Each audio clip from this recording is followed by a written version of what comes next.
Oh, Lion's lion's mane. So mane. like lion's Okay. plant, Mane. What is that? What is lion's lion's mane? mane, the What lion's is mane that? mushroom. It's close Oh, to it's like a mushroom. mushroom. Yeah. Oh, wow. Okay. I learned something else again new today. Okay. All of us. Yeah, All of us. yeah, we all learned a lot. But Wow. like I was saying, just being into a spiritual type of life, I would think that growing our own food is a necessity. Mm. That's the reason why I brought you on this show. A lot Right. of us, we need this information. So spring is producing what the earth needs right now. The temperature is beginning to heat up. So right now, this is the start of like the new year. So everything is starting to heat up under the ground. So right now for spring, if you're able, go outside to parks, see stuff that grows naturally if you can. Like my favorite one was cleavers. If you can look up cleavers, cleavers is an amazing plant. Dandelion, curly dock, curly dock. What else? What else? I said elderberry. It's a lot of things going up right now for spring. So I would say for spring, just explore with an app called Plant Identification. Anything you see coming up, just take a picture of it and see what it does. Now Wow. for Okay. summertime, that's my best time. That's the biggest question. When are you going to step up to the plate and be great yourself, and be the monuments that people configure, or be the monuments that people replicate? When are you going to step up to the plate and be that? Because that's who and what we are in these days and times. That's what I represent.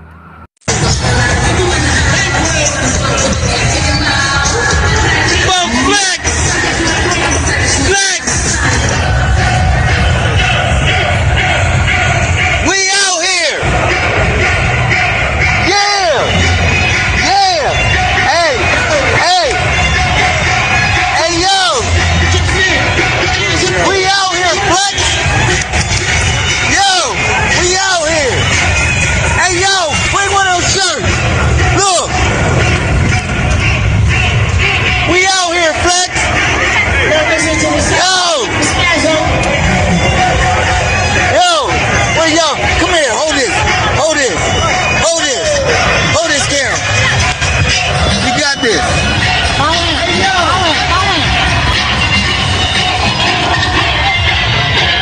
We out here.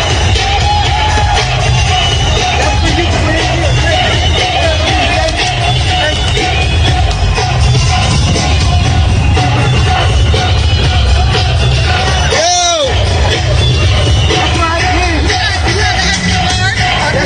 Yes, ma'am. 2X. You know the stuff I started. Take that with me. We out here. Peace to the moon. Peace to the Messiah.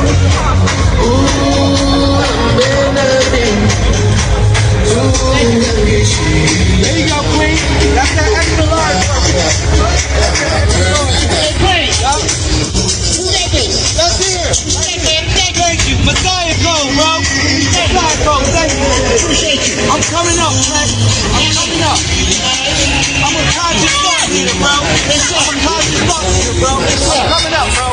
Watch. Lazarus. Lazarus. Look for me, bro. My name's Lazarus. This is our symbol right here, bro. Look, it represents a woman and a man. One more, one hand, bro. One man, 15 feet. Yeah, we out here. Thank you, brother. Thanks. We out here. Did you get that with me in Funk Flex? That's what's up.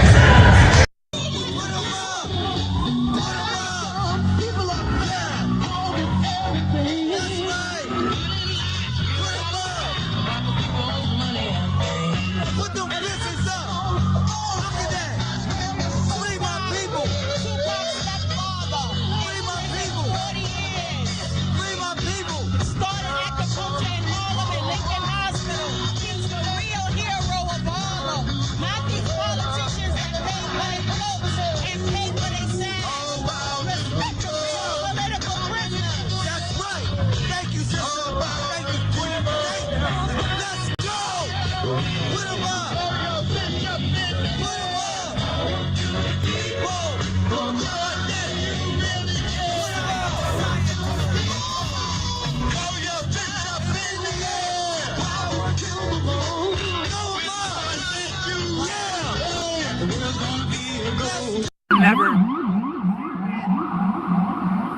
never say I'm teaching anybody anything. I always say I'm sharing stuff. I always say I'm sharing it because this information belongs to the universe. It doesn't belong to none of us. All right? It doesn't belong to none of us. We're sharing it amongst each other. So again, I don't stake claim on anything, even the books that I wrote or any information that I give you or that I say to you or whatever like that. That we can relate upon. I never say I'm teaching you. I'm always saying I'm sharing with y'all people. All right, that's another thing. But what I do share with y'all is something called supreme grandmother and grandfather mathematics. Prayer is literally like a divine request. But as messiahs, we don't really pray for ourselves. We pray for other people. We don't pray for ourselves. We pray for other people. Now, it's another way to connect, which is through chanting. When you chant a word, you're literally programming the reality from which you live in, because you're dropping a stone within the ocean of thought. And it goes out like a beacon to the universe, and the universe perceives it for what your heart intentions are. All right, if you listening to me, y'all. So that's a way to connect as well. But meditation, I think personally, is about listening. A lot of people don't listen to the universe. They too busy running their mouth too much. They don't want to hear what the like. At times I just don't say nothing. I just look at what the universe has in front of me. And I've received the download. That's it. I don't go through all the crazy stuff and whatever, because I know the universe, it has divine movement. All right? The Messiah code.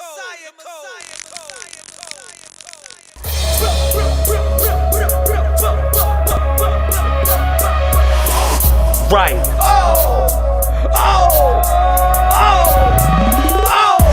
David versus Goliath, I killed a giant. The hitman for hire, it's like a Michael Myers. I'm staying on point like a barbed wire. I'm like you niggas up like bonfires. Took the money, never split the profit. I smoke exotic that got me higher than a pilot man. I pump my product, got me flyer than a Peter Pan. I walk through fire like I'm Pryor, I think I need a fan. I think I'm hot, so I'm watching the cop. I'm on the clock, take a shot, cause I'm thick then I'm pop. Ready for combat like the god of war. Holding on my hammer like my name was Thor. Breaking out the dungeon, I already defeat you. Pulling out the sword, are you ready as kings do? Drama from piranhas, they be trying to eat you. They try to take me down to hold the crown with the king do. Breaking out the dungeon, I already defeat you. Pulling out the sword, are you ready as kings do? Drama from piranhas, they be trying to eat you. They try to take me down to hold the crown with the king do. I'm breaking out the matrix like I'm Optimus. I'm in the fourth dimension like an Oculus. The politics, that's a politics. The laws of attraction, we the opposite. Energy is never destroyed or evaporated. I got my eyes on the stars like I'm captivated. I hit the bag like I'm aggravated. Pushing buttons on the Tesla when I'm navigating. On the interstate, they got me plotting to escape. Feeling like I'm Superman, I gotta put on my cape. The world is moving fast, I gotta keep with the pace. I'm looking for the money like the keys to the safe. On the interstate, they got me plotting to escape. Feeling like I'm Superman, I gotta put on my cape. The world is moving fast, I gotta keep with the pace. I'm looking for the money like the keys to the safe. Breaking out the dungeon, I already defeat you. Pulling out the sword, are you ready as kings do? Drama from piranhas, they be trying to eat you. They try to take me down to hold the crown with the king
Ready? You want me to give him that smoke or what? You Let's want go. me to give him Let's that go. word or what? Bring it in. Bring it in, brother. Let's get it in. All right. So listen. All right. Let me see if it's on the screen. Cool. Hey, you know what, Messiah? What I'm gonna need you to do, Sir. because I've been trying to get people to do it, but nobody came through. I'm gonna send you the songs I got, and I want you to like put them all together, like, because people keep asking me, when am I gonna make the album, the HOK album? So I need you to make it. I'm gonna send you the songs and have you put it all together. I mix it down for you. I got you, King. Yes, sir, my man. talk. Yeah, brother. So, all right. Before I begin, I want to just say a prayer with my wife real quick. Go ahead. Again. Yes, sir. So I'm gonna say, Most High, thank you for this moment. Thank you for the time that we have here on Brother Sonetter channel. Please allow me to give the people great information, share wealth, and joy of abundance of what you have provided through us. And all your heavenly names, I say amen. I'm on Amin Shua Wutala. Boom. All right. We good? All right, we good. All right, so cool. All right, so we understand what the Walu is. That's what I represent, along with the Messiah Code. The Walu is the healing associated when all love unites. All right, I'm coming here as your brother. I'm not coming here to teach you anything. I'm coming here to share some information with you. You can decide what you want to do with it. I am known as Solar Prime Supreme 131 Lazarus Lamel of the Messiah Code movement. All right. So the big question is, what is a Messiah? What is a Messiah? All right. So when we look up the meaning of a Messiah, we see that they say a Messiah is a prophesied, a promised deliverer of the Jewish nation, prophesizing. But we don't take it. Just didn't even register with my mind. But when you look at the second meaning, it says a Messiah is a leader or a savior of a particular group or cause. Real simple. I mean, you don't have to get real religious about it. You don't have to, jump out the window or think whatever, about it. It just is very simple. A Messiah is a leader or a savior of a particular group or a cause. And that's how we initiate the value of that word. All right? So another thing you might ask, well, what do we teach or what do we share in the Messiah Code? Just to start our memorandum off, it says this. It says the Messiah Code is an archive of information that is, has been, and will be moving throughout the mainframe for an eternity of what we call time and space. The greater consciousness of thought, the hard drive of self-awareness. How can I explain what the Codex is? A combination of all matter and antimatter. In actuality, you can consider it a combination of all things. We call this the network, the tone of the universe.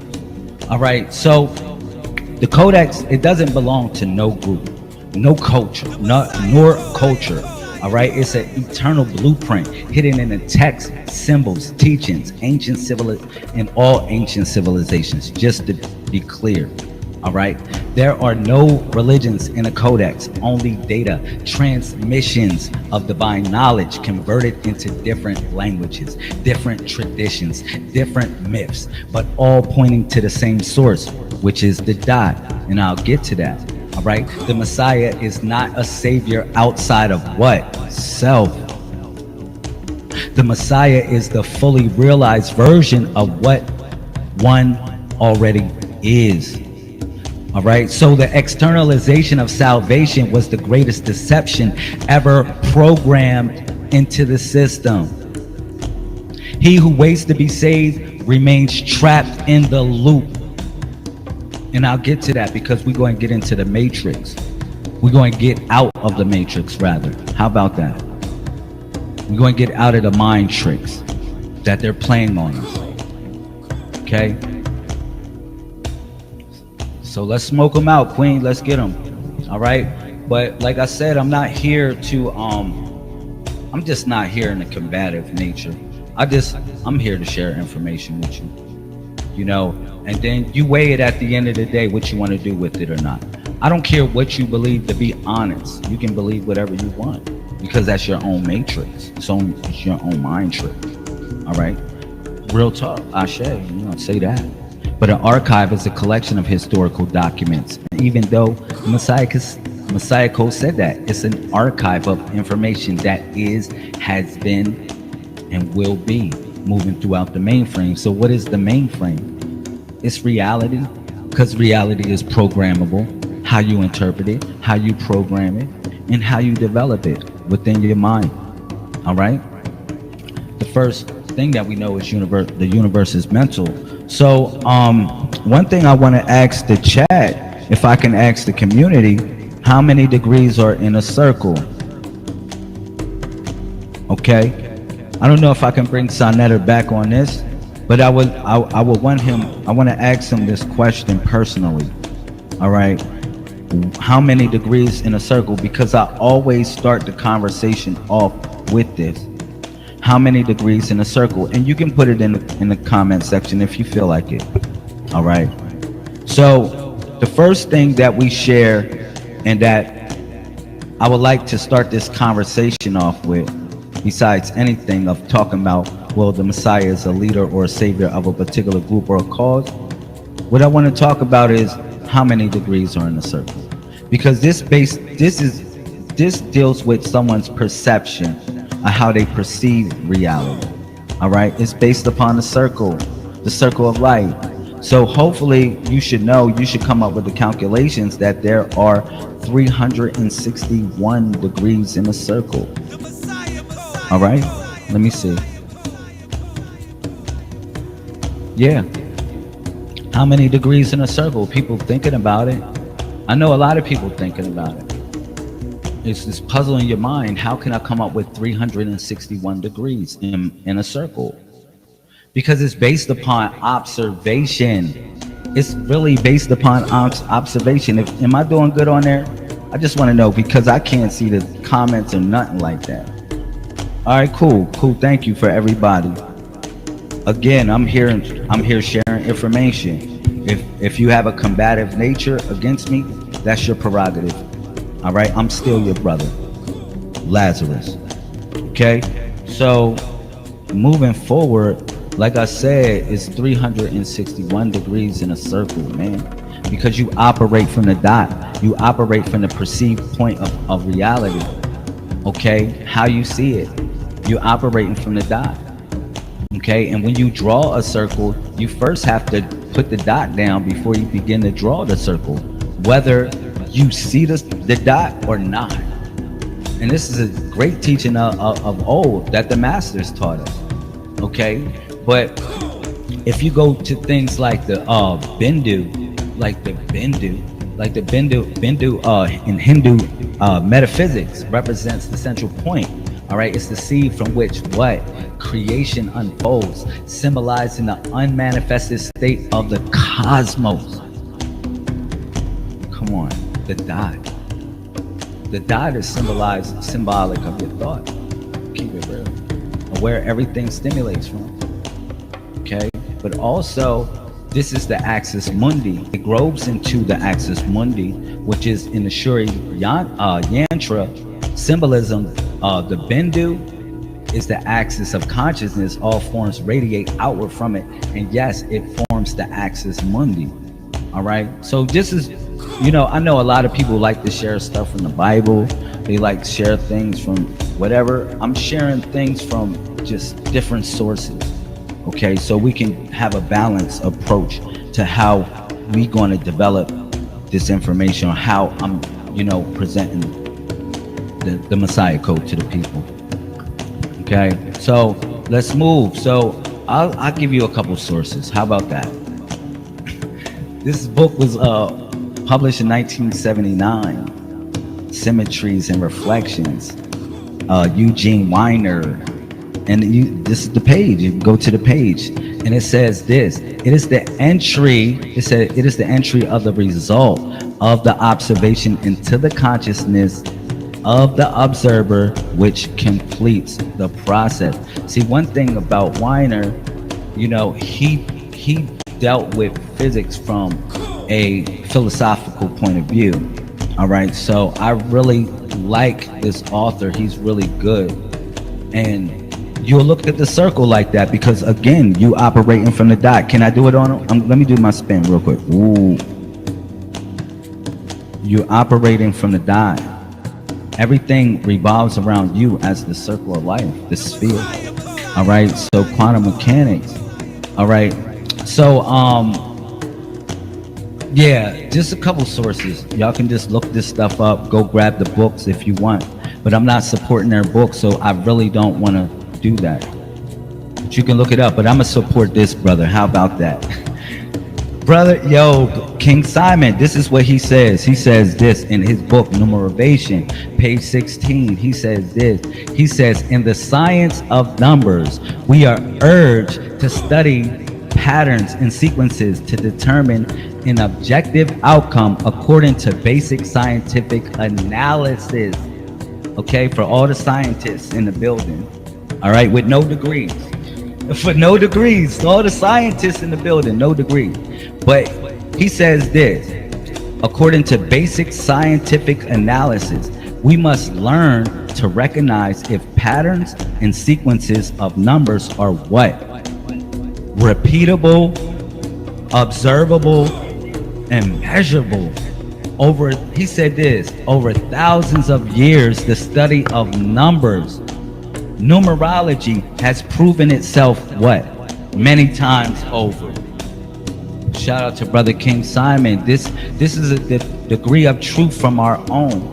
And this is a ROM. Let's call it a ROM, like a memory, like a computer bank ROM. Repeatable, observable, and measurable. All right? So he also talks about how Dr. Delbert Blair, how he says this, there is no truth until you decide what truth is. Isn't that deep? This is Dr. Delbert Blair. I know people like to argue, and he said there is no truth until you decide what truth is. Come on, man. That's fire. That's fire. So, you know, Dr. Phil, he talks about this dot. Now remember, we said it was 361 degrees in a circle if you just coming in. You heard it first here on Sinetter. You heard it first here on Sinetter. It's 361 degrees in a circle because you operating from the dot. That's the 1 degree that they forgot, which is you. And I'm gonna get to the point why I'm talking about this, because he said, oh man, he just bringing numbers. He just talking about mumbo jumbo. And I'm talking about the observable universe and how you perceive it. And hopefully you can make your way out of the box of perceivable reality. Okay, but what Dr. Phil talks about, you notice that, look at the time that he did it, 131. That's a 131 right there. Man, I got chills in my spine when I said, man, he's drawing the dot at the 131. I said, man, wow. So, but he begins to draw the dot and he spirals out with the dot. He calls the dot the pi point. And this is special because this is how life moves. It moves in a curvature nature. A lot of people say, man, it moves linear because that's their straight. They're in a box. When you're in a box, you have to move in a linear motion, all right, which is straight lines. And you think everything has to be according to your way, but it's not that way. It moves in a spiral motion. So as you go through the circle, you move up the circle. You feel me, Queen? You move up the circle and you're growing, you spiraling up. That's that great spiral that he's drawing right there.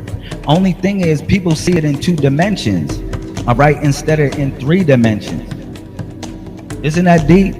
So look, so this all came from the dot, the great dot. Let's continue. Mathematically sound.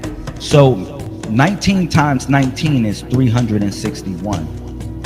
All right, that's 361. So what is the 19? What I mean, 19 is basically everything that moves between the 1 and the 9. Everything that moves between the 1 and the 9 is the 19. So you're being fruitful and multiply, because this goes back to Genesis. You know, I don't really use the Bible. I don't know, like, I don't use the Bible for history. I'm gonna keep it real.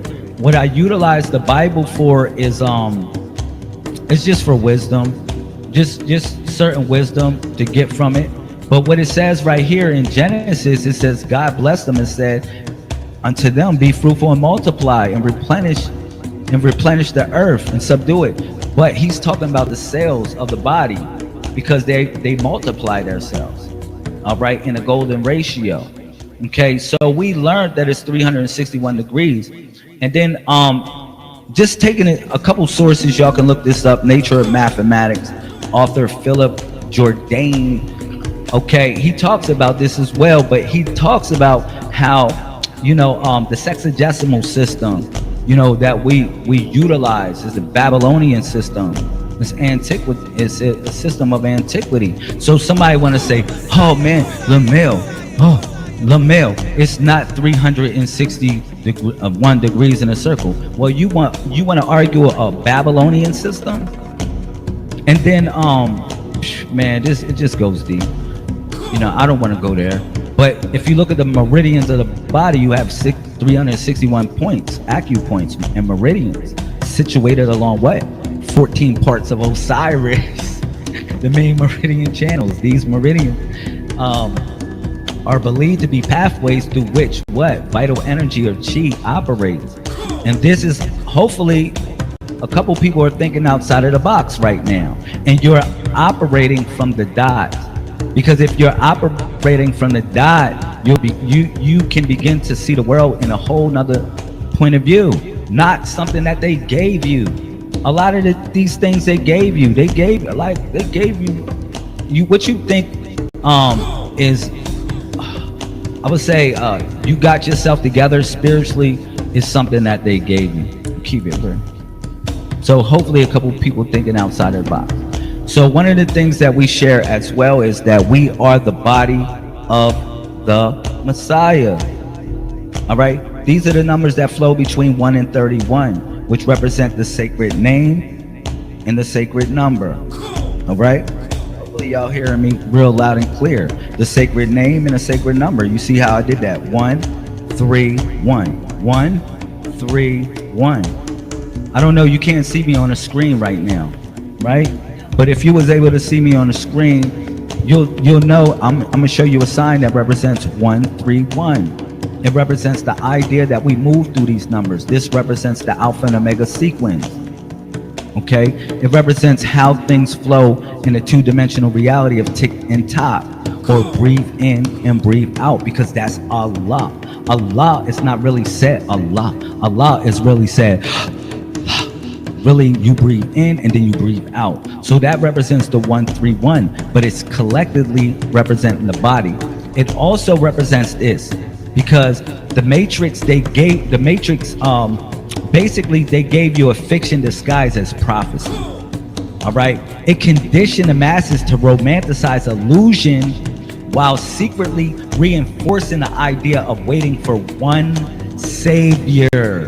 The one, how they kept on calling him the one. That's the false prophet. It's the false prophet. So could the real Messiah please stand up? It is no one. The spirit moves through you. No one has it. No one has it for their self. It is a network. All right. And I'll show you something from Baba Infadiji. Baba Infadiji, how he brings up in his book how tapping into the Horu consciousness. And what we call that is the network, simply. Okay. So just moving forward. So if I ask you, well, what is your log date? What is your birthday? Because you log in space and time. And this is your birthday. And your birthday flows between a 1 and 31 number. Go ahead and try it. You're going to say according to what calendar? Well, okay, according to the world calendar. Because the world follows this calendar. And you say, well, what about the year? We don't know what year it is.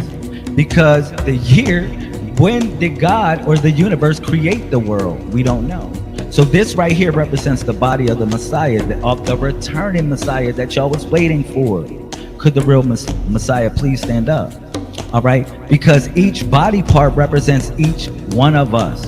Each one of us collectively represent this body of the Messiah. Each one of us represent that. All right, so each one of us represent that body. Your birthday or your log date, how you log in space and time, is somewhere along this body. And I'll get to that. That's what that 131 represents, because it's the sacred name and also the sacred number. So moving forward, yes. And I'll take you want to use the Bible for wisdom, I'll utilize it. And I'll just play with the numbers. We're going to crack the code, because we messiahs. We all messiahs. Collectively, we form the body. Remember that? All right. Now let's move forward. So you, thou, and look, a 131 right there. It says that. So, and behold, thou shalt conceive in thy womb, which is the matrix, right? Thou shalt conceive in the matrix and bring forth a son, and thou shalt call his name Messiah. Some interpret it as Jesus Christ, but we don't say that, because that's Hellenism. That's Hellenism. Hellenism is the assimilation of Greek concepts and cultures. All right. So when they introduce Jesus or Jesus, they introduce hell to us. They gave us hell. You hear me, Queen? They gave us hell. So we follow the Messiah.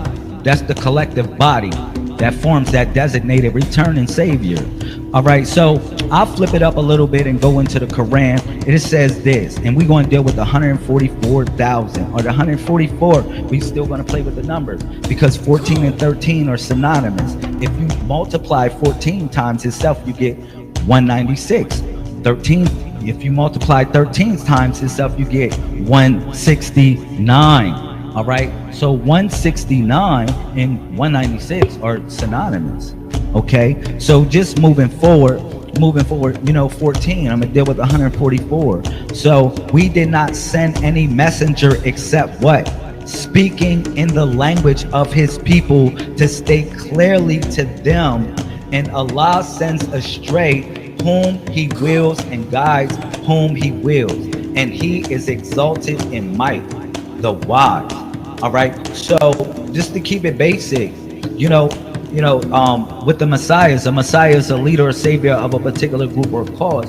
But according to the message of the Quran, just taking the wisdom from it, if you want to use it as a historical or a religious document, you can. But it says that, all right? And then moving forward, we're going to do a 141. And first he findeth his own brother Simon, and says unto them, we have found the Messiah, which is interpreted as Christ. That's why I told you it was Hellenism, because Christos or Christ is the hell that they gave us. We are collectively the body of the Messiah. Yo, Lamel, that's a new message. Oh man, that sound like that what they were saying to the Messiah. But no one jot or one tittle shall be removed from the law or the wall that got us trapped. All right, so let's get it. Let's move forward. So Revelations, this is another 141. It says this, and I looked, and behold, the Lamb stood at the Mount Zion, and with them 144,000. There you go. Code cracked. Code cracked. Code cracked right there. And all I did was utilize the same numbers. That's the only thing I did. All right, but we'll move forward. We'll utilize other numbers because they want me to do that, and we'll have fun. All right, but let's stay with it just one more second. John 141 through 4. Another 141, the chosen ones. Let not your heart be troubled. Ye believe in God, believe also in me. In my Father's house are many mansions. All right, if it were not so, I would not have told you. I go and prepare a place for you, and if I go prepare a place for you, I will come again and receive you unto what? What did he say, babe? He said unto myself. Not nobody here. One person is the Messiah. He said, I will receive you into myself. So collectively, we are the body of the Messiah. He said, what did he say? Where I am, there ye may be also. All right? And whether I go, ye know, and the way ye know. Yeah. Shakespeare. It's Shakespeare. Yeah, look, it's fun. All right, look. So But this goes back. This is not a new message of us being collectively the body of the Messiah. All right, just utilizing the wisdom. So I will be with the resurrection of the dead. The body that is sown is perishable. It is raised imperishable. It is sown in dishonor, in honor. It is raised in glory. It is sown in weakness. It is raised in power. It is sown in natural body. It is raised a spiritual body. If there is a natural body, there is also what? Spiritual body. The network. It's the network. So look at this. Romans, just look. More bodies. Look at this. Messiah, we though many form one body, and each member belongs to all the others. All right. So for just as each of us has one body with many members, and these members do not all have the same function. No, we're not all alike. We all don't have the same function. We all do different things. All right. So yeah, so in the Messiah, or they say Christ, but we don't say Christ. So in the Messiah, we, though many, form one body. So that's why I said this is not a new message with us being the body of the Messiah. The part is, well, what portion of the body am I? That's the question a lot of people would like to ask, because they would like to ask their zodiac sign. They want to know this, and can I get a reading, and can I get all of this? But they're not asking, well, what portion of the returning Savior am I? So I can be the Savior in my part of wood, in my part of town, my neck of the woods. Remember, it says a Messiah is a leader or a Savior of a particular group or a cause. All right, let's smoke them. Okay, so yeah, just as the body, as many members. So y'all read that. Let's continue. Now you are the body of the Messiah, and each of you is part of it. This is not a new message that I'm sharing with you, ladies and gentlemen, gods and goddesses, kings and queens, emperors and empresses, and most of all, messiahs. Talk about it. You know what? I was going to say that. Yeah, let's get it. So Ephesians 4:4, take your throne, because the 4 is the throne that you sit on. Look at the chair, it has 4 legs. But there is one body and one spirit, just as you were called. Yeah, because the only way you get out of the matrix is you got to be called. You got to be called to one whole. When you were called, talking about you getting out of the matrix. Now moving forward, I'm constantly giving you this message about the whole body. You are a whole body. You know, a lot of people talk about God, and they say, well, God is one. We rather collectively of the Messiah Code movement, the Walu, you know what we say? God is wholeness. It's wholeness. When we connected to that energy force, or that what we consider to be the supreme being, we feel whole. We don't feel separated. All right. So that's the essence of that. So Colossians and so forth, let the peace of the Messiah rule in your hearts, since as members of one body, you are called to one peace, and be thankful. This is the message that we share here collectively with the Messiah Code movement. All right. So I know a lot of the Egyptian brothers and sisters going, wow, and they say, man, well, look, well, we need something from, some sort of source of this nature, talking about, collectively we represent a body. All right, well, that's cool. We can do that. So we can go to Pyramid Text Utterance 1316. Oh man. So what does it say? It says, the king is Osiris, who has emerged, being renewed like the Ankh spirit. He is clothed. He appears as the king of not the dead, but what? The living. So if we have some people that speak meta nature, they can translate that and see if you come up with another equation. All right. But it appears to me that this is saying similar things. All right. Now, look at this. Coffin text from Spell. Look at this. Coffin text 474. From Spell 317. Go look it up if you want. I have come. I have crossed over. I have become pure. I am who? Osiris. I am protected by Horus. I have sat down as Osiris. I have become Anubis. Wow, we're one with the Netchers. Okay, so coffin text. We going to even go deeper. Coffin text. 1137 from spell 720. All right, so if I'm wrong, I'm your brother. You can say, yo, bro, the coffin text does it. Okay, that's cool. I'll accept that. I won't argue or wrestle with you because I'm not looking to worship any God here. I'm looking for morality. I'm looking for what we learn and how we treat each other. That's what I'm looking for. All right. So yeah. So it says, I am Osiris. My soul is Osiris. My body is what? It's Osiris. My body is Osiris. As I have taken form of the great falcon, the Bikun, the falcon. The beautiful plumage. All right. So moving forward, yeah, we can utilize the Quran. So the Quran, this is 230. Allah informs the angels of his intention to place a successor on earth. A successor on earth. Because remember, Allah is the breath. Allah ain't what people think it is. Allah is just simply the breath. People made it into a religious creed. Allah is, remember, breathe in and breathe out. That's Allah. All right, so Allah will have a successor on earth because the breath, what? The breath takes a physical form. It manifests as a physical form. So, and that is El Musawwir, the fashioner, the bestower of forms, is one of the names attributed to Allah. Some sources consider Al Musawwir to be what? The 13th attribute of Allah subhanahu wa ta'ala. Why the 13th attribute? That's very important because the 13th is the number of the Messiah. I showed you that number frontwards and backwards, didn't I? Because if you go into the Quran, another source, and I'm playing with the numbers again, Queen. I'm just playing with the numbers and we having fun.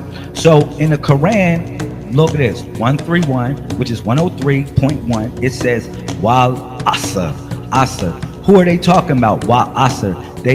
They talking about, Osiris or Saru, all right, Wal Asr, but the translation says by the passage of time, because Osiris, or the one that moves collectively as the body of the Messiah, moves through the passage of time, and that right there is the 1 through 31 sequence of what collectively your birthday, or what you call your birthday is, but it's really called a log date, how you logged in space and time.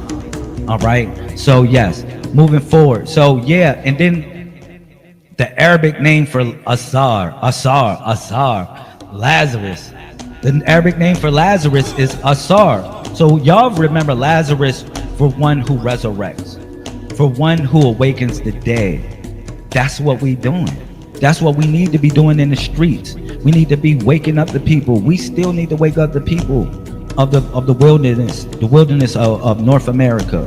All right, give them that bread, because remember when Moses was in the desert, the wilderness, he was giving people bread, and that bread, because they was wandering, all right, that bread was the same thing that brought them to the Most High, that brought them, it was the breadcrumbs that brought you back to the source. And that's what I'm sharing with you. So we are resurrecting the minds of the people. That is Asar, the same word phonetically. All right, so, and then just moving forward, if you look at where did Allah place his throne? Allah placed his throne at the Kaaba. Is that correct? Well, let's look at this. Let's look at the dimensions of the Kaaba real quick. See, this one, if y'all think I'm lying, I'm playing with the numbers. You say, oh man, he's playing with the numbers. Men and women lie, but numbers, they do not lie. I've been utilizing the same numbers. I've been utilizing the same phonetic sounds, and I've been utilizing the same principles to connect the spirituality of how we need to interpret of how or what or if could the Messiah really stand up. All right, so yeah, let's go back to the screen right here. If you look at the Kaaba, right, you see the dimensions of the Kaaba. We're not playing no games.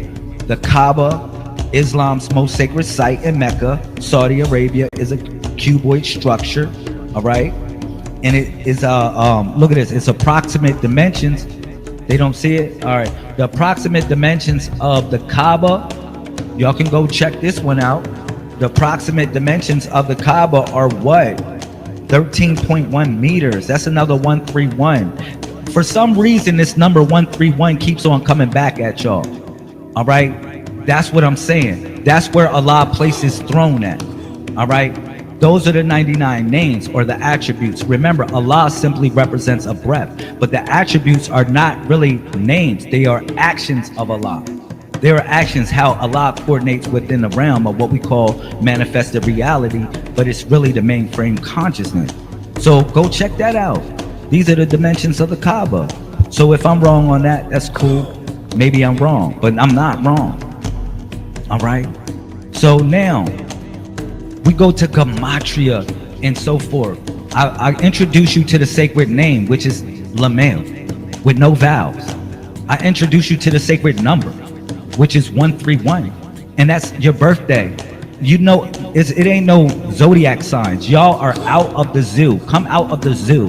Come out of the bars, the chains and locks that they lock your mind in. Come out of that, ladies and gentlemen. Gods and goddesses, kings and queens, and emperors and empresses, and most of all, messiahs. Come out of it. We are collectively a whole. Together we form this body of the returning Savior.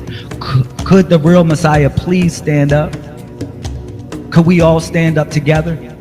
Because I see a lot of people arguing, but a lot of people ain't coming together. You know, when we debated back in the day, or what I know the elders to be debating about, they went to city council meetings, or before they went to the city council meetings, they went what they was going to address our public servants with, and say, yo, y'all need to fix this. Yo, it's a problem. We don't want y'all patrolling in this area. We don't want y'all there no more. Go to your city council meeting. Find out when it is. Be a Messiah. So your birthday is between the 1 and 31. And that's collectively representing the name and the sacred number, which is Lamel. All right, so in gematria, this, you know, just going with the numbers, Aleph is 1, but, you know, Lamed is 30. So L itself is 31. All right, completion, that's the head of the Messiah, Allah, or Elah, the breath, meaning to breathe in and breathe out. All right, which means that you decided to be in that position. All right, not no one else. It's like people blame everything except for yourself for your current state and position of what you in at this moment. All right, so that is considered to be the world or the dunya. All right, and then if you go into the tribe of Israel, what you notice is that, you know, Dan is not even of one of the chosen tribes. You might say, well, why is Dan not one of the chosen tribes? All right, because the 12 tribes are simply a template design of influence, also connecting with the 12 zodiac signs. But Dan is also those judgmental niggas. That's what Dan represents. All right, so let's get it. Let's get it. All right, you back. This is cool. This is cool. Yeah. All right, so check me out. So it says this, right? I was saying that Allah and Elah represents to breathe in and out. Simple. Ah and La. All right? And then Lamed or Lam is the letter L. Because anytime you say the letter L or love or law or anything of that nature, levity, or even to lose, you have to go to the highest point of your mouth. All right, that's why it represents the heavenly abode, and L is the 12th letter of the alphabet, is it not? All right, so, you know, it says this, and then Genesis, you know, I take you back to another 131 because Genesis only has 31 verses. All of these things have been coded. All right, I don't look at the Bible as a historical document. I look at it, it has a bit of history in it, but it has wisdom in it as well. But it also has contradictions that people don't want to admit. All right, but I deal with the numbers and how they connect. All right, so and God said all that he made was very good. And the evening and the morning was the 6th day.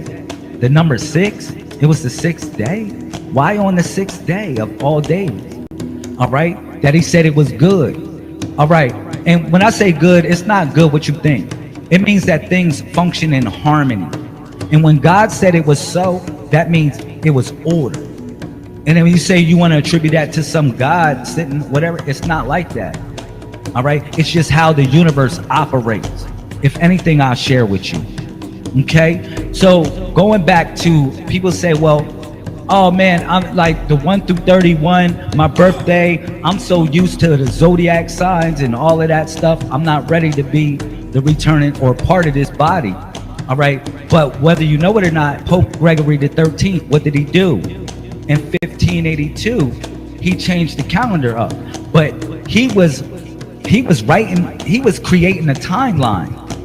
Because if you look at it, it says this in the Bible, but of that day or hour, no one knows, not even the angels in heaven, nor the Son, but only the Father, which is the Pope. The Pope thinks he's God representative on earth. The Pope thinks he's God's seat on earth. I'm gonna keep it real. So that's why he thought he can change the time in 1582. Okay? So in October 1582, Pope Gregory the 13th reformed the calendar to correct the drift in the timing of Easter, which had moved away from the spring equinox.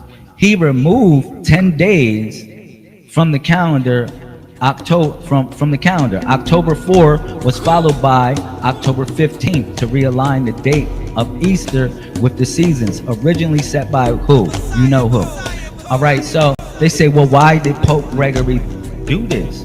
They're playing with time, creating time. All right. So again, you say, how is that? Prove it. I'ma prove it. Source.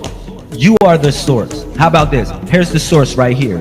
January 31st and October 31st are on the same day every year except for a leap year. You say, well, how did they do that? That's what Pope Gregory the 13th did. This was a part of his execution, and people will wonder why he was so adamant on the conquistadors going out and enslaving our people. It was really to place them under a timeline.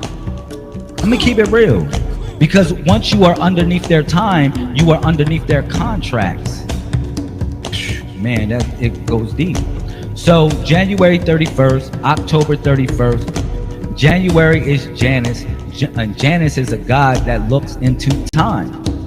It looks into past, present. We would relate it to Sankofa almost.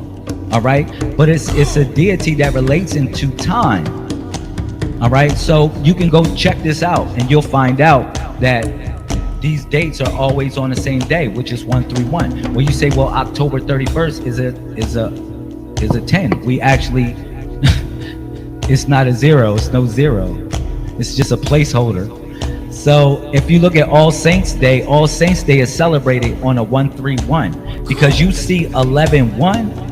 What? But 11-1 is really 131, because all three are one. The blood, spirit, and water are one. Man, woman, and child are one. Past, present, and future are one. All right. The three primary colors, and I can go even deeper with that. Okay.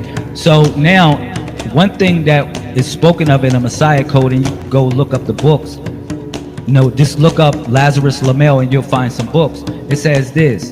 In the chapter Crack the Code, it says this, verse 8, in Gematria, L, which is 31, it equals 31 when the sequence reflects back upon itself with its a palindrome. 131 is a palindrome, okay? So the name L becomes a mirror, like how you reflect back on yourself, all right? The one God, which is the one observer. You are the observer, because the only way that you can really see your eyes is through reflection. And the eyes are the doorways to the soul. All right. So let's get to what they all been waiting for. Matrix theory. Matrix theory. Let's talk about matrix theory, because matrix theory goes very deep. Some think matrix theory, for what some perceive matrix theory is. Matrix theory is really this. It's what they call magic theory. Like a magic trick done on you. All right, so magic theory often connected to how people interpret the 1999 film The Matrix released. What is this? Wow, why on 31? Why on 331? Are they playing with the numbers? Queen, are they playing with the numbers? Do they know something I know, or they know something I don't know? I don't know. But it says this, March 31st, that's a 331, and on a 1999, all right? Explores how the movie became more than entertainment. It became a spiritual metaphor according to this view. The Matrix represents a false reality or illusion that controls humanity's perception. So this goes very deep. You need any more? You good? No. All right, we cooking. All right, so let's go. So, you know, like I said, it's magic's theory. It's magic. It's magic's theory. That's how you pronounce it. So this the Brer Rabbit. Remember, this is the Brer Rabbit is a folktale story of ancient, you know, we used to tell it like they basically, like they say slaves used to talk about the Brer Rabbit. It was a trickster of sorts. It tricked people. It led people astray because you know why? The rabbit is bait. And if you notice in the Matrix movie, they have people following a rabbit. So we don't follow the rabbit, we follow the turtle, y'all. I want y'all to be patient. For the people that's learning something, you know, I'm sharing something that's different on here. And I hope the information through my research, aligning the numbers, and also the concepts of what these spiritualities represent can do something for you in your journey. All right. So now, like I said, it's the rabbit versus the turtle. So yeah, and that would, like, Matrix theory is really a mathematical type of thing, because Matrix theory is the study of rectangular arrays of numbers called matrices and how they can represent and solve complex systems, especially in math, physics, and computer science. Each matrix holds value that can what? Describe transformations, equations, or relationships between multiple variables at once. Wow, this sounds like a real matrix, right? It sounds like a real matrix. But nevertheless, this is like a formula of sort of mathematics. I remember this when the Most Honorable Elijah Muhammad spoke of this in the message to the black man. He talked about the end of the devil's rule. And I showed you that when the Matrix movie came out in 1999. Because when it came out in 1999, those were 3 6s. All right, and those 3 6s, or flip 9 backwards, is the end of, or upside down is the end of the devil's rule. But that's the great chain that they speak of in the book of Revelations, chapter 20 and 21. The chain that was in his hand was the chain of loops. Yo, you know how they fancy us and they say 9 times whatever itself equals 9. And I get it, but that puts you in a loop. We want to get out of the loop. We want to create cycles. We don't want to be trapped in them. All right? We create different cycles and sequences, and we develop the universe because the universe knows reality through you. Yes. So it was the end of the devil's rule in 1999. And I'll get to that because look at this. In Message of the Black Man, he said, he, the devil, the god of evil, was made to rule the nations of the earth for 6,000 years. All right. And this, I'm quoting Most Honorable Elijah Muhammad, but he said the end of the devil rule was in 1914. Was this a code that he was talking about? I have a theory that this was actually a code that he was delivering to us, because if you do 1914, it's 15 equals 6. I don't know, maybe my math is my math is off. I don't know. My math is on. Okay, so you just said 10 and 5 is 15. This is Is that what you're doing? 10, 1 and 9 is 10. 1, 9, 10, and 1 and 4 is 5, 15. And then that all equals 1 and 5 6. equals 6. Okay. Yes. I got that. Yes, ma'am. So yeah, so all of this is magic still. It's magic because they're using a white light against us. They're using a white light. And you know what they asked you in the Matrix? You never heard this before, y'all. So y'all hearing it live here on the House of Consciousness. They asked you to pick the red and blue pill.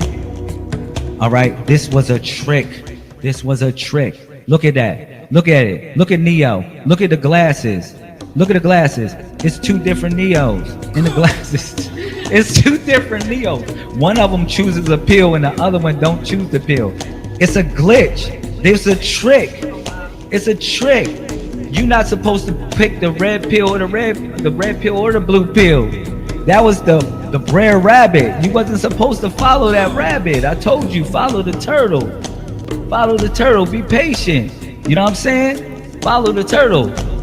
So we don't pick the red pill or the blue pill. We pick the purple pill. If you want to know.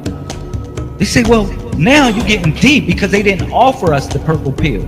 In actuality, they did, but you didn't get the riddle that they was talking about in the movie. All right, for instance, let me break this down real quick. Y'all see this purple pill? All right, let me break this purple pill real quick. Sonetta, bring me back on the screen. Let me share this with y'all real quick. Listen, the purple pill represents this. So the red pill, you got this. You got sacrifice. But the sacrifice is what you think is about sacrifice someone of importance. Someone tells you the truth. It don't have to be me. It don't have to be Sonetta. It don't have to be anybody that's on the panel. That, you know, it can be anybody in your local environment. They give you a degree of truth. And then the moment that you step away from that truth, you wanna forget it and you wanna sacrifice, or you're presented with a choice to sacrifice that person and knock them off. All right? If you notice, Neo in the movie, he sacrificed the only person that he loved. He took the red pill, right? You can see what I see. He sacrificed the only person that he loved, which was Trinity. And guess what? Psych in the movie, he sacrificed the only person he loved too, which was Morpheus. All right. So the red pill doesn't represent the choice that you're supposed to take. It represents for you to sacrifice someone of importance, someone who gave you the truth. So bring this back on the screen. I want to show y'all something real quick. I want to show y'all something real quick. So yeah, the only way out of the Matrix, you got to answer the call. Y'all saw the movie. I'm just want to deliver this message to y'all. The only way out of it is you got to be called, and you got to know how to answer the call. The call represents your purpose, Messiah. Could the real Messiah please stand up? Because here in this discussion is about breaking out of the box reality that you've been trapped in with religion. Time to choose the purple pill. All right, now let me get to it. The red pill is about sacrificing those that gave you the truth. Let's say somebody gave you the truth. Somebody told some truth to you. Now you want to get rid of these people. Peace to Mark Clark, peace to Mega Everts, Fred Hampton, Geronimo, and a list of others. All right, that that gave some people a degree of truth. And what happened? It was people that took the red pill. All right, no, you know what I'm saying? I'm not going against nobody that took the name of sort, but this is not that type of discussion, because this is an ideology of sort that people took on. All right, it's a red pill situation where people sacrifice the ones that told them the truth. Okay, and then moving forward, yeah, they took the money. You know why? Because with the red pill, they give you the money because you're not going to forget what you've done. All right, but they're going to give you the money so you don't have no remorse. They're going to make you a star, a fallen star, so you can betray your people. You can betray the black Messiah, the next Messiah. All right, and what if, let's go to the blue pill, because what if you take the blue pill, somebody give you some facts, somebody give you some information. See, you just say, oh man, after Sonetta show, I just want to forget. Sonetta did so many shows where he busts down the contradictions in the Bible, and he make these people look weird when it comes down to it, and they don't want to admit the fallacy in their religion. All right, and no offense, but I'm just saying we all got to learn from something, y'all. All right, so if somebody presents some facts to you and you want to forget, that's you taking a blue pill. That's you. Oh man, when after this show, after Lazarus Lamel gets off, I just want to forget everything he talked about, because these are different concepts of thinking. I'm so used to this Hebrew and it's Egypt, and then I'm used to this and that and that, and it becomes a box, and I'm not in a box. I operate from the dot, and so do you. and so do you. But if somebody give you some truth, don't forget about it. All right? Don't take the blue pill and want to wash away everything that was told to you. You go through the womb of your mother again, and the waters of your mother. All right? So, yeah, that's what the blue pill represents. It's something that they give the blue pill people, though. I'm gonna keep it real. They don't give the blue pill people money. They give the blue pill people relics to protect them, just in case somebody approach them with the truth. Because they ain't gonna mess with the red pills, they gonna mess with the blue pill. All right, so they'll give you all of these relics, and they say, man, look, wear a cross. All right, just because a Christian told you the truth of yourself. We talking about morality. We're not talking about anybody talking about God and whatever. Nah, it's morality, because you utilize the spirituality and the morality of it to adjust yourself to make it the best version of yourself. All right, let's say you're a Buddhist and Hotep. Shout out to the Hotep brothers. You know what I'm saying? You're like Hotep, and you know damn well they ain't right. You know what I'm saying? I'm just saying, no offense, but they give the blue pill people this. They give them these relics to protect them. You know why? Because you might approach them with the truth, the real truth, and say, yo, man, you tripping. Yo, what you doing, bro? We don't do that here. Yo, we don't do that. That ain't in our spirituality. This is not what we do here. But this is what you do. But you took on the mantle of that. All right? So the blue pill is related to the blue light, which is the white lie that they told you. Now, the blue light, especially from LED screens and LED lights, can be harmful when you're exposed to it for long periods, especially at night. It disrupts your body's natural sleep cycle by blocking melatonin, the hormone that helps you fall asleep.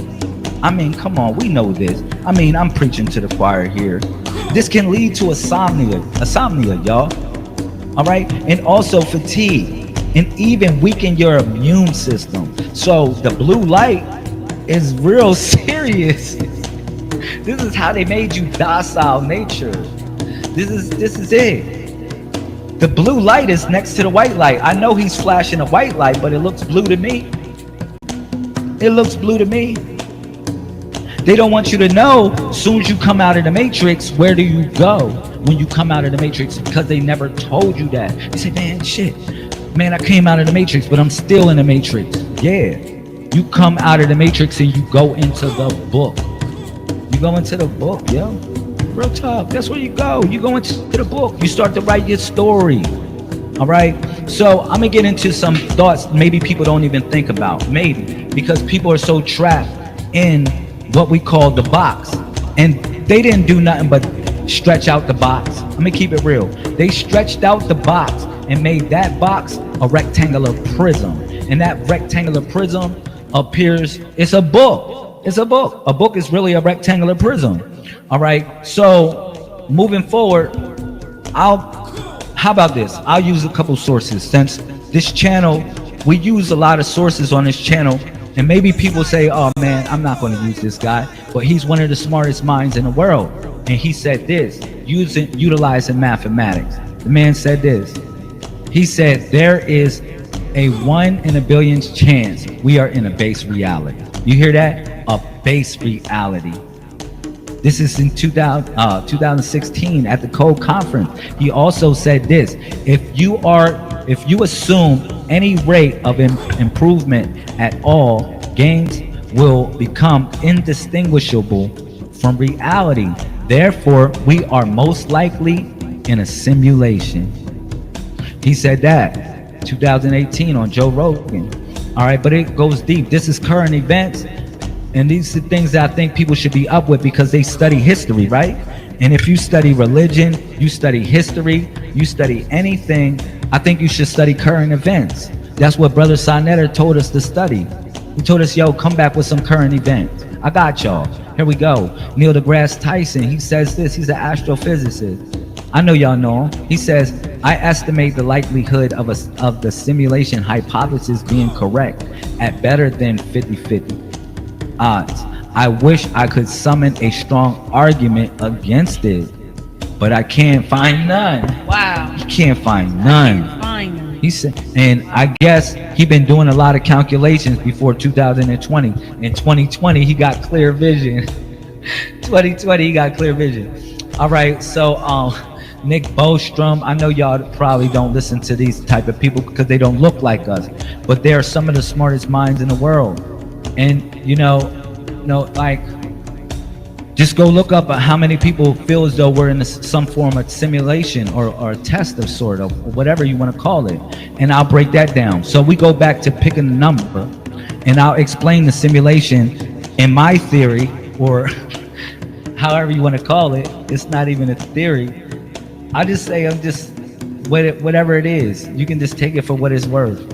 All right, because I'm collecting the data.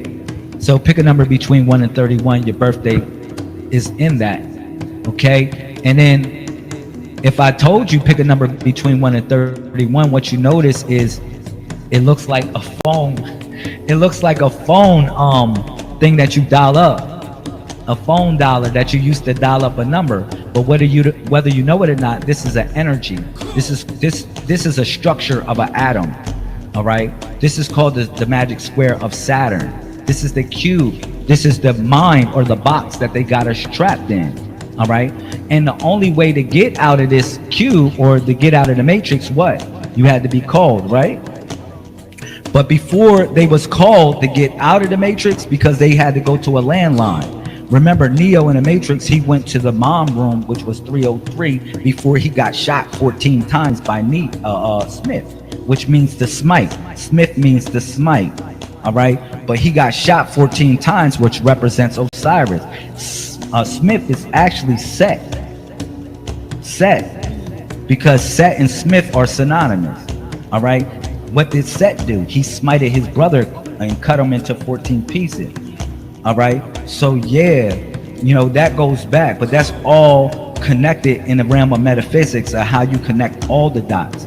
So yeah, it is a phone that you dial up. It is a phone that you dial up. You got to call the operator. And the operator, I'm going to keep it real. You notice it's no zero on there, right? Zero. I said pick a number between 1 and 31. Nobody has the zero, because that zero is God. It's God. It's the God. It's what God, or the universal principle, logged in at. It logged in at the zero frequency. All right? But listen, that Saturn, or this God, is really Saturn. Saturn is what? Discipline and structure. Saturn rules time, order, limits, and laws. Remember, those laws are walls. Okay, because you're in a box, right? And when you look, let's say the box that they got us trapped in with religion, that same box are walls, and those walls are laws. And you cannot break the law, because the moment you try to break the law will cave in on you.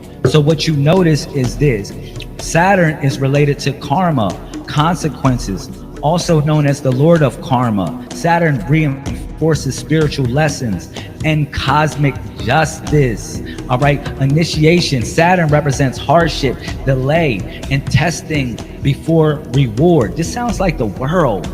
This is the energy of Saturn. See, man has to go to the moon before he can go to any other heavenly body. And Saturn is really the Lord of the Moon, or the Lord of the Rings.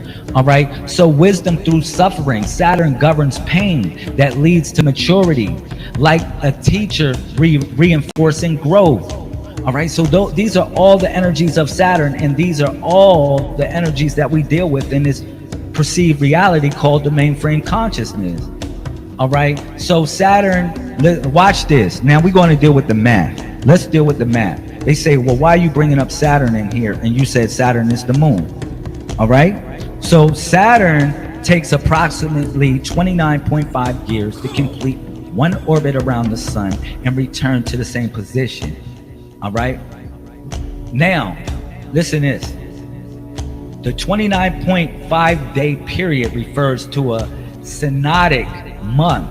All right. Which the time it takes for the moon to complete one full cycle. So a synodic month basically is basically like when you see the moon and you see the cycles of the moon, is how you perceive the moon on Earth. It's not like a sidereal month. which is like relative to the stars. When you measure the moon against a star, when you measure the moon against a star, it's only 27.3 days. That's actually what it takes for it to go. That's your birthday, babe. 327. Shout out. Oh man, you good. Shout out to the moon. The moon. Ah, that's fire. Reflecting the light. Thank you. So look, what's so deep about this is that you say, well, why you bring up Saturn? I bring up Saturn because of energies. And I know a lot of people, but we're going to deal with the math, because Saturn is also, you have to deal with algebra or al-jabar. Al-jabar is an Arabic term meaning the all-compelling, the all-restoring, the almighty. So the moon takes 29.5 days to complete one cycle. Saturn takes 29.5 years to complete one orbit around the sun. If we turn Saturn's years into days by multiplying, watch this, multiplying 29.5 times 365.25, we get what? 773 days. We get 10,773 days. All right. Now, when we divide Saturn's days by the moon's days, what do we get? We get this, the same number. Wow. Men and women lie, but numbers don't lie. This is supreme mathematics. See, this is the relationship. This is the formula. If you want to write it down, Fx equals 365.25x. X represents the number of moon cycles in days. Fx represents the matching length of time for Saturn's days. All right, you say, well, how did you come to terms with this? Because it's like finding a relationship of something. Like 4 times 3 equals 12. That is their relationship. You know what I'm saying? 24 is a relationship that 3 and 4 have, even though they're different numbers. So when you are talking to people, when you building with your brother, with your sister, with your alike, or with anybody that you designated worthy of your time, guess what? You find a relationship. And this is supreme mathematics. You can write it down, do the equation yourself. All right. So like I said, men and women lie, but numbers don't lie. Okay. So Saturn holds what? Saturn holds the record for the most moons. That's why I said it's the Lord of the moons. Oh, you think you're going to go to the moon? No. Saturn owns the energy of the moon energy. All right. It owns that moon energy because it has the most moons, at 274 confirmed in 2025. So like Jupiter, Saturn is made of what? Mostly of hydrogen, helium. At Saturn's center is a dense core of metals like what? Iron, nickel, and blah, blah, blah, blah, blah, blah. All right. But Saturn is 95 times, if y'all want to know, 95 times the mass of Earth.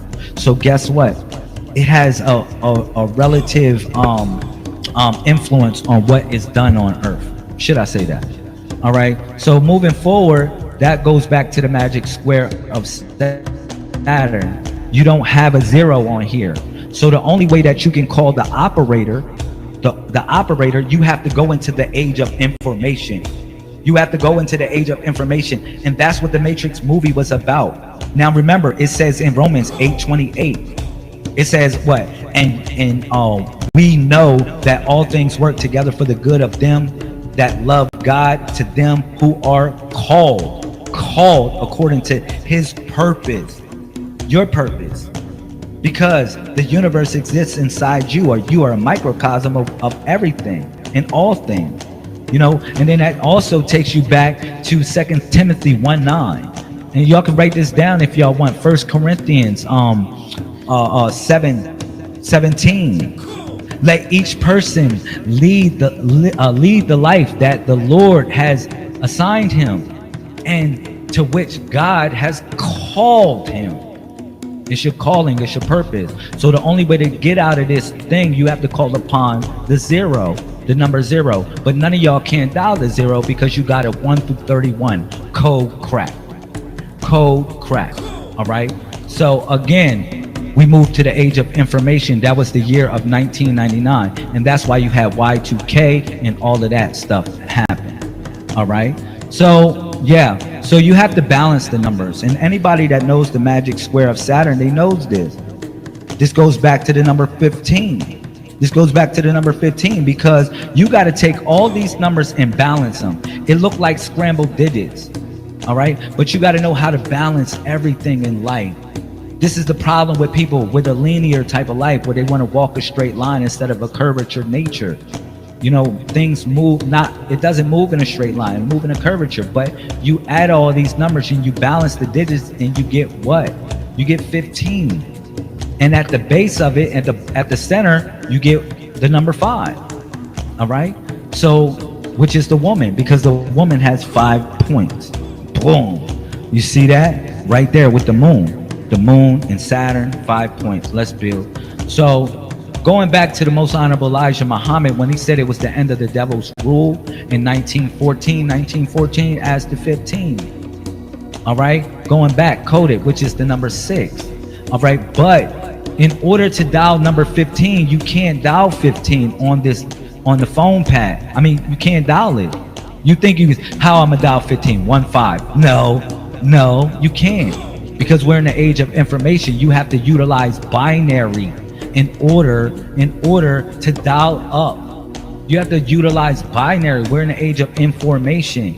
All right. So if you notice in binary, 1 plus 2 plus 4 plus 8 equals what? 15. Yes. So that number 15 is 111. So in order, I mean, that's how you dial it up in binary. You know, this is the binary chart right there. I showed you the binary chart. For anybody that know, you know, computer science. You know, this is how the computer functions. This is how the computer works. It works on these numbers. This is how it interprets numbers, all right? In this type of sequence, this is binary, all right? But that goes to 255, which is actually a product of Sweet 16 because you got to count the 0. 255, everything is 0 between 255. That's what all them numbers add up to. But in order to dial number 15, you have to use binary, the binary chart, and use 111, 1111. So the angel number is really 1111.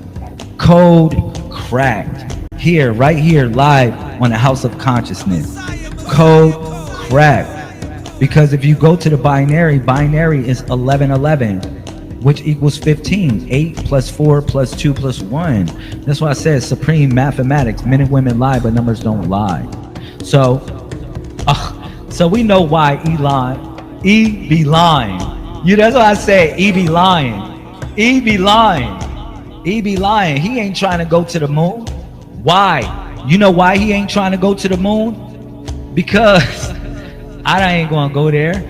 He's really trying to go somewhere else because they're deeply invested in Project Stargate. This is you. 500 billion. This is current events. If you up on current events right now. So 500 billion is invested in the AI infrastructure initiative, which is announced by Trump 2025. It aims to establish U.S.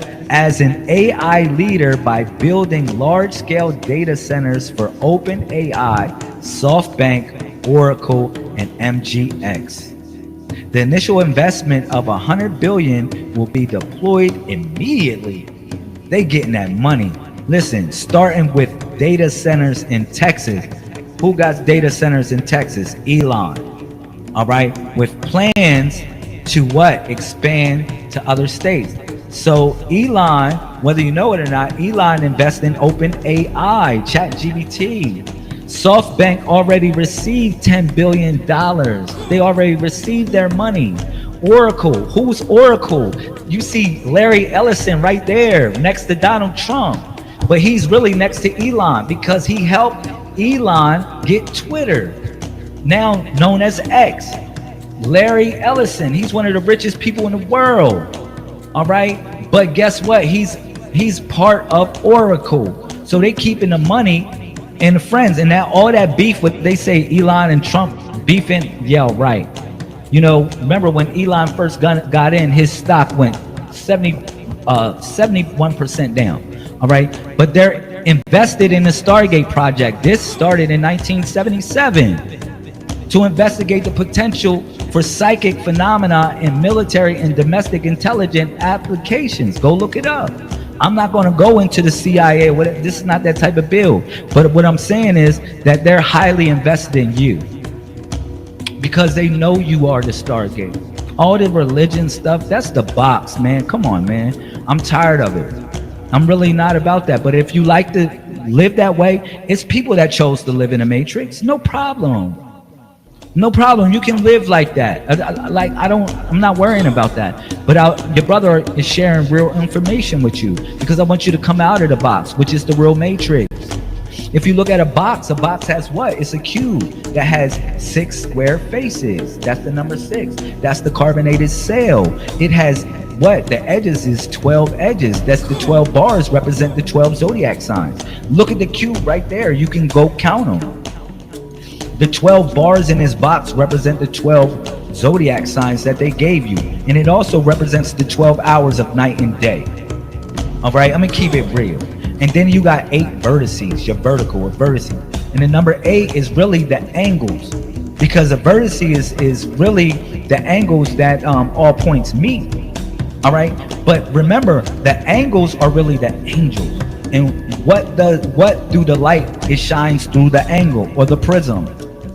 And a prism looks like an angle or a what do you call a tetrahedron. If you look at this box, the corner of the box is a tetrahedron, which represents the fourfold consciousness. All right, your throne. So I explained that. This is a sexagesimal system that they gave us, 666, whether it be duodecimal or whatever. They gave us these things.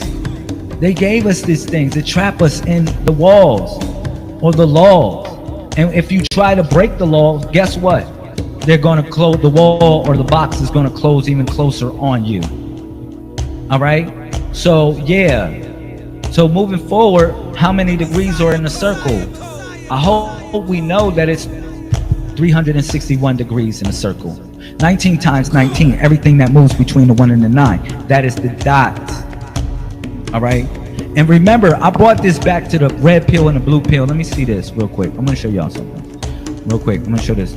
The red pill and the blue pill. Let me show y'all this because I don't know if I lost y'all on this red pill and blue pill situation. All right. Let me tell y'all something about this red pill and blue pill. And going back to the purple pill and what we choose here in the Messiah Code. All right. See, the purple pill is that, remember, the red pill is that, you want to sacrifice those that gave you the truth. All right. That's the red pill. But the blue pill was if somebody gave you the truth, you just want to forget the truth. All right. The purple pill doesn't represent those things. It fuses out both energy and it becomes an energy of its own, because now you don't sacrifice the ones that told you the truth. You are willing to be the sacrifice. You are willing to be that sacrifice, and you don't forget nothing, but you're willing to forgive. Those are the people that got the purple hearts in the building. Shout out to all the people, all the purple heart soldiers in the building. Peace. That chose the purple pill, because that was the choice that you should have chose. All right. Now, moving forward, going back to what I was talking about, just to decode all of these things. All right. I gave y'all the mathematical breakdown. Y'all can utilize this for your own formula and say, yo, you're wrong. Okay, I'll take it. Go. I mean, we all went to school here, right? I mean, we learned math. Here it is right here. This is the relative nature of Saturn and the moon. And this is the equation for it. This is why I said I wasn't tripping. It's the same way that they utilize, different numbers for equations like pi.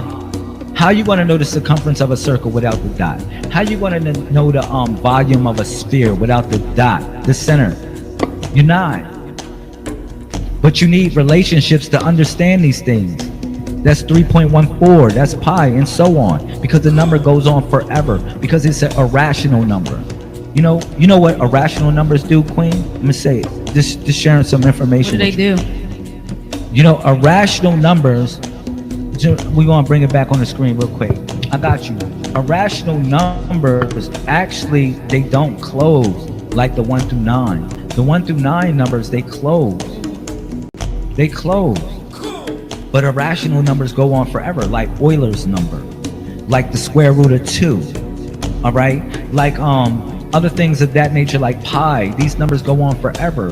And when you utilize these numbers in your equations, you come up with ways to define your reality or your circle or your square or however you want to explain it. So I explain all these things with binary, the Stargate experiment in 1977, but they fast forwarded and doubled down on it $500 billion.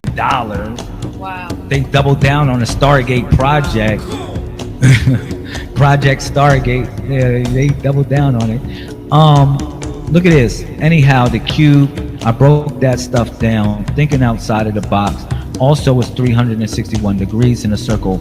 And then another thing, for all the people that love to utilize the Bible for wisdom, I'm going to utilize math for wisdom as well. And then what you notice, 666, which represents the lower state of man, all right? It represents the lower state of man.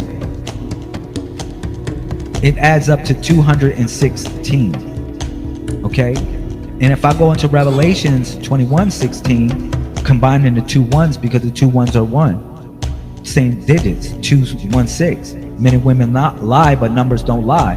It explains a cube. And again, before this, it talks about a great chain that was in someone's hand. And I told y'all, it was the loops that they had us trapped in with the number 6. Look, that's a product of 9 as well. 216, because 216 adds to what? It adds to 9. It's a loop, it's a chain. We think with, irrational numbers and not just linear numbers here in the Messiah Code, all right? In order to define reality, all right? Just to think outside of the prison cell that they gave us, just to think outside of the box that they gave us of religion, all right? Now, Baba Phil broke this down. He broke this down.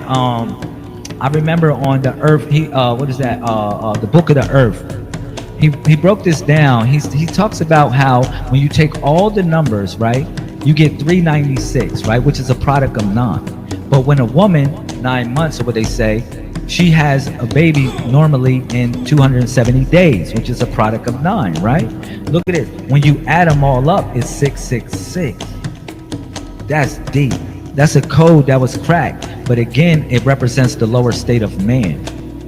It represents you coming into this reality, all right? But you have a higher state, a higher consciousness collectively. When you look in the mirror, what do you see? You see the number 8. The number 8 is great. It represents the Taurus, or Ptah Rus. Ptah is us. Ptah is us. Ptaurus. That's what it is, the number 8. If you flip it on its belly, it looks like a Taurus field.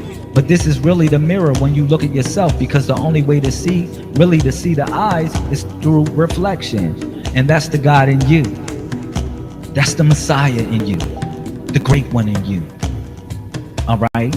So, yes, you see these things through an angle, which are the angels. So you interpret the light, the 7 rays, or the 7 planes of thought through your prism, through what you knows. All right? And you spiral up this motion. You don't move in a straight line. All right? And you see these things through the prism. Thank you. So I'll be opening the floor for questions. Anybody would like any questions? If you want to know what body part of the Messiah you are and what purpose that suits, I'll take questions like that, because remember, collectively we are the body of the Messiah. All right, which means that you decided to be in that position. All right, not no one else. It's like people blame everything except for yourself for your current state and position of what you in at this moment. All right, so that is considered to be the world or the dunya. All right, and then if you go into the tribe of Israel, what you notice is that Dan is not even of one of the chosen tribes. You might say, well, why is Dan not one of the chosen tribes? All right, because the 12 tribes are simply a template design of influence, also connecting with the 12 zodiac signs. But Dan is also those judgmental niggas. That's what Dan represents, those judgmental niggas. All right, that just want to judge people, that want to criticize people to the point that we can't grow as a community. So we don't need those niggas. If you look at the body of the Messiah, you wonder what's at the top. It's the 30 and the 31, which is the Lemel and the Lamel. This is at the top of the body of the Messiah, which becomes an owl, becomes two owls, right? So you say, really? Yeah, because the owl is the letter M, but that means the owl sees in 361 degrees. That means as you have a mate and y'all both the head and y'all control the body.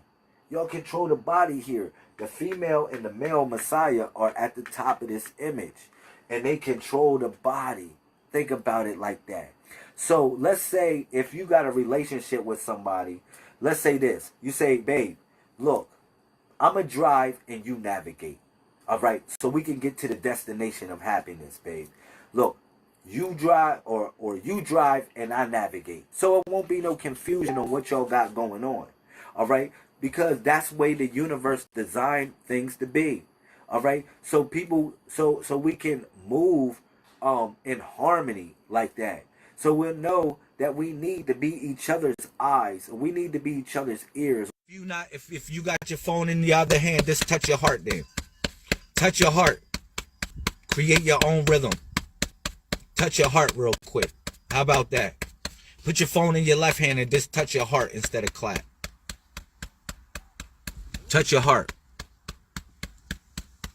All right? Y'all hear me?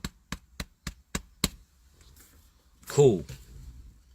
All right, we in here. Now, first of all, I would like to say peace and love to everybody that's in here. All right? I love you. Thank you for your time. I appreciate your energy. I appreciate your energy. And I come here as a person that's sharing love, inspiration, and joy. All right? Now, I go by the appellation Lazarus Lamel, also known as Solar Prime Supreme 131. Now, people say, why do you go by the title of Solar Prime Supreme? Because we have come into a new age, all right? We have come out of the age of Pisces. And the signs that people had is an old regime. Now it is a new template design of your celestial abode. All right? It is a new template design. And it's no longer zodiac signs or zoology. Zodiac. It's no longer animals. You're coming out of an animalistic nature. All right. It's no longer zoology or zodiac. All right. It is now coming to the primes. All right. Or the age of the primes. Okay. So now when I share information with you, first of all, today's date in the age of Aquarius, today's date in the age of Aquarius is 9. Today's actually the first of the month. Today is 9/1/29. All right. 9/1/29. Okay. Now, it's 392 days in a cycle, or what you call a year in a calendar. All right. And it's 14 months. Each month consists of 28 days. All right. This is all bringing you back to the 7. This is all bringing you back to the temple of worship, which is your 7. All right. But even more important, when you move through these different cycles, you begin to learn yourself, which is the Messiah. All right. That's what I came to bring everyone here. Listen, I know you have been called gods. You have been called goddesses. You have been called kings, queens, emperors, and empresses, all that stuff. All right. But I call you messiahs. That's the difference here. All right. With this movement, you come in knowing that you are an embodiment of what the Messiah is and what the Messiah was and what the Messiah will be. All right. All 3 in 1. You are it. All right. And the embodiment of it is your birthday. Like for instance, you know why I put in the comment section or in the title, I say, yo, pick a number between 1 and 31. You know why I said that? Because if I ask you what's your birthday, everybody's birthday is between a 1 and 31 number. Now, what y'all need to know, what I'm sharing here with you today, that is the secret name. The 1 and 31 actually represents the sacred name. Thank you. The 1 and 31 represents the sacred name, which so happens to be what? Lamel. L-A-M-E-L. Lamel. Now you want to say, well, how is the 131 the sacred name, Lamel, which is the title that you hold? And various other people hold the title Lamel. All right? Because Lamel represents 1, which represents the L. And then you got 3, which represents the M, and then you got 1, which represents the L again. All right. If I write it, you'll think it's a L. L-M-E-L. All right. So, or L-M-L.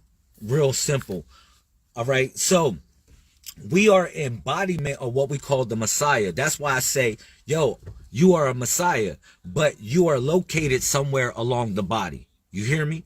So from 1 through 31, whether you put your birthday in the comment section, however it is, all right, like if you put your birthday was, somebody put their birthday, it was 7-9, for instance. 7-9 actually represents a various portion of the Messiah. Y'all hear me? The 7-9 actually represents a certain portion of the Messiah. Just like you represent a certain portion that is located or designated where the Messiah resides. Now, the Messiah, when the Messiah returned, hear me out. See, it's many cultures that talked about this being. Many religious precepts actually mention this being. All right. But from time to time, this being has returned to us. All right. And what I need to tell you that the Messiah has returned. All right, is here right now in this day and time. All right. Now, the problem is this. The Messiah didn't return in the aspect that people wanted the Messiah to return in. You hear me? People wanted the Messiah to come in an embodiment form. Why? So you can cage him up in some sort of way. You can capture him if you want. You can kill him if you want. Am I right? You can attack his physical flesh because you understand that the flesh is weak, even though the spirit is willing. Am I right? Even though the spirit is weak, the spirit is willing, the flesh is weak. So we know that. So they wanted the Messiah to return in an embodiment of a flesh, but the Messiah was smart, was so intelligent, all right? And knowing to come in the right time, which is his time, all right, which is the age of Aquarius, the 11th house. The 11th house so happens to be Aquarius. Am I right? But if you think about it, Aquarius is also the 3rd air sign. So that's a 131 or also the 13. And I told people, I said, you came out of the 12. And when you came out of the 12, you came into what? The 13. You came into the 13th house, or the 13th school of thought, or what we consider to be the cornerstone. All right. Now, all these religions that you go through, all these certain spiritualities that you have walked through, I'm telling you, all of y'all right now, whether you've been through Hebrewism, whether you've been through Mohammedism, whether you've been through Kemetology, hear me out. All the roads lead here, which is the Messiah. That's why I say, yo, how people or have to come through him in a sense, because I'm gonna tell you, we are embodiment of that creature, which is the Messiah. That's why I said your birthdays actually represent a certain position to form the body, to form the whole body, our whole manifestation together as a people represent this embodiment. All right. So somewhere you are designated to do a job. I don't teach, bro, or I don't preach. Only thing I do is share, John. Yo, we loving each other here, bro. My word, John. John Gaston, Messiah, cause you my Messiah. Jason Benson, Messiah. I worship y'all people, man. Lamont, still my soul, Peter, whatever your name is, you my Messiah, man. I'm going to come here. I'm going to worship everybody here. Everybody that's on my Facebook, when I go on my tour next week, I'm going to go to y'all house and I'm going to go to y'all feet and I'm going to go put my feet, my head to y'all feet. Wherever y'all at. I don't care if you laughing about it, man. I'm going to show y'all. I'm going to worship my brother and my sister, man. Because some people, you got to hit them with the puff, puff pass. Feel the ground beneath, sacred and strong. Messiahs, we rise. Rivers be your guide. Charlotte, rise up where the stars align side by side. Through the trials, through the pain, we were broken. The symbols carved in clay, your words unspoken. They left us messages in the river, in storm, to remind some Messiah, we rise, always last. Charlotte, rise up, let the Cool. Taino.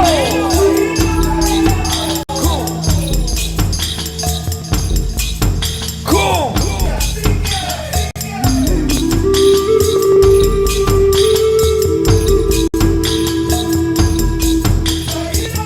Yeah, Kawebe. Yeah, Tuwalu. Yeah, Yakahu. Yeah, Tuwalu. Yeah, Atabe. Yeah, Tuwalu. Yeah, Huracan. Yeah, Tuwalu. Yeah, Kobenetex. Yeah, Tuwalu. Yeah, Zembi. Yeah, Tuwalu.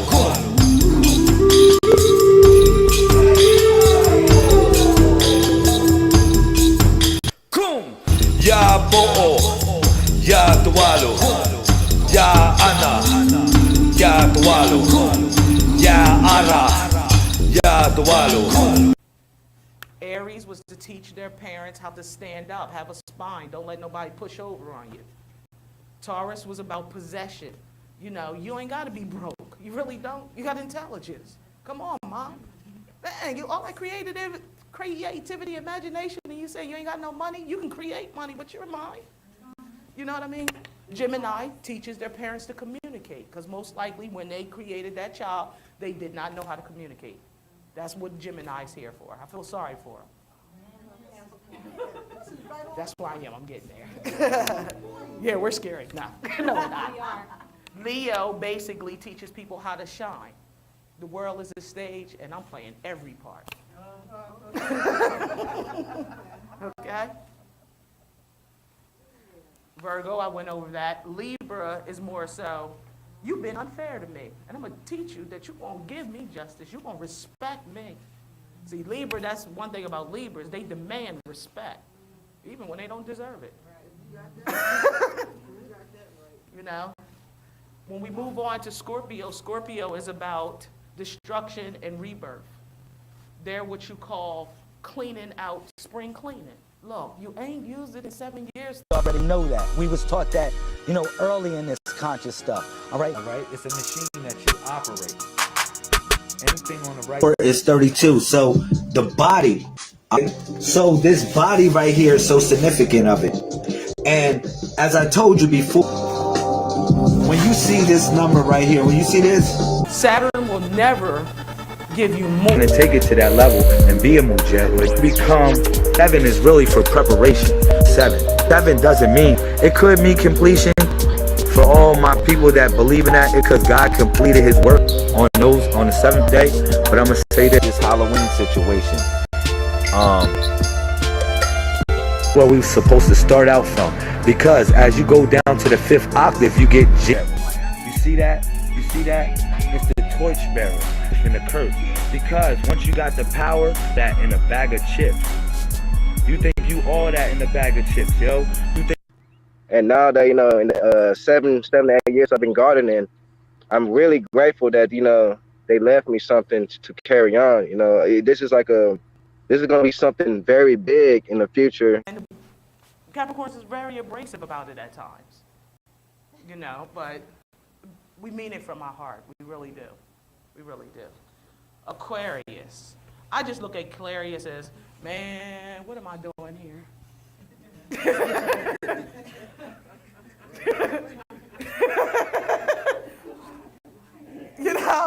They're like, that's the best way. I mean, because it's the water bearer, and a lot of people think it's a water sign, and it's not. It's an air sign. But they're like, what the? Actually, it's electricity. Yes, it's electricity. And they will use it, won't they? So being around Aquarius, I like that because sometimes when I get in my indolent stages where my confidence level go down, like especially if I'm writing a book, and I'll be like, ain't nobody gonna read this. I have my Aquarius friends that I can call that zap the energy in me, and I get right back up and my confidence built up. So that's why I have Aquarius around me when I'm in my writing stages. Because they're honest, they tell you the truth. They be like, that sucks. Okay. They won't say, well, that's good. Just because they're my friend. The word Messiah to me does not mean to wipe away, does not mean to wipe clean or none of that mess. It means one who is prepared for a battle, a warrior, literally consecrated for battle, ready, getting ready for war. All right, that's what a Messiah means to me, bro.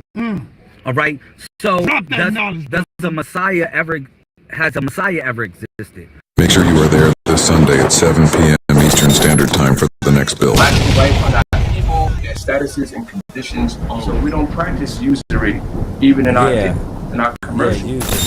Are the Moors free white people? No, before you break that stuff down, what is your spirituality? You can go to the bank tomorrow and open up an Islamic interest, non-interest bearing account. What we have are the testimony of those who are now elders. I left the office when I was racing to get here. Look in the Black's Law Dictionary, 4th edition, 1st to 4th edition, and you can Google this. Free white persons is defined as free white persons referred to in the Naturalization Act. Okay, why is that important? Why are they mentioning the Naturalization Act? So the Naturalization Act tells us that everybody that comes from another nation with their nationality is classified as white.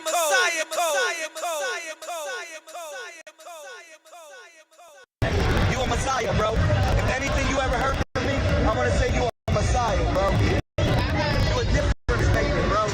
You hear me? Keep on being a king. Keep on being a king, my brother. Yes, sir.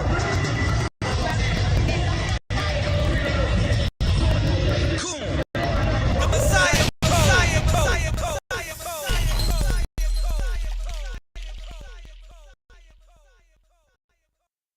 Okay, Saturn will never give you more than you can handle, but it will knock you the hell down. When you get in those periods where nothing seems to be going right, you get in the car and go somewhere there's traffic, then you go around the traffic, it's a manhole, it's a hole in the ground, then you get around that, it's something else. Saturn says sit down. Because when you first went outside to get in the car, your mind said, I should stay in the house today. And you didn't, so Saturn keeps going, poof, your heart hit it. What's up? What's your salutations? Peace to the family. How y'all feeling? Make sure y'all can hear me pretty decent.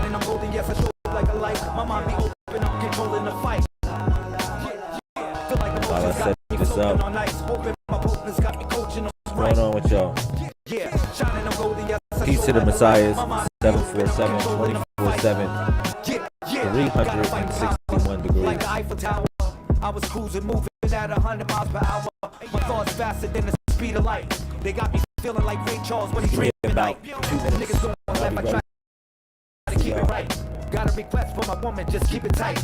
Got a call on the phone, it was ringing the light. I'm in the matrix, stuck in the agents, trying to get the mind. Meditating, facing the sun like solar panels. My third eye steady shining like a glowing candle. Feeling like John the Baptist walking in the sandals. I'm in the desert like shout out to you, you know who you are. Like shout out. Shout out. Let's say peace and love to all the messiahs. What's going on, yo? Chime in, state your name, put it in the comment section. You are relevant. You are relevant. So, let me make sure I can hear it pretty decent.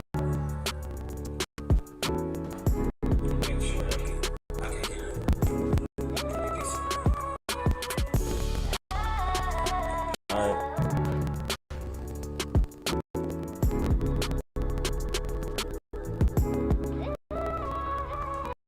So, wow, where should I go?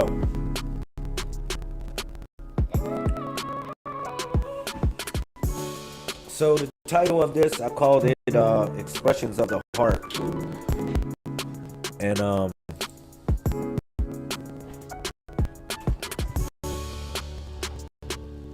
gonna be reading some stuff from The Secrets of Law. It's a book that will be published pretty soon. I'm just getting the final copies or the final edits done on the book. So look for that book to be dropping pretty soon.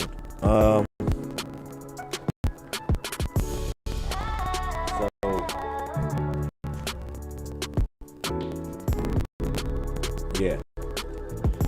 The title of this is Expressions of the Heart, man. I just want to say a couple things from my heart, from me to you. For everybody that's watching, you know, anybody that's going through certain challenges in life, you know, you have to have determination, strength, and you can't give up. Put it that way. You can't give up on yourself. The things that you know that are right in your heart, you can't give up on these things, yo. Alright? That's an expression of the heart. You know, one thing about the heart, they place the heart on the left side of the body. But if you notice the planet is on a tilt. So more or less, when you move throughout life, you become balanced because of the tilt of the world and the tilt of your heart. So you remain balanced in between the two. But what's so deep about the heart is that at the center of the heart, you got hemoglobin. And the hemoglobin at the center of the hemoglobin is iron. So iron is ferromagnetic.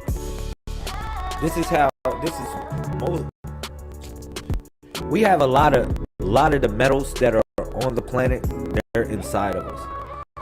And a lot of those metals that are ferromagnetic, they also help us create a polarity around us, which is 3 to 9 feet.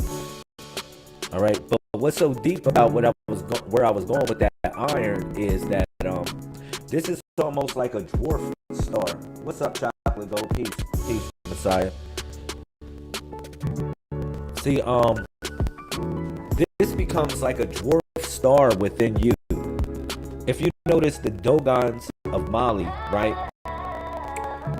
They're a lot of their ceremonies, they go around, they center around, you know, Cyrus A, Cyrus B, but these are dwarf stars. You know what I mean? Like, they're dwarf stars. So why would the dwarf star be relevant in this conversation? See, the dwarf actually represents a concentrated force. If you notice, going back to ancient Egypt, Bes, the deity that they call Bes, you know, he actually protected the children, the women and the children, actually, best. But he was a dwarf deity. This is where they got the mystical Santa Claus from, or the Santa Claus story from. Because if you look at Best actually resembles, or Santa Claus resembles Best. Alright, the pot belly. Only thing is, Best is short. That's where they get the dwarf stories from. And also, Best, he has a workshop. So that workshop is associated with the fire. You know, because they'll show Best coming out the fire. I can show little pictures of this, you know, but I'm just breaking down a certain analogy so we can simulate this conversation to why would I call this video expressions of the heart, you know. And I just want to relate this to challenges that everyone is going through. In some sort of way, you got to find a peaceful resolve, man. A way in between. I don't think you're always going to be right or you're always going to be wrong. But at some point, you got to figure out how to meet in between the two, where what needs to be done is done. Period. Okay. Now I said that I was going to read something from the Secrets of Law, and I will do that for everyone. And I also will put some stuff in the comment section for the people that's watching on the YouTube, the Facebook, everywhere. So this is the Secrets of the Lost Angels. This book. This would be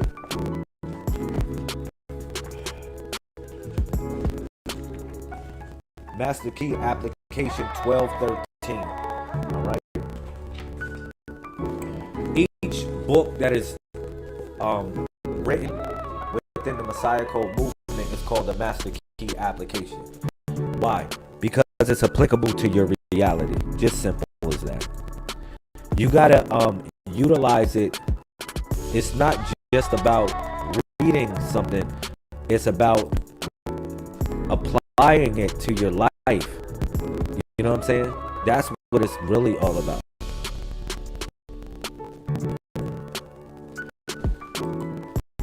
Real talk. So, yeah. But in this book, the Secrets of Law is really the Secrets of the Lost Angels. I'm gonna say it like that, just to keep it basic for everyone, so you'll kind of get an understanding of where I'm coming from on this. This would be the Secrets of the Lost Angels. Okay. Now, if we want to break down angels, what does angels mean? I mean, you got. I don't mean naked babies, Greek babies with wings. No, I'm not talking about those type of angels or Cupid or anything like that. I'm just talking about angels as being angelos or messenger, Malak. Or yeah, these were messengers. That's all. Now you can associate it with any type of whatever reality that you want. That's up to you. But this book is symbolic of so many things. All right. First, I'll bring you to this, and I only got probably about 15 minutes. I only want about 15 more minutes of your time. All right. This is called the body of the Messiah. All right. We all form this body. We all form this body right here. The 1 through 31. That's what it is.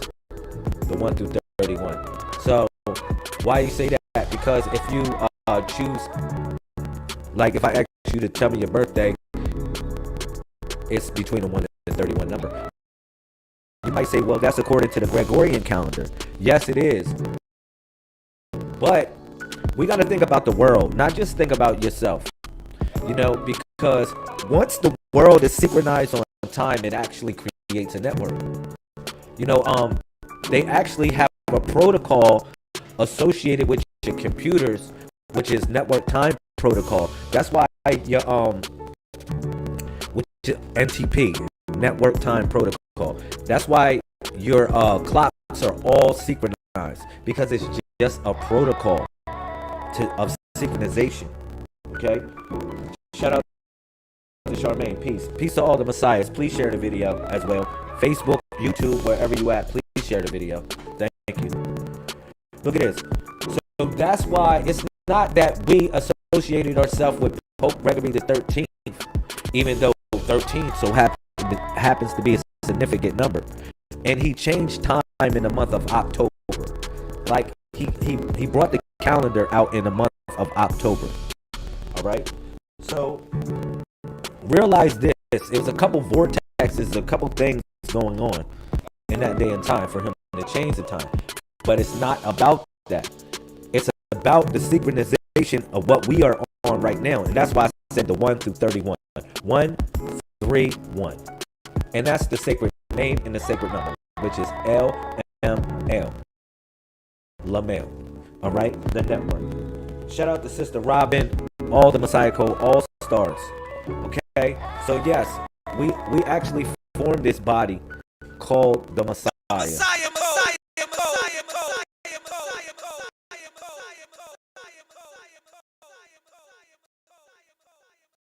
Yeah. If he told you to get back on it, that means he cared about you. Because one thing that you realize, if you read your book, sis, yo, man, it's a character in this book. I didn't give her a name. You know why I didn't give her a name? She's in this book, right? She's at the beginning of the book. Look, is she not in the beginning of the book? Oh, yeah. Master key combination 131 memorandum. The Messiah Code. Verse 1. The Messiah Code is an archive of information that is and has been and will be moving throughout the mainframe for an eternity of what we call time and space. Verse 2. The greater consciousness of thought, the hard drive of self-awareness. How can I explain what the Codex is? Verse 3. A combination of all matter and antimatter. In actuality, you can consider it a combination of all things. We call this the network, the tone of the universe. Verse 4. The greater perception of reality, tapping into the frequency of the ever-living to become a master student, so you can become a master teacher. Verse 5. This means that you have to base your life upon learning. It is no day or no minute you are not in the realm of learning. Every aspect that you will learn throughout this program will be a point in a geometrical shape that you will create in a pathway of life, coming back to the source. Verse 6. When you move from point A to point B, back to point C, back to point A, you actually create a geometrical shape, or what we call a dimensional reality. The sigil of destination, the progress of learned behavior. Verse 7. You are a Messiah type, leader, or savior of a particular group or cause, and never let anyone tell you different. That means you have to step up to the plate and be a leader. Verse 8. Show perseverance in what you do and diligence in the things you dream to be. The idea of this is to tap into your uniqueness. Yes, you are unique, and know the special qualities that you possess as a Messiah type genealogy. Verse 9. Now Messiah can be applied in many ways. Throughout the course of your journey, learning the Messiah Code, you will learn the cycles of 1 through 31. This is a symbolic clock of time, measuring the cycles between 1 and 31 as the Alpha and Omega principle. Verse 10. These are the building blocks of messiahship, and every block represents a degree in the temple that you are building. It represents the foundational keys to open the doors of a monumental temple. Verse 11, you have to make the foundation strong, so when the storm comes, you will not be shaken. Verse 12, the mind, the body, the soul are all aspects of the temple. All three are one. 131. Verse 13, the threefold reality that you will tap into, and the greatest tools that you will have will be that of the Messiah Code to decipher reality and rewrite the mainframe consciousness. Learn the code, know the code, and be the Codex.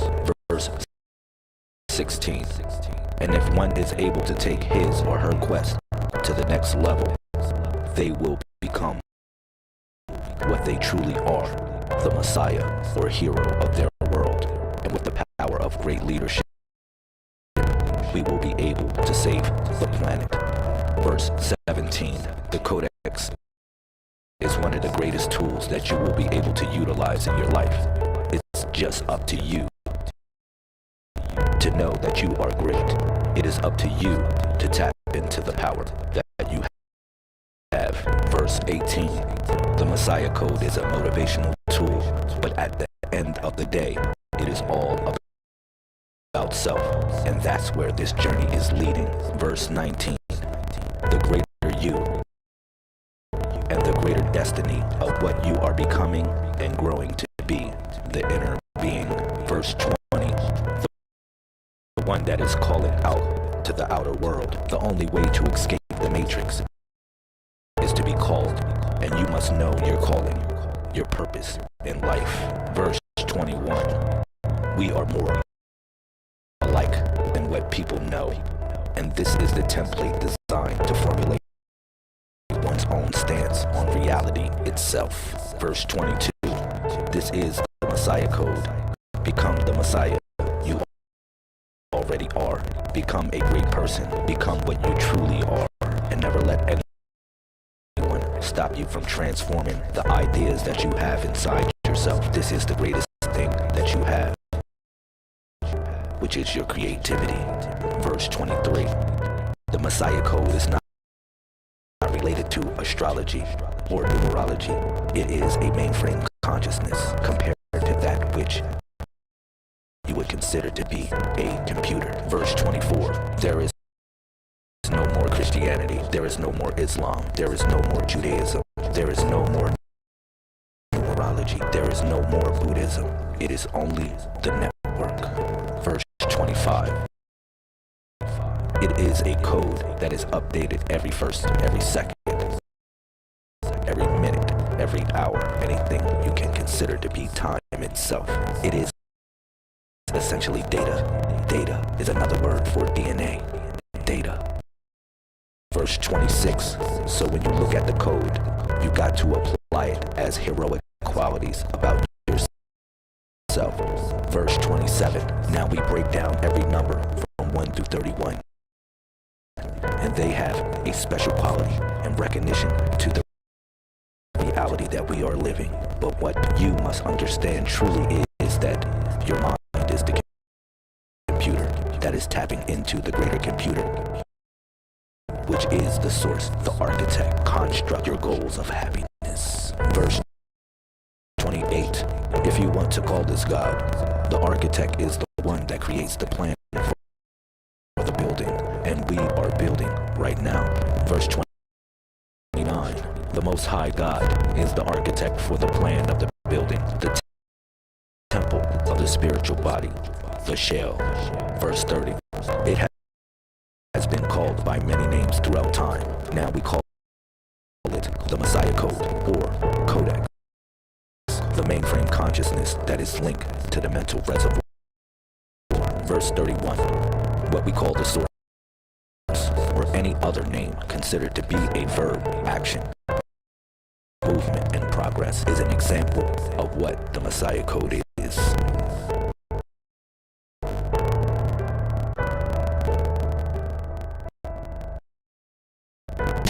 Messiah, Messiah, Messiah, Messiah, Messiah, Messiah. forth, but I talk about the game. I talk about life as a game. The fact that we might be somewhere, because we're all one, connected. We might be somewhere playing a game, just like now people are here, there, and everywhere, and they're playing these the games they play. Right. They're trying to, just won $3 million playing a game somewhere. So we're somewhere playing games that we have established and don't know we actually set the parameters of the game. And that part of the task of how to win the game is to, one, remember that you're in a game, two, that you wrote the game, and three, what was your escape plan? Do you agree with that? Wow, we are sitting here together doing a simulcast. Hello. Welcome, everyone. Welcome. Want to pick up these microphones? Yes, we can. We'll get a Peace to everybody. My fault. Let me set up a little bit of invites on my channel. Peace to everyone that support Miss Dr. J. Dr. J. Yeah. Peace. Thank you for tuning in. Thank you for tuning in. I'm feeling real good. You can tell it's real good energy. I am with my dear brother, and I'm going to call him a son, too. You can call me that. You can call him a son, Lazarus Lamel. Many of you have followed him as he has journeyed far and near. Yes, ma'am. And we are sitting here together on this day of the sun. And we want to talk about some interesting stuff. It's going to be a combination. I think you want to kind of interview me, and I'm going to kind of interview. We're going to kind of discuss some things, because the question that I posed about who is the returning Messiah, I'm pretty sure. My question is this. All right, who are you in reference to your journey? Wow, a lot of people don't know that they're on a journey. I have gone through various levels of spirituality. The most prominent one being achieved the level of pastor, apostle, and pastor, and to lead a congregation, to then have what I would consider an awakening that occurred in December of 2010 that disrupted, which was a major shift. Any shift leaves aftermath. So just like when you have an earthquake, when you come after the earthquake, then you got rubble to an extent, you got damage. But in my case, the awakening and the shift caused me to see things from a different perspective spiritually. I saw a broader spirituality than what my religious training and believing I had. So I was given a mandate to reawaken minds, and so I didn't know what that entailed. But along the journey, people like yourself came here to the house of reawakening minds. For a while, I was still standing up on this platform that they call a pulpit, and I was still teaching from that on a weekly basis on Sundays to a new group of people who would consider themselves Afrocentric and enlightened at that extent. But I was giving it was spiritual but non-religious twist on things that were practical. There's a lot of practical, moral information in the scripture. So, and it's still relevant to this day. But the problem is, when you teach it to people in an inerrant way, that does not give people the fact that there's allow people the knowledge that there's allegory in there. There are fables and mythology, so to speak, and then there's reality. There's always a twist of the things that seem outrageous normally are the real things, and the things, vice versa. All right. So that's what it did for me. It opened me up to see a larger spiritual reality. So let me get this. So in this, it was two different flocks coming here. Not at the same time. Not at the same time. No, the first, the original congregation had left, and there were maybe about 3 or 4 of them who were remaining, but those were the ones that believed in the changes that had come upon me. Everyone else had gone. So the new people were more or less, like I said, more diasporan, Afrocentric. Okay. And so I was working to, and I knew a lot of them. I knew some of them prior. I'd known them years before. So they came kind of to help me because they found out the word got around that I had wakened. She woke. She woke up. She woke, and so they came, and actually they came at the time when I needed them.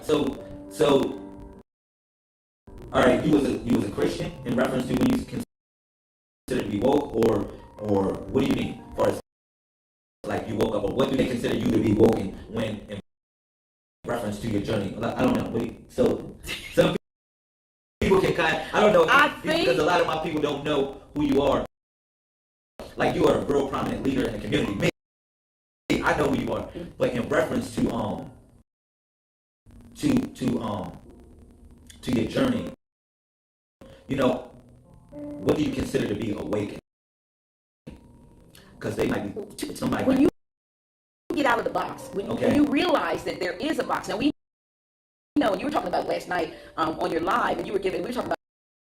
I think I posted it. Was it Exodus 13:12? Yes, ma'am. So, which talks about the matrix or that everything that bursts forth or something out of the matrix belongs to creator. Yes. So the matrix is the womb. That's right. And there are good matrices, and then there are destructive matrices. At some point you have to be birthed and born out of the womb. You cannot spend your life sucking off the if you will, like if you saw the movie The Matrix and Neo was in that where all kinds of that was indicative of being in the womb, but there has to be a breaking forth of that. Okay. And so for me, my awakening consisted of me breaking out of the luck. And even though it was nourishing for me while I was what I call, let me back up, I call amniotic fluid, y'all know me, I call it amnesia juice.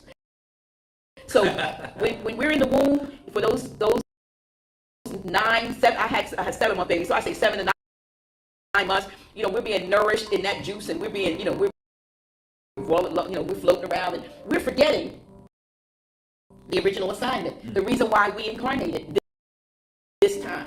And so when you stay in the matrix, in the womb, you stay in a forgetful, not knowing state. Right. And so the birthing process has to do with coming into one's own opportunity to fulfill the assignment or the script, if you will, to play out the script that you have scripted prior to the incarnation. Right. But when you stay in the womb, you're being lulled into complacency and forgetfulness, and you're able to be influenced. Like I was saying to you before we went live, so many women don't realize how important it is that even when you're carrying a baby, the outside influences that affect the child when he or she is born, even though they had not yet broken forth from the matrix yet, they are being influenced. So if you stay in there, you're constantly at the behest, if you will, of everything that's being thrown at you. So we got media, we got religion, with dogma. Nothing wrong with religion, but dogma and all of the things that the manipulation that is thrown at society in order to subject.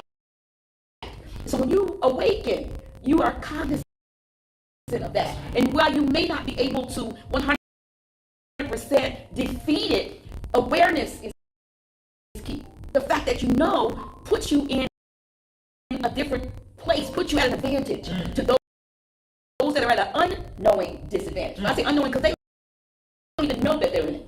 Wow. So once you know you're in it, at least you have a fighting chance.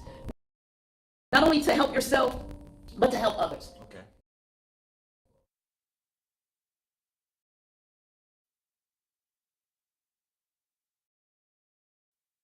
But yeah, man, this is, I feel as though we should have healthy conversations. We should talk about knowledge. Indigo. Mimi, And Indigo. I didn't say this in a long time. Let me do it. For the people, drum roll, please. Drum roll, please. We got a Messiah Code All-Star in the house. It is.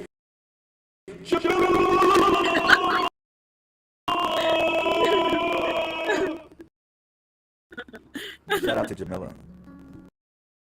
Messiah Code All-Star. They're taking us away from that with various different condensed versions of God's word that they call the 66 books, known as the King James Version of the Bible. All right, Shakespeare, of course, we already know that. We was taught that, early in this conscious stuff. All right, but just how will we do, and what can we do to make this better? All right, the only thing I can say is this: for whatever or wherever you stand at, that's why this is called the Messiah Code movement. Spiritual conscious evolution for future technology. Wherever you stand at, you must be a Messiah. Because a Messiah is a leader or a savior of a particular group or cause. All right? So you must, wherever the immediate environment from which you live, you must change it. You must figure out ways to change it. Do different things in the community to make the degree of change that you want, instead of asking or waiting for somebody to do it. All right, you do it yourself, and you combine with the forces with those that are in like-minded, like yourself, and do what's necessary to make that change. Just keep it real, and that's for all the messiahs that support the movement. So I broke y'all down from 3. All right, 3, which is contemplative thought. All right, and then I took y'all to 15, which is the throat box, but essentially it's the spoken word that comes from the throat box. And it also represents the necklace, that which is next, or that which is connected or close to your heart. All right. So this is something that we are all learning. You know what I mean? Just to connect up closer to that which is on our heart, or those that vibrate on the same heart frequency as us. All right. So moving forward, you got the 26. Today's the 26 as well. Now you say, well, what does the 26 have to do with this, Lamel? Well, the 26 actually represents the keys. All right. Now you say, well, what keys are those? These are the keys towards opportunity, greatness. All right. So when you look at the reflection of the sun today, which is the circle, okay, because you got 3 images when it comes to sacred geometry. When you designate reality for the calendar, you got the square, the triangle, and then you got the circle. So the circle represents the world, and then the world is, you say my necklace is a dream catcher. Yeah, the necklace could actually represent the dream catcher as well. It can represent a form of a dream catcher. That is correct. It can represent that as well. All right. But, the number 26, moving forward, the number 26 represents opportunity. It represents the keys. When the keys come to the door, because remember, I said we was at contemplative thought, which was the number 3. But moving forward, the last number is the number 26. It's the number 26, which is the key. It's the key to open that door. You at the crack of the door, right? You at the crack of the door. But listen, now you got the key. If you close that door, you can open that door back up, which is opportunity. All right?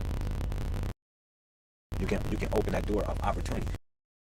So the number 26, which is the 26th letter, is the letter Z's, or it would be the letter keys. It would be known as the letter keys, or Z's.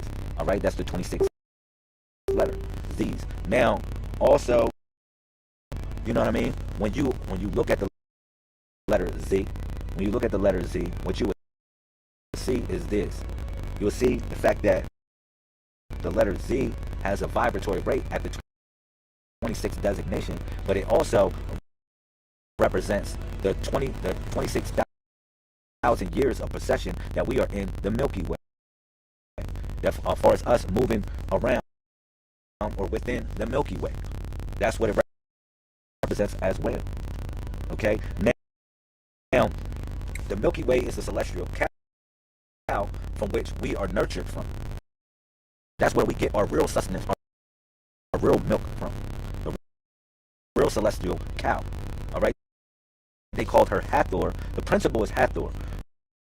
You know what I mean? Now you can go back to Egypt and say, man, Hathor, or Hathor, and then say, and gravitate towards the deity, but it would be better to gravitate more or less towards the principle.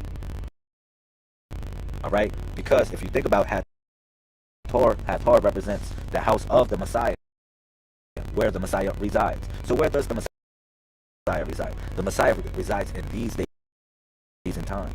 It resides within that cluster, these clusters of stars, billions of them, which we call the Milky Way.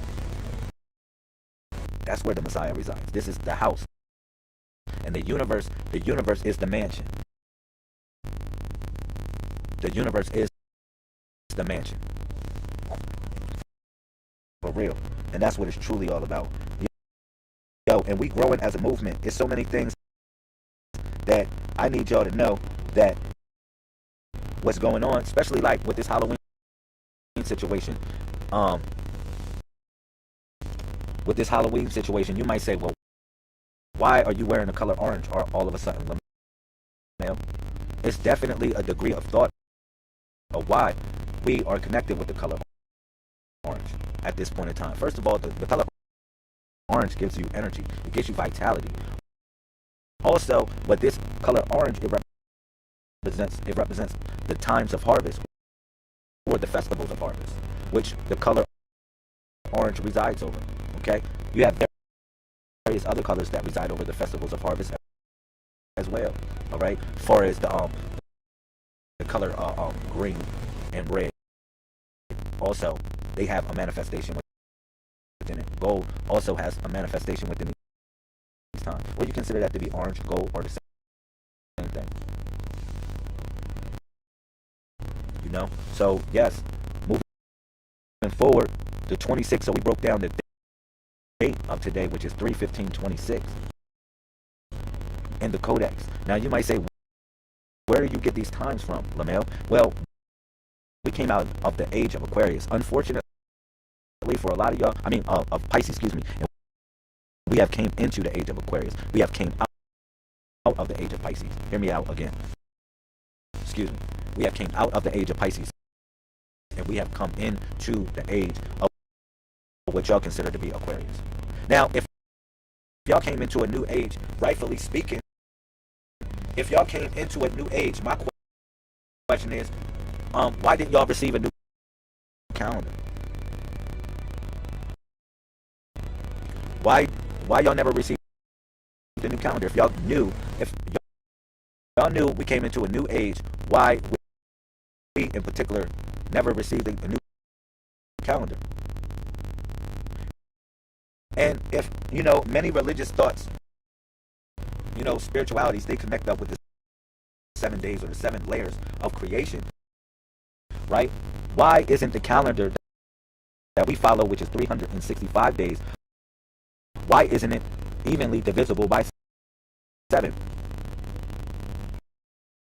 Look, we got to get everyone back on this 7. Why would you say that? Because think about this. If we practice holidays, right, our calendar, it connects with the number 7. Like, for instance, we have 14 months in our calendar, 392 days in our calendar, as opposed to 365. You might say, what do you mean 365? It's 365 days, Lamel. Well, in actuality, we deal with cycles. All right, just letting y'all know. We deal with the cycles of things. Excuse me. I see these robots coming in again. But we deal with the cycles of things rather than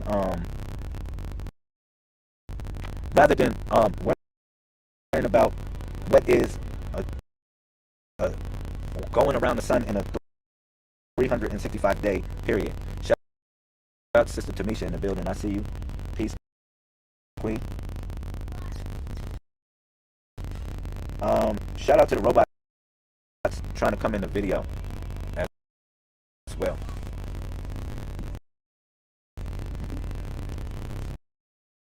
Yeah. Thank you. I'm sorry. I had to block him real quick. You know how it is, man. Hear me out. It's 392 days in our calendar, which is 14 times 28, which is evenly divisible by 7, if you break it down. Now, what's so significant about the fact that it's 392 days in our calendar and it represents a cycle rather than a solar year, all right? We don't worship the sun. The sun that we worship is, or that we find ourselves to give more reference to, is the sun within, all right? Even though that sun without is, or that's outside of us, it's just a representation of the sun that's within us.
Listen, hear me out.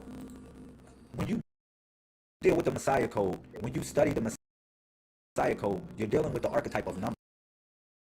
All right? Now, we're talking about the journey of the Messiah. Now, the Messiah is taking a journey within himself or within herself. You feel me? Just like you taking a journey within yourself.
another Huey P. Newton. Yes, it's going to be somebody.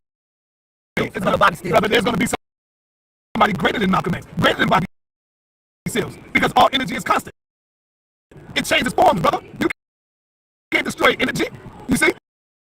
So yes, we're going to have that Messiah that come amongst us again. Yes, I believe that. I know that. I ain't going to say I believe it. Because you know the direction that each corner leads you. See, today is the day of the destiny knower. Because the number 8, if it gives you direction, the number 1 represents harukment or movement, or how you move.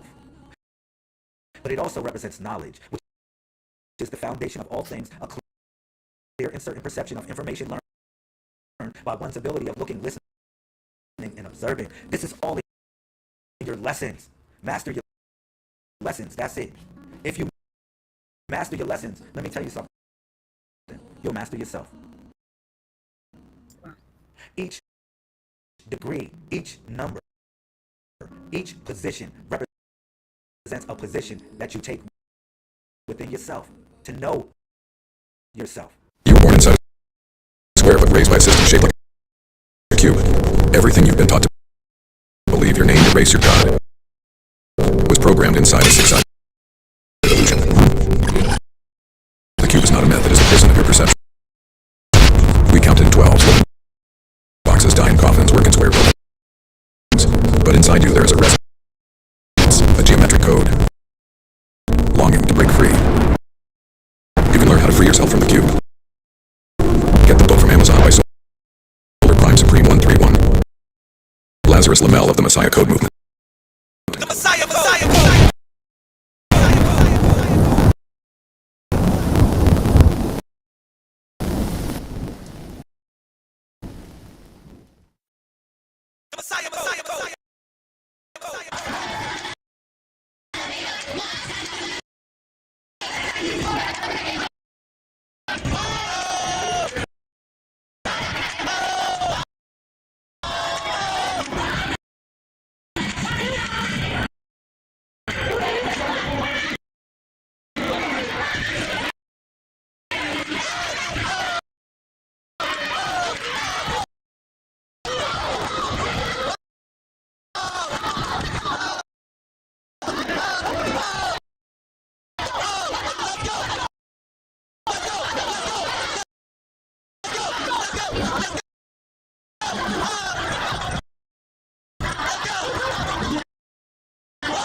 Let's go.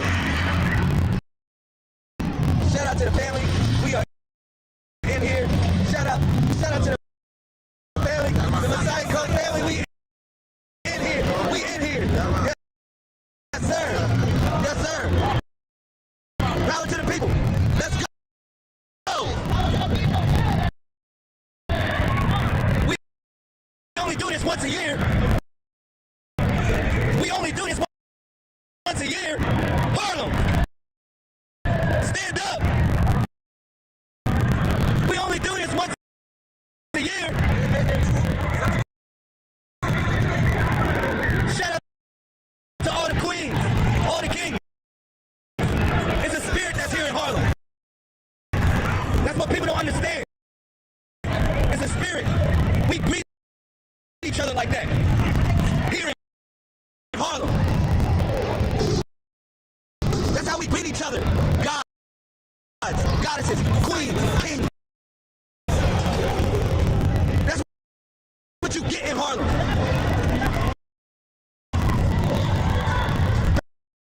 Power to the people for real. What up?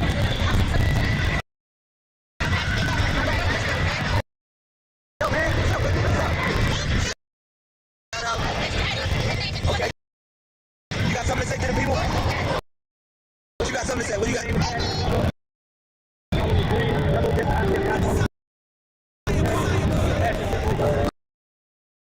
Wow, man, you got something special underneath that. You a Messiah, bro. If anything you ever heard from me, I'm gonna say you a Messiah, bro. You a different man, bro. You hear me? You want to be in the kingdom, brother? Yes, sir.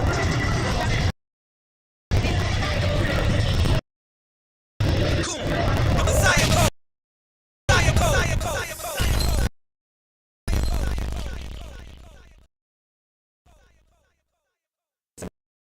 Machine that you operate. All right, it's a machine that you operate. Anything on the right side, it operates like a machine. So your moral compass operates like a machine.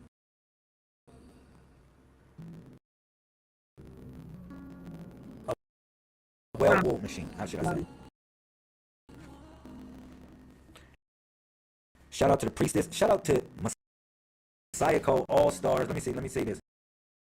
All the Messiah Code All-Stars, I see y'all in the building. Shout out to Felicia. Messiah Code All-Stars. Shout out to High Priestess. What's up? Of course, shout out to Queen Kenya. I'm here. Shout out. Marigolds actually help with insects. If you have a tank, have some marigolds right around it, and it will help with insects. Hold up, say that again. Because they go with mosquitoes as well, bleeding. That's why. Citronella good for mosquitoes, I'm telling you. Right, right. The thing was, I wanted to be organic, so I kind of didn't use too much of, bug repellent. That's the Walu, which is divine manifestation or collective consciousness. That's us moving as one. All right. So when life throws you challenges, when the path isn't straight, the need teaches you to adjust without losing balance. In ancient Kemet, the elders believed that flexibility wasn't just physical; it was mental and spiritual. To be flexible in thought means to be open to new perspectives. Come on, man. To question what you know and to be willing to grow beyond your current understanding. 14 and 14 is 28. All right, this is silence. But we're going to go back into the 3 dots. Time started over 2017. You measure everything by ones and zeros. When Moses came down from the mountain, he had 10 commandments. 10 command keys. A lot of the Hebrews say what? He had 613 commandments. You still add that. That still adds to 10. 613 adds to 10. Now, you got 361 degrees in a circle. For anybody that studied ancient Egypt, they should know this. They should know everything starts off with a dot. I told you that. So when you draw a circle, you're supposed to use the compass. And when you use the compass, you set it down first to what? To create the dot. The perfect circle. You get what I'm saying? Which equals 361 degrees, which is the same thing, 10. The combination key to unlock. It's over 4,000 years old. And I have this pottery on my headdress. And you know, I'm going to tell you something deep.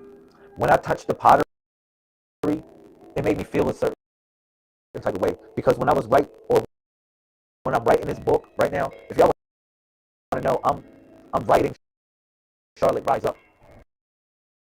This is what I'm doing. I'm writing Charlotte Rise Up. But yo, I just hold the pottery. Like for me to download the information, all I do is just hold the pottery, and I get a feeling of where it's been. That's called psychometry. When you're able to hold a basket object in a certain type of way, and you can feel its journey. Man, I can feel the journey of my ancestors when I touch that object. The main thing that we did in this cleansing is stop sugar. And then a lot of y'all said, well, I'm going to stop eating sugar. Well, I'm going to eat caffeine then. And then y'all realize that caffeine is not in the diet as well. It's not in the cleanse, so you can't just be jacked up. I know. You know what I'm saying? So back again, you know, it always been I would say, a trail or breadcrumbs more or less to lead us back to the Messiah. And I'm utilizing the numbers 1, 3, 1 once again. Right? Back again. Lamel would be I am L. You realize that the pain runs so deep with the people when you try to cut with the scalpel, you can't cut too deep because you can't, like, literally, you'll kill the people. So they had to give you something more precise than a scalpel in order to take the poison or pain away from the people. And that was Lazarus or laser. Lasers are us. All right? That's the next weapon you was given as a Messiah. You was given the lasers are us. The laser. Because the only thing that can cut more precise than a scalpel is a laser. All right? So you was upgraded with technology. And you might say, well, how is this relevant in these days and times? Because, again, as holy as it seems when we want to get to nature, we cannot have nature without technology. We are in a new age what is considered to be new information. All right? And y'all call it Aquarius. A lot of people call it Aquarius. But this is the new age of what they call information. Man, I need a job. I need some sustenance. I need some real sustenance. But you know, everybody walking past God's shop. Everybody walking past God's shop and they got that help wanted sign out. Come on, y'all. People walking past, it's like, yo, oh man, you know what? God don't pay that much. I don't want to work for God. God don't really, he don't pay that much. But God rewards plenty. Like, God rewards you in, like, rewarding riches, if anything I can say. Like, it's it's like priceless. It's a priceless sustenance of what I feel that God provides. But people walk past, God's shop and say, you know what? I know it's a help wanted sign. I was looking for a sign. I walked past. I said, yo, I'm thinking, I'm praying to God. I said, God, show me a sign. And the moment I said that, God showed me a help wanted sign. And when he showed me that help wanted sign, all I did was, what? Keep it moving. I walked past God's shop. But I'm going to tell you today, it's another sign that God is showing a lot of people, which is a stop sign. Like, really, like God, you become a mujahid. You know why you become a 7? But a mujahid, for all my mujahids in here, that's trying to take it to that level and be a mujahid. You become a spiritual warrior. It's called a mujahid.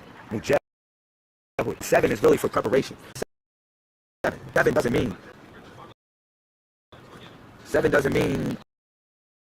completion. It could mean completion for all my people that believe in that, because God completed his work on the 7th day. But I'm gonna say this: 4 point. This is when you're getting on your knees for God, man. Like, this is when you got the power, man. After the power, after all that, you got the power and you got the gift and the curse. You realize one thing: you got to get on your goddamn knees for God, yo. You got to be like this. And this is real talk. This is real talk. You got to get on your knees, man. You got to get on your knees. You got to get on your knees, yo. You got to get on your knees. When you get on your knees, you got to pray, man. You got to pray. You got to pray. Because when you in prayer, that's the 7. And this is an emoji right here. I told y'all earlier, this is an emoji. This is an emoji. This doesn't represent a scare beetle for all y'all Egyptian lovers. It's not a scare beetle at all. It represents somebody in prayer. So when you're in prayer, when you're taking prayer, you on 4. You on 4. On 4 like a baby. You come in like a baby. And then look at this. When you become an old man, you walk on 3. Because you walk on 2 legs in a cane. Because you realize something. You realize one thing. You realize one thing.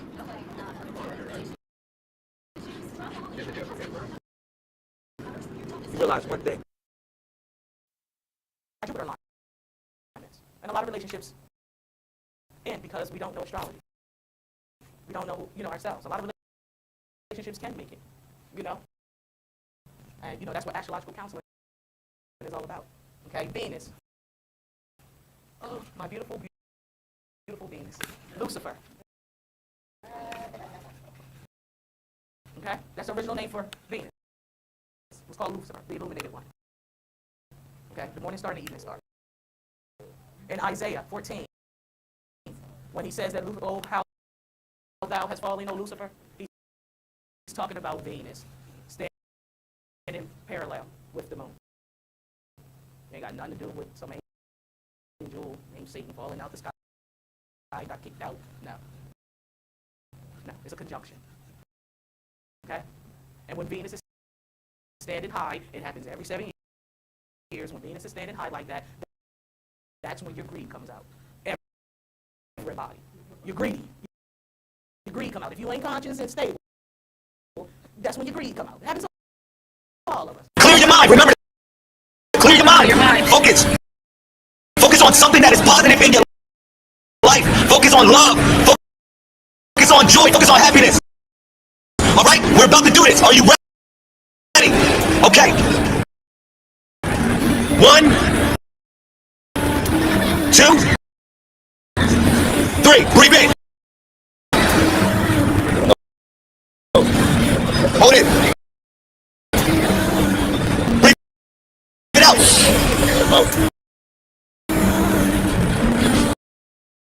Breathe in. Breathe it out. Come on, breathe it out. Breathe it in. Breathe in the happiness. Breathe in the peace. Breathe it all in. Share it with your family. Share it with the world. Share it.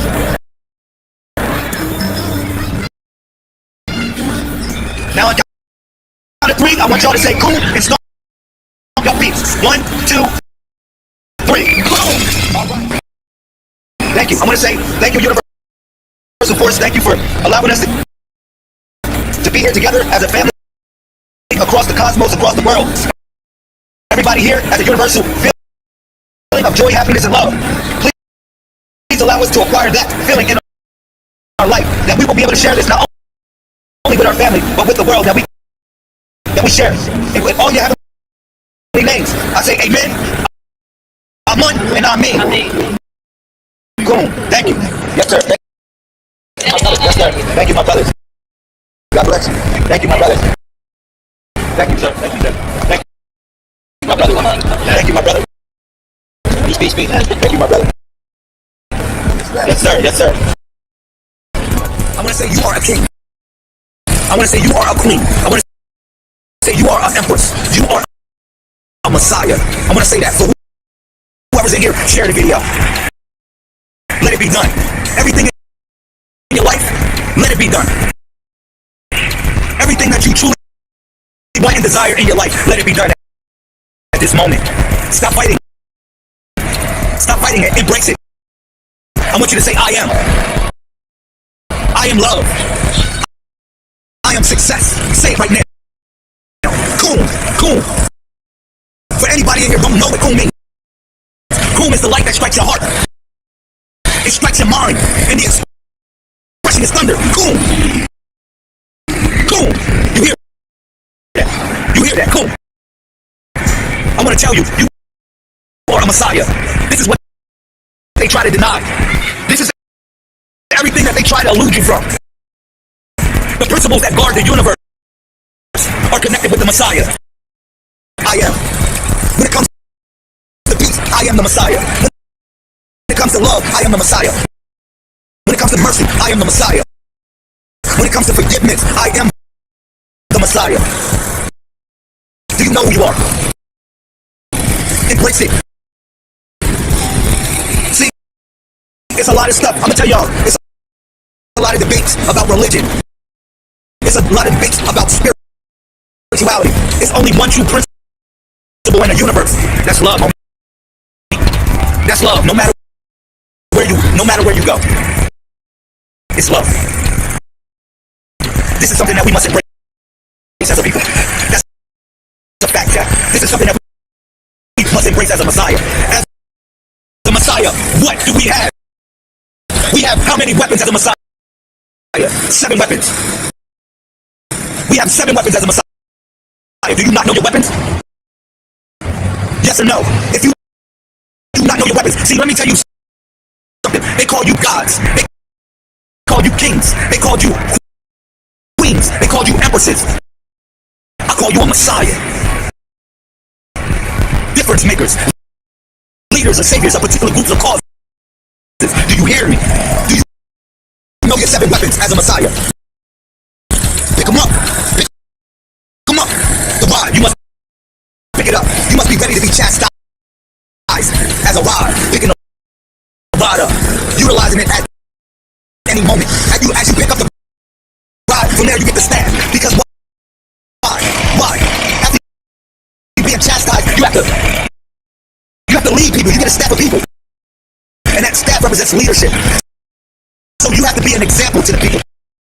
You can't just be talking what you're saying. You can't just saying whatever you're saying out your mouth. You gotta be living it. Do you understand that? Messiah, God, Goddess, King, Queen, Empress. Do you understand? Understand? So understand. So you get the rod and you get the staff. The staff is for leadership. It's to show that you're an example to the people. After that, you get the arrow. Because you say, well, why do I get the arrow before the bow? Because you know the bow comes next. Why do I get the bow? Why do I get the arrow before the bow, Lamel? Well, where the to lead the people? Where are you going to take the people? You got the staff of people, and you showing them what to do. But where are you going to take them? You need an arrow. You need a right thing to take these people. So you get the arrow as your 3rd weapon, as a Messiah. Share the video. Share the video. Share the video. For all the messiahs in here. The fourth weapon is the bow. And like I said, all of y'all wanted the bow in your hand. You wanted the bow in your hand. The bow goes on your neck, so you can be able to shoot the bird from your neck, from your throat box. So you can be able to shoot the right words from your throat box to the people. So you can be able to shoot the right words. That's why the bow tie or the bow is on your neck. The bow is not placed in your hand as a messiah. You got 4 weapons now. You got 4 weapons. You ready for war? Because a messiah is one who is anointed for war, who is preparated for battle. Nothing less. Messiah. Ain't no punks in here. Ain't no punks in this Messiah stuff. You ain't signed up for none of that. So you got 7 weapons. I gave you 4. I gave you 4 weapons right now. You ready to slay somebody? Or you ready to kick some ass? Or what? Are you ready to kick the devil's ass or what? Now you got 4 weapons. You laced up. You got the bow. You got the staff. You got the rod. You got the staff. You got the arrow. You got the bow. You know the next weapon. You already know the next weapon. I'm about to night y'all. Give you the sword so you cut somebody up. But the thing is, I'm not going to give you the sword that you thought I was going to give. So you can go be a killer. I'm going to give you a scalpel. Another double-edged sword for you. So you can be a healer instead of a killer.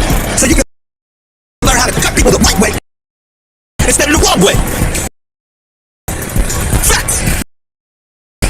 That's why I'm going to give you this scalpel. I'm going to give you a little bit sword. It's a double-edged sword. And that scalpel, I'm going to place it on your tongue. I'm going to place the scalpel on your tongue. So you can cut people the right way instead of the wrong way. You hear me? Messiah. Messiah. Let's go. Moving forward, you got 5 weapons as a Messiah. You got the rod, you got the staff, you got the arrow, you got the bow, you got the sword, which is the scalpel. Next you get what? Lasers are us. Lazarus. Yeah. You gotta upgrade your technology. I told people, the pain runs deep with us. Everything that we're going through right now, all the torment that we facing, the pain is running deep with the people. You need Lazarus. You all need Lazarus. We all need to be resuscitated. We all need to be brought back to life in some form of fashion. We all need to be given life in some form of fashion. So lasers are us. Lasers are us. That's the only thing that can cut more precise than a scalpel. Is a laser. Ain't nothing cut more precise than that. There you go. Now you got 6 weapons. I told you. You got the rod. You got the staff. You got the arrow. You got the bow. You got the sword. So happens to be the scalpel, and you got what? The laser. Now you got the hammer. Then you say, LaMel, why do you give me the hammer as my 7th weapon? I give you the hammer because it's time for you to build community. It's time for you to rebuild relationships. It's time for you to mend the heart of the people. With that hammer, you can build anything that you want. And with that hammer, you can restore order in the community once again. Cool. Cool. And that's weird. They go get 7 weapons as a Messiah. Now you laced up. Yo, LaMel, why didn't you give me a shield? God is a shield, homie. You walk around with God. God laced up from head to toe. Ain't nothing can touch you if you got God. If you got God on you, laced up from head to toe. You say, oh, LaMel, how can I have God laced up on my toes, LaMel? Well, this is what you should be doing in the morning. You know, God, you can have my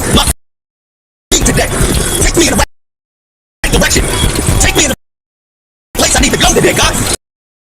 I don't need my feet. God, you can have my eyes. I don't need my eyes. You can have them. I want to have foresight. I want to be given a vision. I want to be given a vision so I can give the people. God, you can have my eyes. Do you hear me?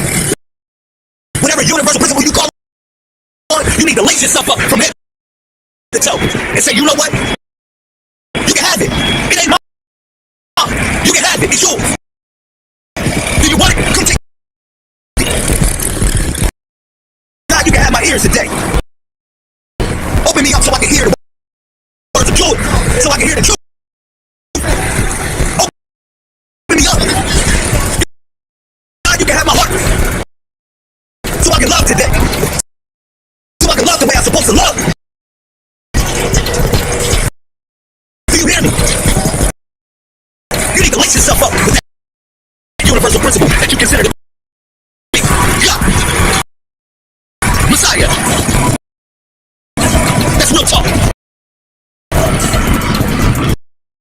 That's why you don't got a shield. This shield is laced up from head to toe. From head to toe. God, you can have my tongue. Let me speak the truth. God, you can have my nose. Let me smell the aroma of love. Because a lot of you have been desensitized to the smell of it. Like when you're in a room and you get desensitized to the smell that's in a room. You get desensitized to the smell of love. God, you can have my nose. I want to smell the aroma of love again. You've been hurt so much you don't even know what love smells like. You've been trampled so much you don't know what real love smells like. God, I want to smell it.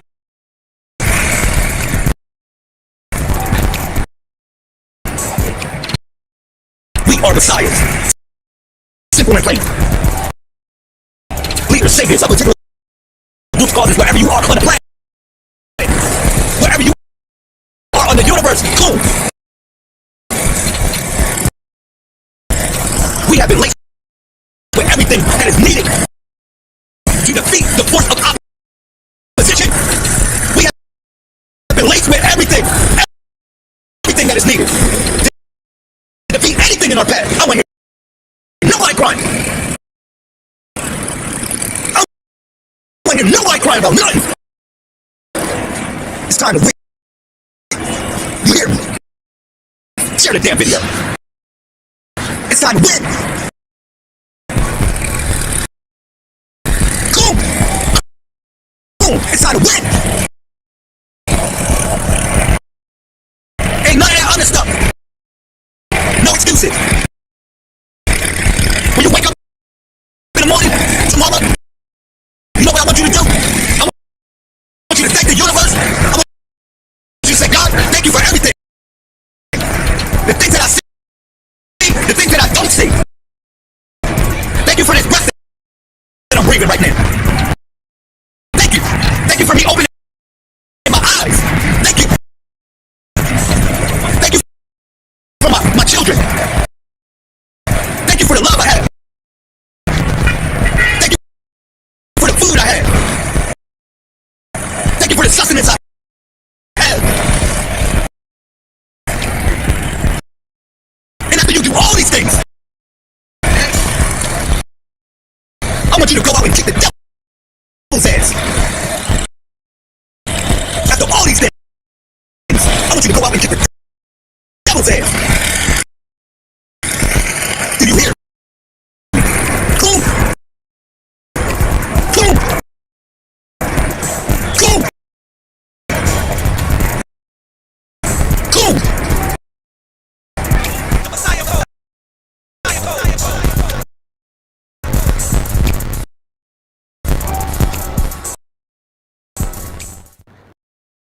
It represents the connection with God. Because what connects us with our God is knowing. That's why before you go in any temple, it says know thyself. It says know thyself. That's the knowledge. That's the knowledge. You understand? The eye is open. wide open. So when you do that, that represents the 23. You see it? The number 23 in the Codex has the dot in the middle of it. It has a square that looks like this. That looks like a diamond with the dot in the middle. And people wonder, well, what was the dot? The dot was the eye. It was the eye. That's what the dot was in the number 23. But when you close it, it becomes this, the square. You know what I'm saying?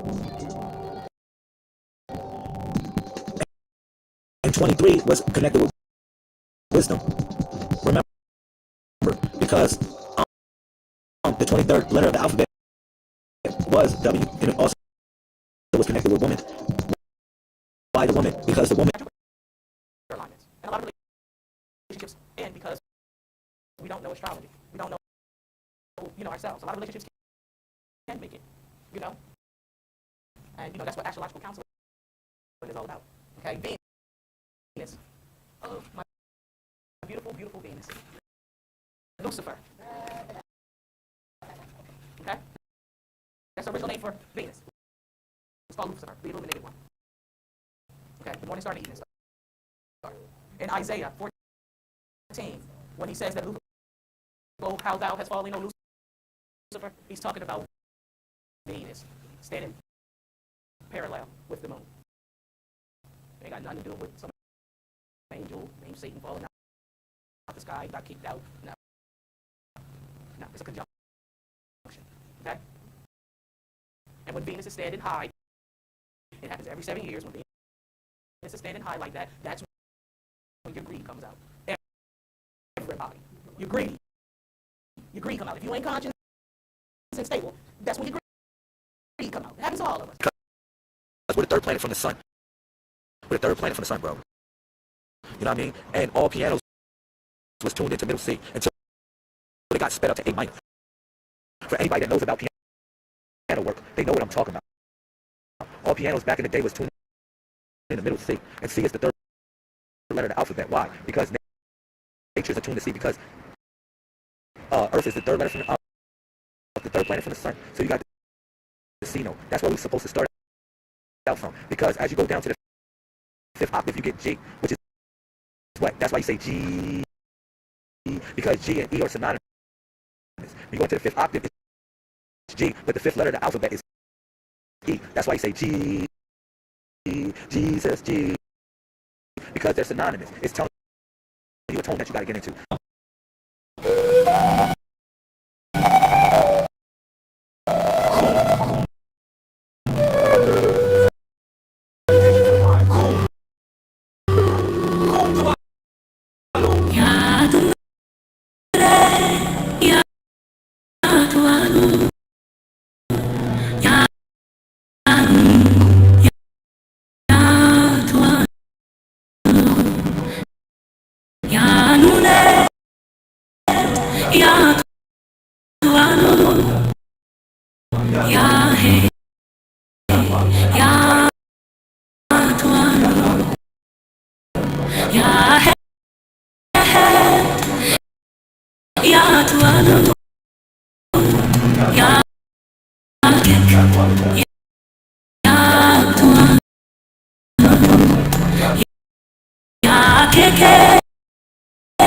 Yeah.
I just want to adjust the reality of that question, man.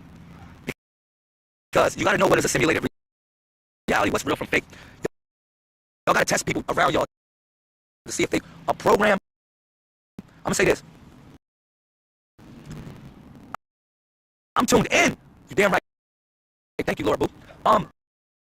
You need to test people around you. Now, I did a simple test for y'all. I said, I tested to see if y'all was human. Like, let me tell you something. You got to test people around you and see if they're human. Because it's like you've been programmed so much that you're not no longer human. No more. A human emphasizes or improvises. Like, a human deals with improvisation. A human doesn't deal with everything on time. It doesn't work. Life doesn't work like that. You know what I'm saying? Like, that's why Jesus said, you know what? I'll be there in a little while. Or I'll come shortly. Because he ain't going to tell you the time he come, because nobody controls time. Like, nobody has that asphyxiation on time. It grows and it moves and expands and it contracts. Just like a woman having a baby, giving birth to reality. You put a lot of knowledge and people use that information and they don't give them that credit. Like somebody put in there to get funny now. Yo, that's what me. My question is this though. Will you think there ever be another Malcolm X? One day I still love you. Like, I'm keeping it real. We've been doing this 90-day water fasting cleansing for 81 days. Now we're going to do the mathematics on this. 9 times 9 equals what? 81. Okay. How many? What is 8 plus 1? 9. How many days we got left of the cleansing? 9. That's 9 to the ninth power. Yes. That's when we embrace what is considered to be the body of the Messiah. Now you might say, how is that, Lamel? All right, if I ask you, what's your birthday? Right? For instance, what's your birthday, brother? April 6th. April 6th. So April 6th would be 4/6. All right? So 4 would be the month, and 6 would be the day. So the month or moon and measure are almost the same thing. They're synonymous. So, and then you got the day, which represents the sun. So we are taught to measure by the sun and the moon. All right? Boom. The cycles of the sun and the moon. Let me tell y'all something about that cracked egg. Like the egg that cracks from the inside becomes ever living. Like it becomes ever living. You got to be that egg that cracks from the inside. See, the egg that cracks from the outside, it dies out. It dies. You can't let the pressures of life crack you, literally. You can't let the things that's going on, the challenges, whatever that's going on, situation, you can't let it crack you. That's the outside force that cracks the egg. All right? But when you think about the internal force that cracks the egg and explodes from man to without. All right, literally, it becomes the ever living force that it is destined to be. And I'm telling you to be the egg that explodes or cracks from the inside.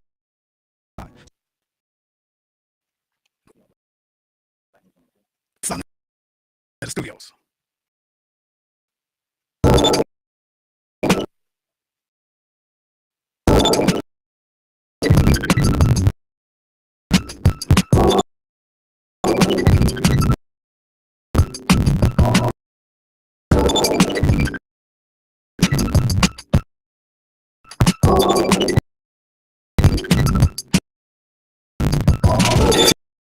Your conscience and awaken what you heard about Netter TV.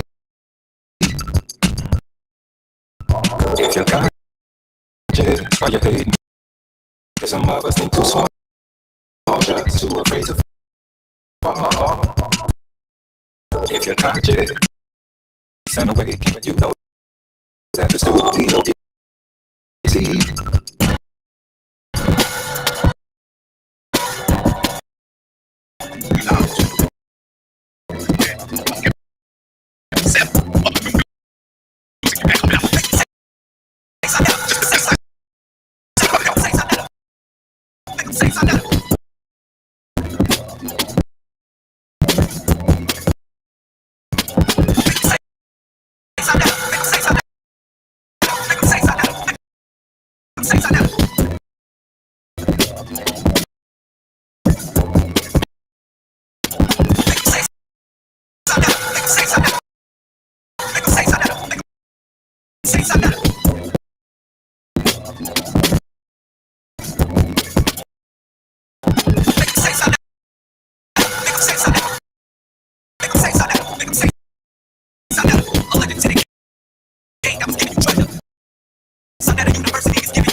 Like my family, welcome to another side of the TV. That's the action sound in the studio. Black News 102, sound of the university. You already know how we doing this, man. I got my brother up in the building. You know, this is the brother that, yo, we do it for the people. You already know what it is. We get the brother's up in there. Oh, this is my brother that's Mr. Mel in the building. This is his new slam and jam. He's ready to come out. He just came in the rough edges a little bit. But so going on this day right here. You already know. This is gonna be fun. For him and Rob Profit. When they finish this joint, I'm gonna give it so awesome. Like, I would treat my brother. I'm good. It's a blessing to be in the building. It is a blessing. Man, how long? When was the last time you hit? It was 2 years ago? It was 2 years ago. Yeah, wow. we was putting in work. I think we was doing that video with you with the mayor. Right. You was going against the mayor or something like that. Right. That was talking to Mike. Bring the mic down. Tease it. All right. Yeah. You can turn it down. You know, like. There you Is go. it cool? Like so. Yeah. Like this. There you go. All right, You're right in there now. I want to make sure I'm good, man. Yeah, I hear you. Nice and clear. Shout out to my brother, Uncle Shug in the building. I see you. Damon met you in the building. I ain't do my shout outs. Max Bird, I see you, my beloved. Shout out to all the family, all the people, man. Shout out to everybody. I appreciate. Before I start, I just want to say I appreciate this opportunity. Man, listen, just come a long way, brother. Just to be amongst the people, to be here, you know, to have the opportunity to say what I have to say. You know, I know it's been a lot of people that has come to you, Sa, and you have heard it all. Yeah. You haven't literally heard it all. Right. So me coming on here, giving you something, it's like, oh man, what do you got? What do you got? Well, I'm gonna tell you right now, the scholars are out there. I know the sharks are in the tank. Right. I know they ready to get me. I know they ready to get me. And they listening to everything, bro. So what's the title? You got the title, well, right? I got the title up there. What is the Messiah code? And damn, cool. Cut something off. I forgot. I gotta cut. Oh man. All right. What is the Messiah Code. All right. And how powerful is the book? That's what they're supposed to say. Oh, How and how powerful powerful is the book? The book I'm talking about is the Bible. And the reason why you got to be careful with the titles is because, you know, YouTube, man, the minute you put Bible or Quran, all right, you know, these code words that they got on there. So the people know what I mean when I say the Messiah Code, and then how powerful is the book. So they should know what I'm talking about. That's the code word that we got to use. So, brother, I'm telling you right now, we got the Ross Squad, we got out there. We got the NBK out there. No, I'm giving you these scholars, brother. All right. Let's go. Out there. Brother, you're talking about some serious. Let's get it. So what I want to ask you, brother, the first question. All right. First, before we get into all of this, the last time you was here, you was traveling, brother. You was driving from here to California. That's right. Driving. How long that shit take? It actually took. I was actually on tour, bro. Yeah. I was traveling in the United States. Right. I was performing, selling my CD. On every road, every time. Every city I stopped at, I sold my CD. The whole tour was funded by the people. All I was doing was just selling my CDs out the trunk, going hard. It was. I was at a point in my career with music where I was like, man, I'm just ready to get it. And I just went hard, and that's what I was doing 2 years ago. All right, shout out to your city, Baltimore. And I got the opportunity to perform with E40.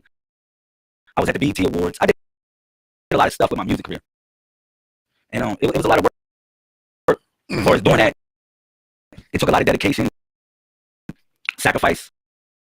It was a lot, bro. All right, what city you come out of, brother? All right, I'm originally from Delaware. Okay. Wilmington, Delaware. Not Beemore. No, not Beemore. I'm stationed in Beemore right now. Okay, shout out to Beemore. So I travel from Baltimore here. Okay.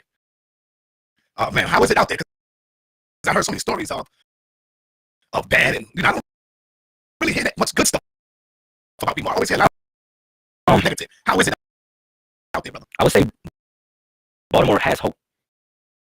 It does have hope. It's a lot of, to me, what I'm looking at is a lot of properties that we need to we just need to go get these properties. It's a lot of properties that are ran down. It's a lot of people that are kicked out of their homes in a sense because they can't pay taxes. And only thing I would say with Baltimore, as far as with the people, we just got to invest the time. We got to invest the love, bro. Yeah. You know, Dr. Ma'az out there. I'm surprised you ain't love her. her. I haven't seen her. I actually just arrived in Baltimore from California about 6 months ago. Oh, okay. So All I right. haven't seen her. Well, brother, you know, Dr. Ma'az is one of the grandmaster teachers and I love scholars her. in this game. And I'm going to ask you, brother, how powerful is the book? How powerful is the book? And the book I'm talking about is the Holy Bible. Now, don't worry about that. It'll come back on me. Right. Yeah. How powerful is the book? Well, I would say this, bro. Religion is over. If you want to talk about the Bible, you want to talk about religion in reference to the book, religion is over. It ain't no more religion. It ain't no more zodiac. It ain't no more astrology. It ain't no more Christianity. It ain't no more Islam. It ain't no more none of that, bro. It's just the network. That's the only thing it is. It's the network. So if you want to say how powerful is the book, you got to look at the code. All right. So that's really what this bill is about. Because if you look at the book, if you look at any book, it's codified. It's coded with numbers. It's also coded with different names and dates and sequences that more or less that people gotta decipher. And some people deciphered it, some people deciphered it, and some people didn't. You know, so how powerful is the book?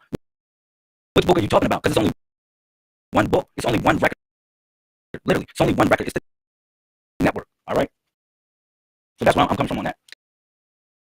Well, you already know I'm talking about the Bible. Because remember, me and you had a conversation last night on the phone. It was the last night or the day before, and you was telling me that the Bible has a lot of powerful information basically, we got to break the code. That's why I asked you, how powerful is the book?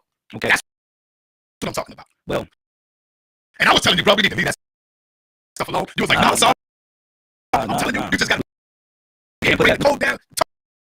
Talk to us about name any master that put the Bible down. Name any master. Well, name any master really that you want to call that from whatever whatever. Name any master that put the Bible down.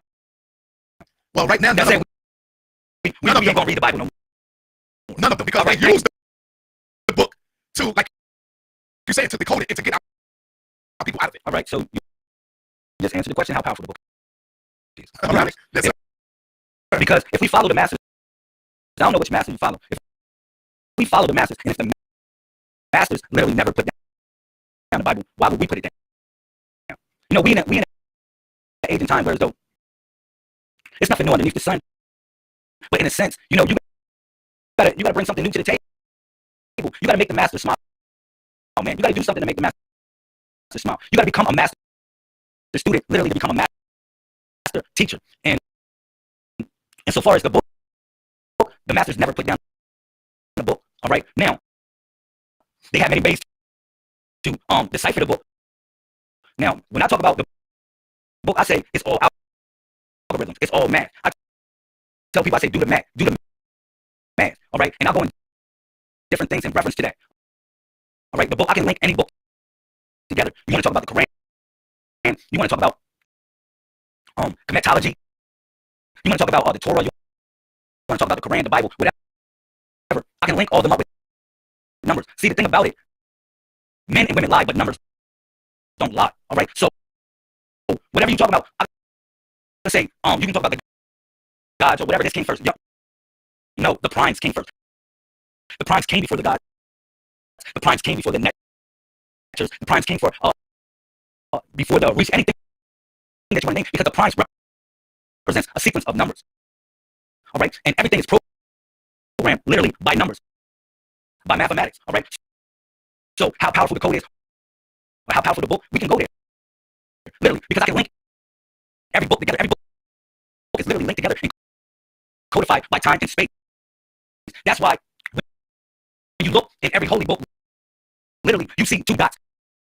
You say, well, why the hell does every book, every holy book that we literally read, literally have two dots? The two dots represent time and space, meaning that it's real. And you would say, well, the Bible isn't real. You'll say, oh, the Quran isn't real. There's been many bills on here where people literally they just slaughtered the Bible, they slaughtered the Quran, talk about how it's whatever. But what I'm telling you is how it's really is the masters, they always taught us literally like Mr. Miyagi.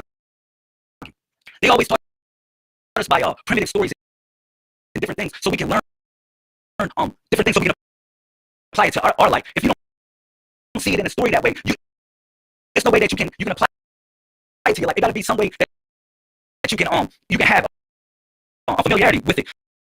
So that's why the masters have always taught these stories over and over and over and over and over again. No matter what culture you go in, they taught the same stories in a primitive way, sort of like Mr. Miyagi when he was teaching Daniel's son. When Daniel's son didn't know why the hell he had to do his code like this, or why Daniel's son had to wax on and wax off.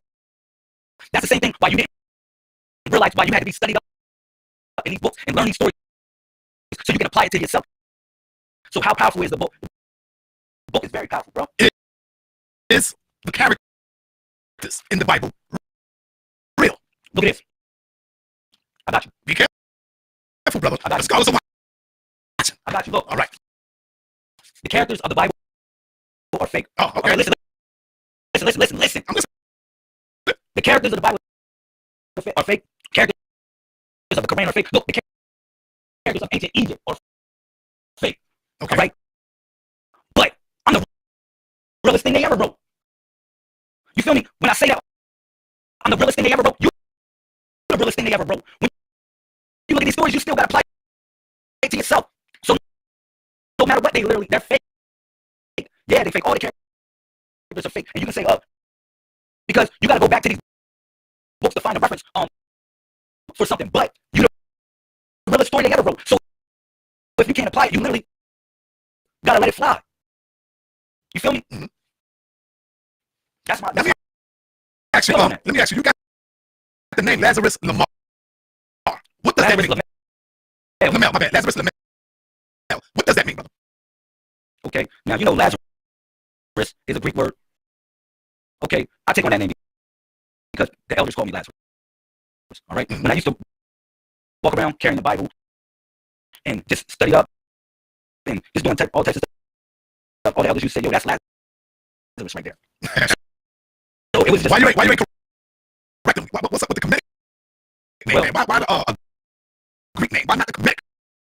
Well, also Lazarus is El Azar. It means El has help. All right. If you would say in far as my Arabic name, it would be El Azar. All right. Lazarus is just something familiar. It's just like something to catch people in a certain type of way. Because if I say El Azar, if I say something like that, you ain't gonna get it. But if I say Lazarus, you say, "Oh man, he's resurrecting the minds. He was resurrected from the dead." God. Okay, so now you get that point. All right, why I chose Lazarus and why I chose to rock with that. The next thing is Lamel. All right, Lamel is a name that flows frontwards and backwards. All right, so that's one thing I want y'all to know about the Messiah code. Everything about the Messiah code literally it flows frontwards and backwards, up and down, left, right, 80, 80, start, whatever. It flows like that. So the name Lamel literally flows like that. It flows frontwards and backwards. You can see it, Lamel, and you stand the M or the master stands in between the L's and the L's, or the 13 stands in between the L's and the L's. All right, so that's what that's about. Okay. Talk to our people, and you got a PowerPoint that you want to present as well. So before we get into the PowerPoint, talk to us about what is the Messiah code, brother. What is that stuff? What's Right. So I don't want people to get too religious about when they hear Messiah and when they hear code. No. First of all, when they hear Messiah, they get real Jesus is fanatical. They start break dancing and start catching the Holy Ghost and stuff like, "Oh, Messiah." Look, Messiah is a leader or savior of a particular group or cause. Now you can take the first meaning of it and say it's the basically the savior of the Jewish nation, but it's unclear of who and what the Jewish nation is. All right, so I'll break that down. That's in my PowerPoint. But yeah, I just want to let y'all know. Don't get too religious when I say Messiah code. I just want to let you know you are Messiah. All right, I'm a Messiah. Sinetta is a Messiah. It has been many Messiahs that have come in this day and time and in past times. All right, there has been many prophets. All right, so do you how you want to apply that one? All right, code. I can break down what code is or what code. Codex basically goes back to the trunk of a tree. It goes back to the trunk of a tree. We all go back to the tree, or the tree of life, or the family tree. So how do you want? We all go back to the roots. How do you want to fight against that? So it's leaders bringing people back to the roots, or bringing people back to the Codex. And if you want to say, how powerful was the book and how this involves the Codex, like I said, everything was codified. Everything was put in a sequence of numbers, so we can recognize things, so we can be able to apply it to our life. Now, for those that know it, they'll show it. For those that don't know it, it'll seem like little stories of a childish nature when you read these books. And I can go back to ancient Egypt in the same light when y'all talk about the battles of Horus and Set, and I can say many battles of Horus and Set, and I'm saying, well, which timeline is real? And people say, well, it's many battles that they talk about in reference to Horus and Set, and no timeline is literally straight. It's many timelines in reference to this story. And it's the same thing to the Bible. It's the same thing for many stories that have taken place. All right, these are sacred records of our story, All right, so yeah, how powerful is the book? The book is very powerful. The book is nothing but a record. It's nothing but a record, literally, that you spin in your head of remembrance, because the word record got the word re in it, so it means literally to do again. So it's a chord. Yeah. Remember, in Islam it said, hold on to the rope of Allah. That's the chord of remembrance. That's literally the chord of remembrance, because it was a record, literally, that spinning your head that made you come around and learn and knew the cycles of time and knew the cycles of things. All right, so how powerful is the book? The book is very powerful. Check it out. Test it. 2, 1, 2. Wouldn't we have a better life without the book? Because the book, to me, is really poison. And what I mean by that is it confuses the minds of everybody on the planet. Everybody on the planet had their own interpretation on what the book is talking about. And when you read it, they say, no, well, this is what God really means, as though they had a personal conversation with God. So to me, I would say all of the books, from the Bible to the Quran, are the poison books of our people. Now, if I'm wrong, that's wrong. Go in on right. So look at this. So if I taught you martial arts right now, right? Yes. I know martial arts. All right. Now, if I taught you martial arts, okay, if you decided, see, martial arts does something for the circulatory nervous system and for the body, how the blood flows. It'll keep you literally young. You don't literally have to beat people up for the practice martial arts. All right. So if I taught you martial arts, if you decided to beat people up with what I taught you, who's bad, the martial arts or you? That's the question. So now, when I give you these books, when you're given these books and you apply it in a dogmatic sense, whereas though you want to convert people to your ideology or something like that, or you want to put people in a way where you're in control, then who's bad? The book or the person?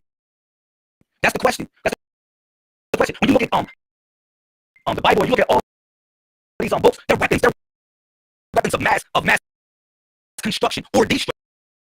They literally are. They're weapons. So the question is, when you want to use a weapon, you can use the fire to cook your house. I mean, I'm not to cook your food or to burn your house down. So it's the same thing, literally, for these books. You can say these books are poison. I can show you different principles that people take on daily, different laws that are in these books. Excuse me. Different stories that represent situations that you can apply to your life, and you can make it an application. You want to say it's poison? No, people are poison. How they utilize the weapons. These are little weapons. When they say put on the whole armor, God, you got a sword that comes with that. Now, whether it be a big sword or a little sword, they say, well, what's the little sword have to do with it? Because the little sword is literally your tongue. Because the sword is the spoken word, or what you call, the S word, the spoken word, but it's the surgeon sword, which is the little sword. So you say, well, a surgeon can literally cut you and save your life, or a surgeon can literally kill you when he's performing surgery. All right, when he's cutting you. Now, when he's cutting you with his words, or when he's cutting you with how he's molding you into removing the poison from you, and that's how it is with these words, or with the principles that you take from the books that you call poison or whatever like that. No, the poison is in the people, and what happened is the sword is in the book. The sword or the spoken word is literally in the book, and that becomes the sword of the surgeon or the tool of the surgeon. But what you got to realize is, no matter what medical field you go in, it's literally a practice. It's literally a practice. So it's nobody is perfect here. Nobody can literally say one practice is the best. That's one thing I learned about martial arts. When my master, he asked me, he said, Lazarus, he said, which martial arts is the best? I said, Master Lonnie, I said, Siamese is the best. He said, no, Siamese is not the best. It's the man behind the art. It's the man literally behind the art. If you look at, no matter what religious precept you want to go in, it's literally the man or woman behind the art that make it what it is. I know good people and bad people in every walk of life that you want to talk about. I know good people and bad people. So if you want to say it's poison, I know brothers that are comatologists that are punks. I know brothers that are comatologists that ain't brave like that to step up to the plate. I know brothers that are comatologists that are brave, that are willing to step up to the plate. I know Hebrews that are punks, and I know Hebrews that are brave, willing to step up to the plate. So I know brothers that are insistent, that are good in all fashions, Christians and everything, that do you dirty, and I know Christians that do you good. You feel me? So you can't say it's the book. No, it's the man or woman that's behind it, that's utilizing a weapon. All right. Real talk. All right, my brother. What I want to do right now is let's get into your PowerPoint presentation so that we can begin to open up the phone lines. And I want to see how you deal with these questions coming at you, because I tell everybody, this is the smartest YouTube chat room on the YouTube street. So I want you to be ready. I'm going to Can I say something? Before they start to question me like that. No, we're going to question you after your presentation. So family, right now we get ready to tone in and zone in. So it's PowerPoint that we got on the TV screen. Hold on. No, I'm gonna move it. So get your questions ready. This brother, this is first time I'm coming to the House of Consciousness. He feels that he got what it takes to take on, and this is good because he got to go through this. This is one of our youngest out there putting in that hard body work. Right. Boots on the ground. He's one of the House of Consciousness writers on hip hop and music. How many songs you got for us about? I think you made 3 songs. 3 songs. I did the Armageddon War Conference. Right. We did Armageddon War. Right. This is for the people. Do it for the people. And we're going to do this one. Right. The next. Yeah, we're gonna do this one right here. Where's that?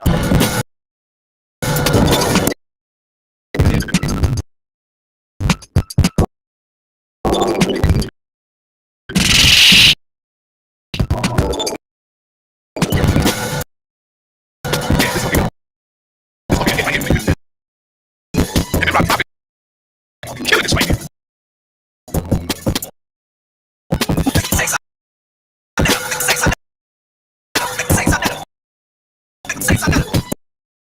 All right, so what we're gonna do right now is I'm gonna move it on over to the PowerPoint.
Leader or savior of a particular group or cult. So therefore, I don't want to get real religious with this. Okay, when I say Messiah code.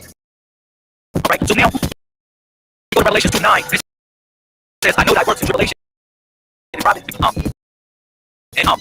but thou art rich, and I know the blasphemy of them which say they are Jews and are not, but are the synagogue of Satan. Alright, we know this. Okay, it's probably 1,000 people that then said that. Hey, run it back. You know, I did this before, right? Where I still had the music playing because I turned it off in my ears, but I forgot to turn it off on the goddamn box. Start it over. No, it's my fault. Not your fault. Start the thing over. Run it back, and let's begin this thing. I'm glad we called it early. Let's do it again. All right, let's start over. Let's start over. Yes, sir. All right, we're in the place to be. Look, listen, check this. What is the Messiah code? Codex. Let's get it straight. Codex. All right. Got you. So now, like I was saying, Messiah, I don't want y'all to get too religious with this, man. All right, you see the first meaning. It says a promised deliverer of a Jewish nation prophesied in the Hebrew Bible. Okay, it ain't no Hebrew Bible unless you want to just say whatever. We know that people say, hey, you know that they, as far as the Old Testament, the First Testament, written in Hebrew or whatever. You can argue the fact that it's the book real, whatever. But like, contrary to popular opinion, it's still that the Old Testament was written in Hebrew, and then the New Testament was written in various other languages, as far as Greek, Latin, Vulgate Latin, and other languages, as far as English. All right, so it's no Hebrew Bible. Now we go to Messiah as being a leader or savior of a particular group or a cause. That's truly what a Messiah is, and that's what the meaning I'm applying to this. Okay, now you can go back to whatever and utilize it for what it's worth, but where it says this in the Bible, and it's in any law, this is why you utilize a notary for this. Where two or more gathered, there will I be. So you can utilize two people to basically validate what you're saying.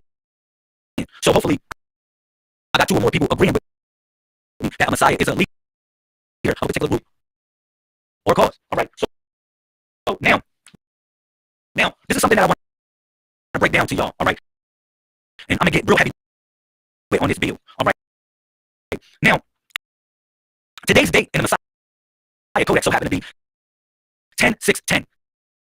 10/6/10. Today is not actually February 10th. We don't deal with that. We deal with different cycles of time in the Messiah Codex. We got an actual calendar that is connected with these things. And then you might ask me, well, what is these funny hands up? I remember seeing this on Star Trek. That right there is called the me being. Right? It's two different me beings.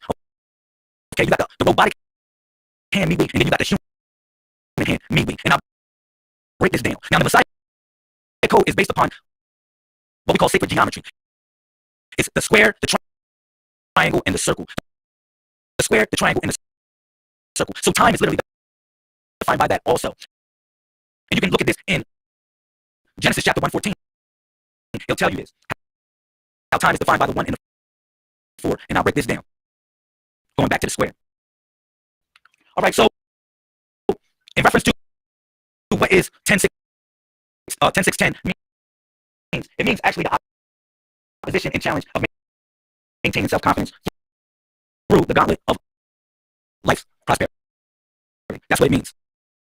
Okay, and I'll break that down. So I'm gonna talk about different Messiah types here that I regarded as prototypes of a new wave of consciousness, who I literally, in my heart, that I felt were leaders or saviors of a particular group or cause. So I'm gonna go to people that I consider in my heart as Messiah types. All right, so this is one of them. All right, a new wave of consciousness, a person that influenced business, a person that influenced the minds of the people where they didn't have the internet, but he was the network.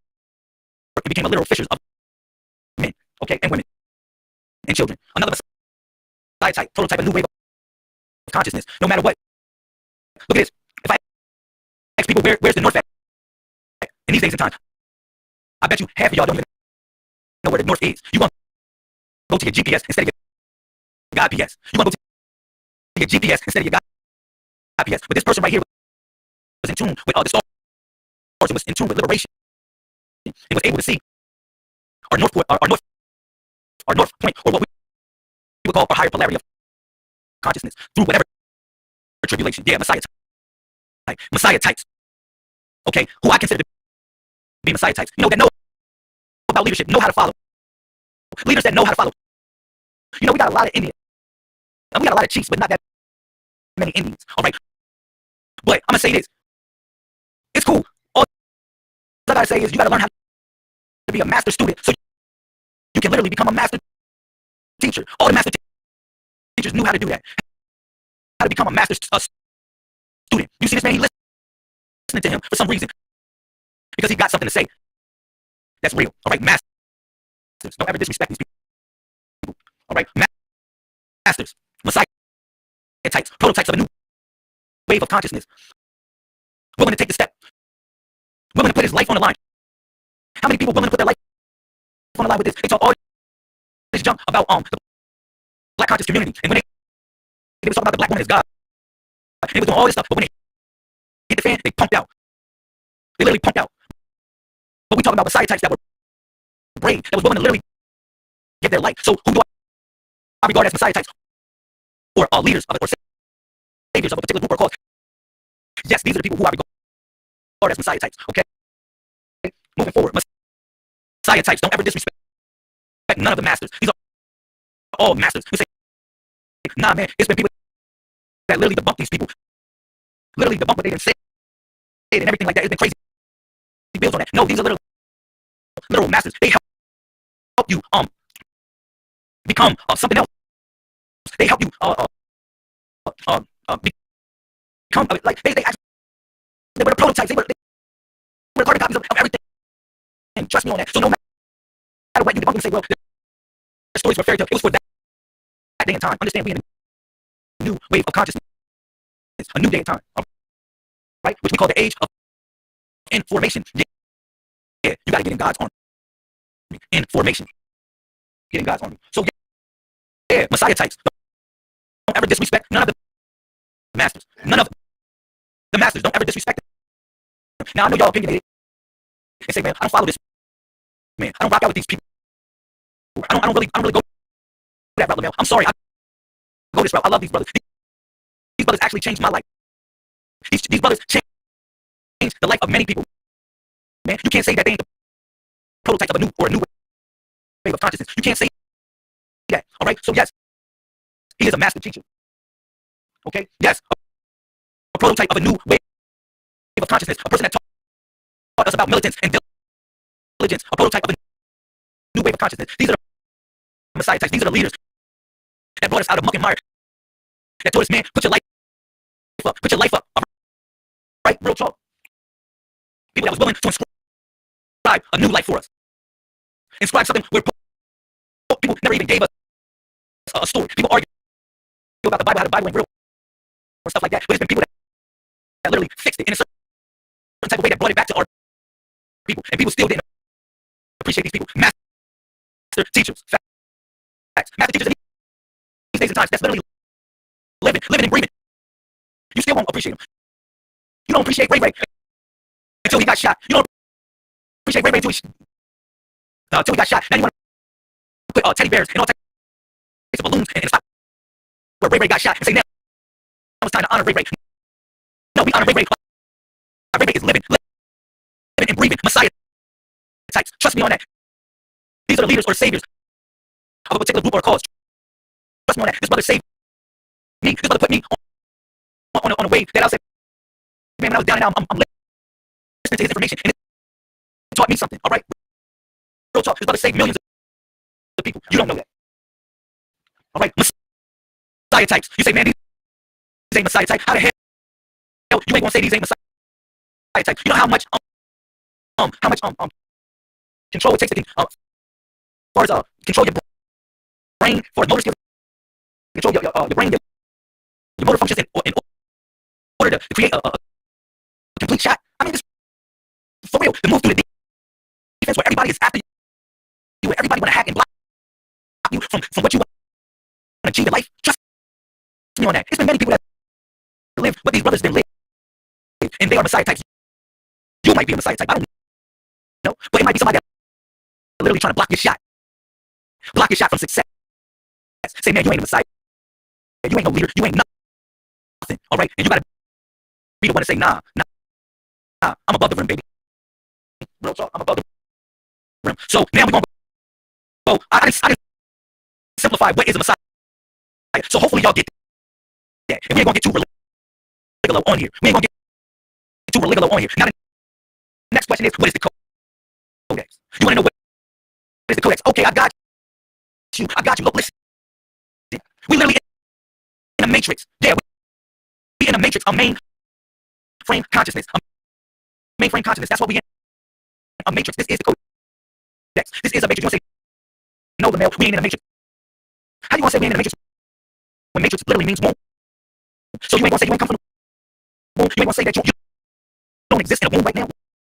Literally, when you look at the earth, it literally forms and molds you literally like a womb. So we are in the matrix. So in the matrix, you literally gotta break the code down. You gotta know the codex, and you gotta know how reality is programmed. Now, I'm gonna say this side matter about as far as reality being programmed. It's either you writing the program or you getting programmed.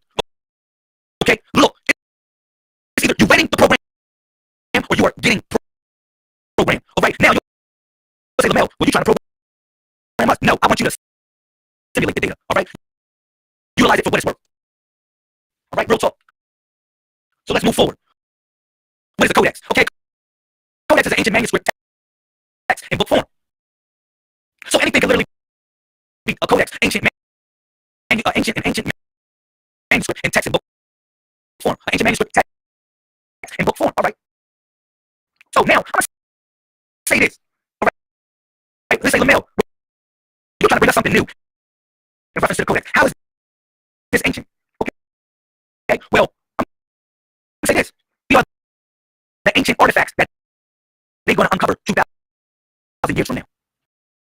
Do you get that? Do you get that? Let me run that back. It sounds like I stuttered on it a little bit. Look, we are the ancient artifacts that they're going to uncover 2,000 years from now. So this is the codex. This is the codex. So an ancient manuscript text in book form. So they say, Lamel, where you get the codex from? I got it from the future, homeboy. I got it from the future. Let's go. I ain't getting none of this from the past. They say, Lamel, how the hell you wrote all these books? You ain't even traveled to Egypt. You ain't even go all these places. I traveled to America, man. And I did a lot of other things. I'm gonna tell you. Real talk. So they say, because I found myself, and before you go to any temple says no thyself, I found myself. All right, so yeah, I got this for the future. Okay, let's move forward. It says this. It says, so what is a code? A code is a system of words, letters, figures, or other symbols substituted or other words.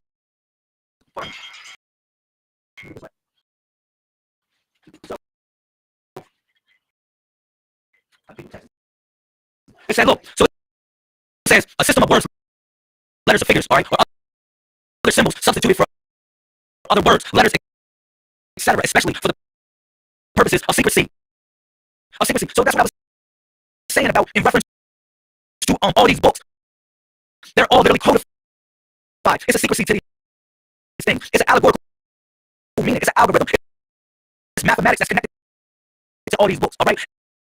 And the way you got to connect all the dots is literally through the code. It's through the codex, all right? Let me move forward.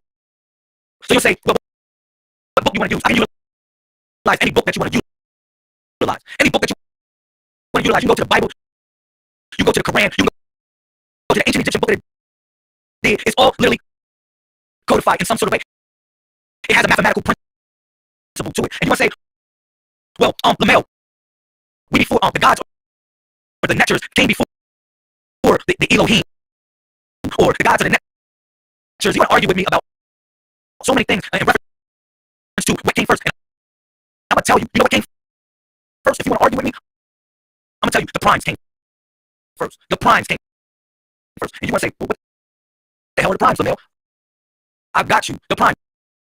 Everything is literally codified, programmed by numbers. And if you look, you know what number, you know what primes are in reference to numbers. And you'll see that in reference to a prime is a number that's times itself by 1, meaning that it is unique. It is unique. So some of y'all are prime, and some of y'all ain't prime. So some of y'all ain't unique. Some of y'all are carbon copies of something else. All right, and some of us are primes in manifestation here on this planet Earth. So what came before the gods? What came before all this? It's the primes. It's literally the primes. The prime numbers. And we'll go to the elements, and I'll tell you how the elements are literally programmed by numbers itself. Let's move forward. So now, since we know that everything in nature is programmed by numbers, since we know about as far as the elements is concerned, you know, I can break down every element, and you'll say neutron, electron, proton. You can give me that in number sequence. And you'll say, well, this has this many protons, this has this many neutrons. And I say, well, damn, that's the primes right there. Because these are your prime numbers. These are your prime numbers. So the primes come in fours. Okay, so you got coming in first is the neutral prime. You got the lunar prime. You got the solar prime, then what you got is the vector prime. And I will explain this in the codex. All right. So now what flows with the number system is this: is everything that flows in between the 1 and the 9. Everything that flows in between the 1 and the 9 has a personality, just like you have a personality that's connected between the 1 and the 9. So it's another thing about the 1 and the 9. It's called algorithm that you got to see. All right, that's called the alpha and omega, or the beginning and the ending. But the beginning of something is the ending of something. I mean, the beginning of something is the ending of something. The ending of something is the beginning of something. So it's literally a cycle that repeats itself. So it became the 191 or the 191. It became a program. Literally. So that became the alpha and omega sequence. But it's more to the alpha and omega sequence. If I ask y'all, what's your birthday, right? Y'all want to say, well, my birthday flows, and it's this. And I say, well, that flows in between the 1 and the 9. If I ask you, well, what's your birthday? It's going to flow between the 1 and the 12 also. All right, which is the 12 zodiac signs, all right, which we call room 112. All right, so yeah, everybody was literally born underneath the zodiac sign. So whether you believe it or not, it doesn't matter. That energy still resonates and it permeates. Okay, it's the network. So like I said, religion is literally over. So it's still literally the network. So you gotta tap into this. All right. So now if I ask you your birthday, you want to say, well, my birthday is such and such. I'm gonna say, well, your birthday flows in between the 1 and 31. All right. Yeah. Everybody's birthday flows in between the 1 and 31. You can give it to me and say, all right, well, is your number the 32nd of the month? Is your number the 35th of the month? It's not. Yeah, your birthday is probably the 31st of the month. What is it? 28th of the month. It flows between the 1 and the 31. So the 1 and the 31 became the alpha and omega also. And that became the 13 and the 31, which is forwards and backwards. All right. And it also was connected with your 14. Because the 14 was what we call that animated and dormanted, which became the same as the alpha and the delta, or the alpha and omega also. All right. So when we look at this body right here, this is all a part of the Messiah Codex and what it's all about. You got 31 pieces. These 31 pieces, they connect with the number 14. You say, really, how does this connect with the number 14? Now, how does the number 31 connect with the 14? All right, well, so y'all go back to ancient Egypt, y'all say Osiris is broken up into 14 pieces. But those 14 pieces represent time itself, because the 411 on that, if you look at it square, you'll go to Genesis chapter 14. Chapter 1 verse 14. How time is measured with the sun, moon, and stars, but it's measured by the 7 and the 1 and the 4. So if you look at 14 times itself is 196. If you look at 31 times itself is 961. And if you look at 13 times itself is 169. So these personalities, these little personalities are connected. That's all I want y'all to know. They literally connected. So that's when they talk about the 14 pieces. And if you want to argue with me, that's cool. All right, but this is really the codex. This is all about the codex. All right. So now you'll see every part right here. Everybody that I'm gonna say when it's your birthday. Everybody here is a part of this body right here that flows in between 1 and 31. And everybody here, whatever number you are, it guards a certain part of the body. All right, we are literally the body. They call it the body of Christ, or the body of Messiah. This is what they literally talk about as in reference to the 131, and this is the code. Okay. So now this is the same thing as this. Okay, I showed you that. I showed you. My fault. I showed you that image, right? I showed you that image right there. Okay, but that image, which we call the codex, is literally this image right here. Okay, it's something that I want to clarify. Okay, I'm not going to bring you no Hinduism. Okay, I'm going to talk about some chakras in this video, but I'm not going to bring you Hinduism in reference to this video. Okay, you only got 7 chakras. Okay, you got 7 chakras. Now you want to say, yeah, I heard this before. Lamel, I heard this before. I got 7 chakras. Okay, so let me tell you where your 7 chakras. Okay, when you look at your body right here, this is the network of your body. This is how the net really works. This is how the net really works. And your heart is the center of all this. Okay. So now when you look at the body, these are where your 7 chakra points are. I'm gonna hear none of that Hinduism stuff. All right. Everything is an extension of your heart center. Everything is an extension of your heart, whether it be your mind, whether it be your hands, your knees, and your feet. You got 2 chakras on your feet. Yeah, your ground. Those are your ground chakras. You got 2 chakras on your knees. Yes, those are your thinking chakras. You got 2 chakras on your hands. That's your introductional chakras. You got 2 chakras on your mind. I mean, 1 chakra on your head. Which connect all the dots. All right. These are all your chakras. You want to say, really? How is that? Because these chakras actually help you tap into a greater consciousness. Have you bent your knees lately and connect with the forces? I just want to know. Like, this is you being on your 7 right here. This is what the elders always talk about, what you being on your 7. This is the way to connect to your heart center on all frequencies. All right, say, really? Yeah. Now let me bust this down. Ooh, Lamel, you just said something controversial. Yeah. Now you go hook up a machine and say, man, the chakras are right here. No, the chakras ain't right there. The chakras are right there. Those are your chakras right there. All right, that's how you connect to the universe. That's how you truly connect to the universe. Those are extensions of your heart center. So this is how the Messiah Codex breaks it down. That's something I had to let y'all know from. So it's something that I want to let y'all know too, is that we operate from the square. We operate from the square. We move from the square. Everything is connected through the square. All right, and it's balanced through the square, or what we call the quadrant. All right. So now, let me give y'all a little bit of codes real quick. Now, if you look at the Quran chapter, it's something that I would call. I'm gonna tell you, these are what we call the chosen and forgotten, and those that are coming back to what we call the fold of the Most High God. We call them the 141 or the 414s. All right, that know the 411. All right, so now that's all in the square. That's why I told you gotta look at things square. And you say, Lamel, I got a problem with looking at things square. Well, go back to when your mom told you to go play her numbers. She say 50-50 box square. Remember that? Remember that? So I want you to look at it like that, and I want you to look at the numbers like that, and how they move throughout the mainframe. All right. So now you'll see in Quran chapter 1, 14 verse 4, it says, look at this.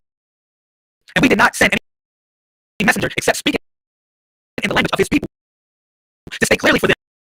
And Allah sent Allah or Allah sends a stray thereby whom it will. All right, and guys, whom he wills, and he is exalted in might and body. I say, Lamel. Why the hell you gonna bring this damn Quran up and talk about Allah said this in the last? Look, I know y'all had a bill about the fact that, before Allah, it was considered to be a lie. You notice that I put Allah and put the T right there so y'all can see something. All right. Look, Allah and Allah are one and the same. In the primitive language, in the language that it was in, it was no vowels in it. So it connected all the dots. So you didn't even know whether you saw Allah or Allah. Meaning, and 2 come as a pair. It's nothing above the shell. That's she and L. You see me, you see her, she and L. Facts, we only got one vehicle in this thing. That she and L is nothing above the shell. So that's why Allah and Allah are one and the same. All right? And it came a time where we knew that. Where we operate as one vehicle. It doesn't matter, honey, whether you're in a driver's seat or I'm navigating. We still get into our destination. Facts. All right? So that breaks that down. The 141. No, that this 141 always brings you back to the fold of the Most High God. What? All fours, being on all fours. Lamel, I haven't. Man, I'm a God, Lamel.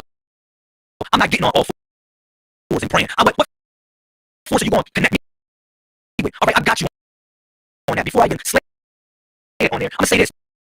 Look at this. In my perception of this, and you can take this for what it's worth, God is a verb. You say God is a verb, what do you mean? What God are you talking about? God is a verb. It's literally action. And it's movement. It's hot up. It's movement in your life. You let it move. How is a verb? However, God or whatever you call it, that higher power touch your life. That's how it exists. That's how it literally exists. So God is literally a verb. Yes. All right. So that's my take on that. All right. So you can say you can apply it to your understanding of things because, like I said, you got to simulate this data. Data is DNA. All right. So let me move forward. That's 144. 141. Yeah. Let me move forward. This is right here. This is being on all fours because this is the raw base. This is what we call the raw base. If you look at the base of the pyramid, the base of the pyramid is on all fours. You say, Lamel, I'm not trying to get on all fours. I'm a god. I'm a god. I'm not getting on all fours and praying to some fours. Well, it doesn't matter what culture you go into. They knew about the power about tapping into all fours. They knew how to connect with the forces of nature or whatever you want to call it through all fours. All right. So now it's time to get on all fours. You'll say, Lamel, I'm not trying to get on all fours. But we're going to Genesis chapter 4, verse 14. It says, look, another code of the 141 was the 414 from the backwards square. It says this, behold, thou hast driven me out this day from the face of the earth, and from the face shall I be hid, and I shall be a fugitive in the vagabond in the earth, and it shall come to pass that every one that findeth me shall slay me. These are the Messiah types. You gotta realize this. I'm gonna say, man, I don't accept this story. Cain, was it real? Whatever. Take the story for what it's worth. Cain would have still got it accepted. It didn't matter if he would have. Cain would have a better offer with his all. He still would have got accepted. He had to realize that through walking, being a vagabond, and you had to realize that being a vagabond, being in the wilderness of North America, being in the wilderness, you had to, when you was walking with Moses, all that, say that story didn't exist. Well, allegorically speaking, you were still in the wilderness of North America trying to find yourself a vagabond and a fugitive. And everybody that saw when you was on the come up tried to slay you. Everybody that saw that you was doing good with your life try to hate on you and try to stop you from becoming who you was, because you were the one for one, or the ones that were for the oneness. The ones that were for the oneness. All right, that's why the Quran has 114 chapters. All right, and it breaks down Cain. All right, being a wanderer, coming back to the fold of the Most High God, just like y'all was wandering. Y'all was all wandering in the wilderness, but God gave y'all bread. Yeah, God gave y'all bread. Yeah, because y'all was wandering. Yeah, in the form of manna. In the form of manna, He gave you bread. And that wasn't good enough. So I want y'all to get on all fours right now. He said, Lamel, I'm a God. I'm not going to get on all fours. Lamel, I'm a God. I'm not going to get on all fours. Well, look, listen. Real talk. You say this. Let's see if I run that back. I got y'all. Say this. Say it again. I want y'all to get on all fours. I want you to say, Lamel, I'm not getting on all fours. I want you to get on all fours right now. All right, real talk.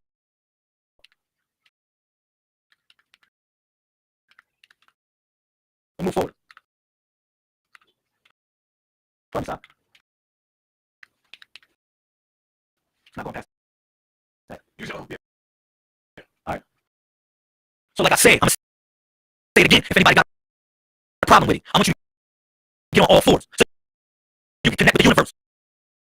Real talk. This is the 141. These are the ones that are for the oneness. I want you to get on all fours. North, east, south, west. I want you to get on all fours. We knew this. It's all in the code. It's the math. You say, yeah, math. It's 4 letters. I want you to get on all fours. You say, Lamel, it's math. No, it's math. Well, that's 4 letters too. I want you to get on all fours. Let's move forward. I want you to get on all fours. You say, Lamel, God, I can't get on all fours. All the guys know how to connect with the universe. Why can't you connect with the universe? I told you. Your 4 chakras. The 4 bottom chakras.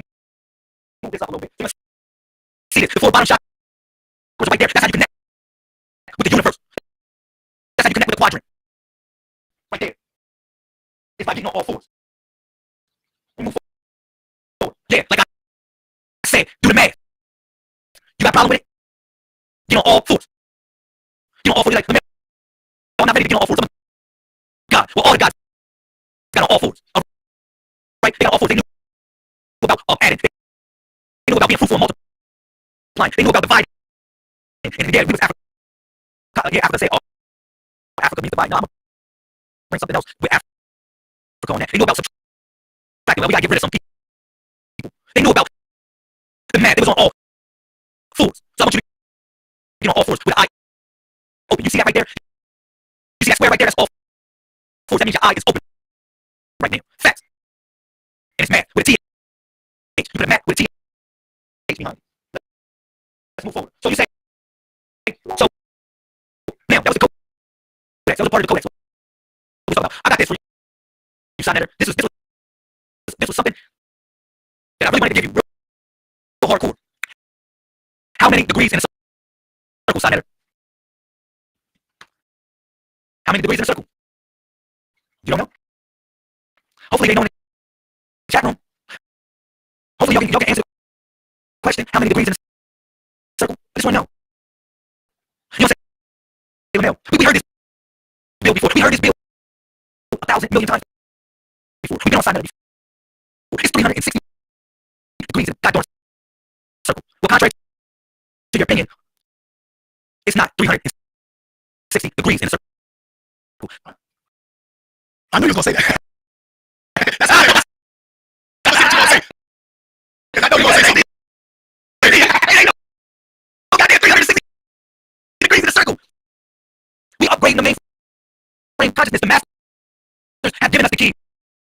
And said, man, open the door. The masters have given us the keys and said, open the door. The problem is you couldn't find it.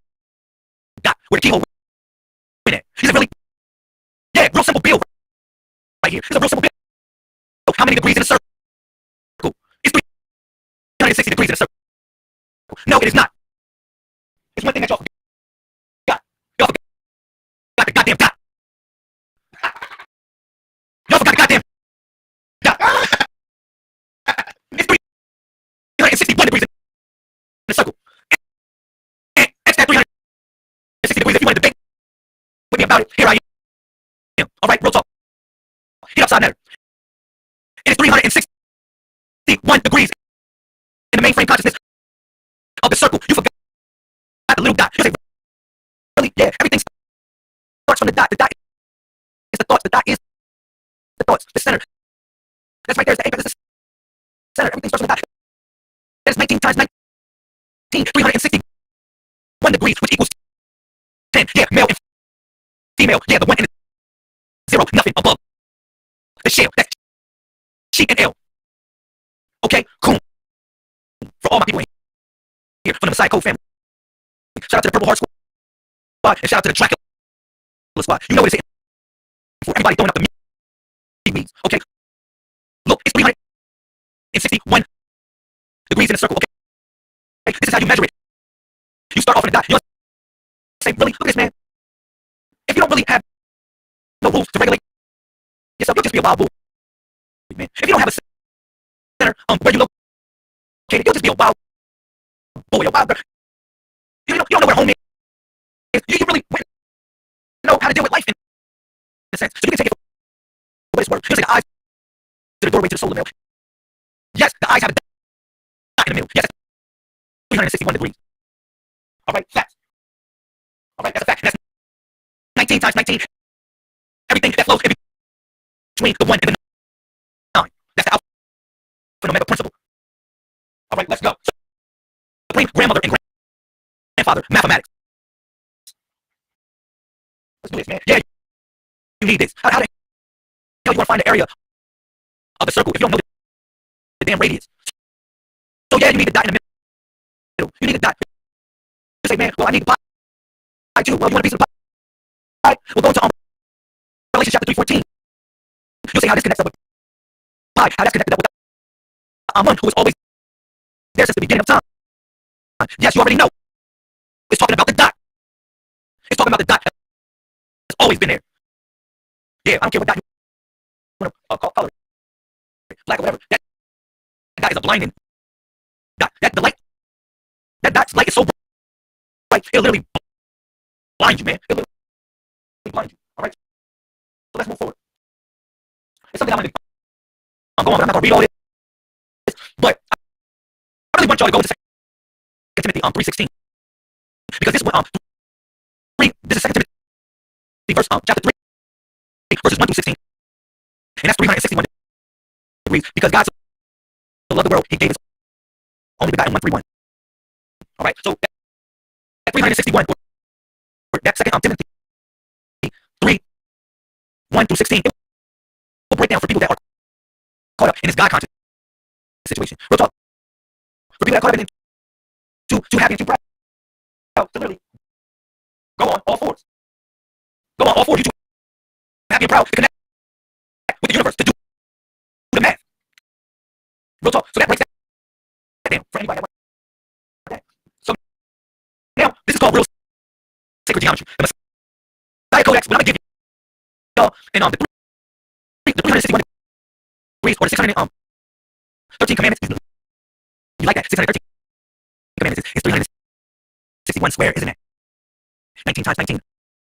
Shout out to all my Hebrews in the building. This connects with the 10 command keys. All right. Open the door so you guys have access to what we call higher consciousness. But you move with what we call sacred geometry. You'll say, I heard this before. This sacred geometry. This sacred geometry. Okay. So I gave y'all the build of the square. All right. So y'all know what the square is about being on all fours. So I gave y'all the build with the circle. Y'all know about the 361 degrees. So hopefully your eyes are open right now. Your eyes are totally open to what I'm about to give y'all, because right now I'm about to go hard. This is going to be the meat and gravy of the build. Let's go. So now, the male, give me the triangle. Give me the circle and the square. Sacred geometry. Give me the triangle. The male, I got you. Let's go. So let's go to the triangle. Let me give it to y'all. Let's build on this triangle. Now, when y'all look at this triangle right now, y'all looking, I don't know if you got 20/20 vision or not. I don't know if you're seeing me. I don't know if you're seeing how I'm seeing it. All right. But when you look at this triangle, you got two congruent angles. And I'm going to take y'all back to high school with this mathematical situation. All right. But this is supreme grandmother and grandfather mathematics. And one thing that grandma always told me was, do your homework. Let's move. So now you got two congruent angles, which is the 20/20 vision. This is your perception of life, how you see it. All right. This is your perception of life, how you see it. Now, one thing is, if we agree upon something, if me and you have we on one accord, that means we got 20/20 vision, literally, because you got 10 fingers and I got 10 toes. Therefore, we got 20 on it. So you got 20 on it, I got 20 on it. We got 20/20 vision. All right. So now, this is how you perceive reality. You perceive reality through 20/20 vision. All right, literally, a clairvoyance. How you perceive reality through 24 hours. You say, now it's not 24 hours in a day. I know that. We measure time through the cycles of things anyway. Time fluctuates, it expands, and it contracts like a woman. And did I say we in the matrix? We in the mainframe consciousness right now. So your perception of life is through 20/20. It's literally through 20/20 vision. All right, and these are two congruent angles. How you see it, and the base of that object, is the 24. It is the 2/4. Why do I say that? It is the 2/4 because you gotta realize this. Okay, 2 come as a pair. I told you. You see me? You see my shell. 2 come. That she and L. That's how we come. All right, and we measure time also by the seconds because that's time and space. That's the 2 dots. That's why when you see in any scripture, you see 2 dots. So that's why you are blessed with the 2 dots, which represents in the Codex El Moon or Moon, which is called the hidden one. All right, let's move forward. Let's move forward. The base of this is 24 hours of this triangle. We gotta get y'all back. All right, now we're doing real mathematics. Real mathematics. Let me bust this down. Let me really bust this down real hardcore. So, with 20/20 vision, we're trying to get to God. We really trying to get to what we perceive or what we connect to as a higher power, right? So we try to look and see it. Our 20/20 vision. And we go 400 days, all right? And we have to connect all the dots to the square. So connecting the dots 20 times 20 equals 400. So now you'll see the base of that that object, it so happens to be 24. And y'all doing your math going back to high school, you know you gotta split it in half. And you make 24 12, and then you square the object off, and you make 12 times 12, and you get 144. And find the height of this object, which is the height of your reality. You literally have to subtract 12 times 12 times subtract 12 times 12 times 20 times 20, which is the square version of those. We move in a square. That's why I told y'all it's important to move through the square, which is you being on all fours. You going to man. All right. And so now what you realize is this. All right. So now what it connects to is you'll see that 144, which y'all call it 144 or 141 or 144,000 of chosen people that's connected to this mainframe. It connects it like this. 144 subtract 400 equals 256. 256 squared so happens to be 16. And 16, which is the 1 plus the 6, equals the 7, which is God. You'll say, really? How is that? Because this is the 4 by 4 right here. This is the height of the reality. This is the 4 by 4. Somebody say, well, Lamel, what do you mean by that? If you look at that 4 by 4 right there, it looks like the number 1. Yeah, it looks like the number 1 because God's phone number is number 1. Yeah, God's phone number is number 1. It's oneness. That's God's phone number. Facts. Go call him up or call her up. I don't know. Y'all figure it out. So yeah. I hope y'all got that break. Yeah, y'all got clarity on that. You know what I'm saying? Look, you got 20/20 vision. Those are the congruent angles, basically 24 hours that you live in it, that you walk in the earth here at 24,000 miles. You say it's 25,000 miles. Whatever. All right, let's move forward. All right. Yeah. So before you go in any temple, you know it says no thyself. You say, where you get this from? Where you get it from? All right. I don't read natural like that, but you know it says know thyself before you go in the temple. All right. You better know thyself. Yeah. Knows thyself. Knows thyself. Because that's why I link you to the triangle. That's the reason why I link you with the triangle. When I link you with the nose, as it knows thyself, and I showed you the two congruent angles of 20/20 vision. Of 20/20 vision. In reference to the 24 hours, I showed you that. In reference to you knowing that yourself, because the nose is connected with the triangle. The nose is connected with memory. All right. Y'all know that. I know y'all smell a certain thing. Y'all connect. This is how you connect with remembrance of the elders. You know, they always blew off the nose of our ancestors in a certain sort of way. Where they blew off the nose, so we went and knows thyself. So we went and know ourselves. All right, because the nose is connected to your memory. That's the most easiest way to remember something. It's through smelling something. Smell. So this was a reason why they decapitated the nose. So you won't be able to connect with what we call the triangle or the 141 of clairvoyance, the 20/20 vision of clairvoyance. All right. Yeah, I broke that down with supreme grandmother and grandfather mathematics. All right. So yeah, the nose is connected to memory. Now we can get into a real pseudo conversation about the trigonometrical ganglion and talk about how this is connected to memory. But I'm not a brain surgeon. But you know damn well when you smell something, it may remind you in a certain sort of way. So I'm gonna say this. God is also an experience. That's one of the things that I also say, as in God being an experience. So some things you have to know to experience.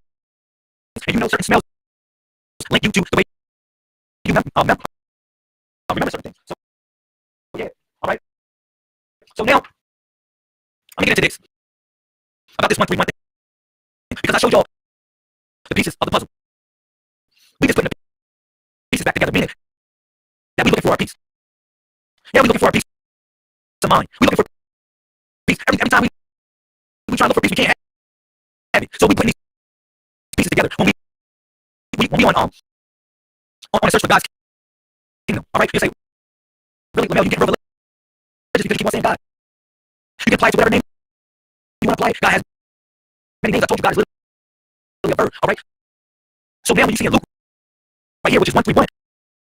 It says this. It says, and behold, thou shalt conceive in thy womb, in the matrix. Yeah, conceive in the womb of the matrix, because that's what matrix means. It means womb, and bring forth a son. Okay, a son, and thou shalt call his name the Savior. Yeah, the Savior. Don't get too religious with that. So now you said Jesus. No, it's the Savior, man. So y'all gotta be a Savior in that situation. Y'all gotta be brave and be philanthropic and your neighborhood and do certain things that you gotta do to change the condition of your world. We literally can't change the planet, man, but we can change, save our world. So it's time for you to be a Savior. What we call 131.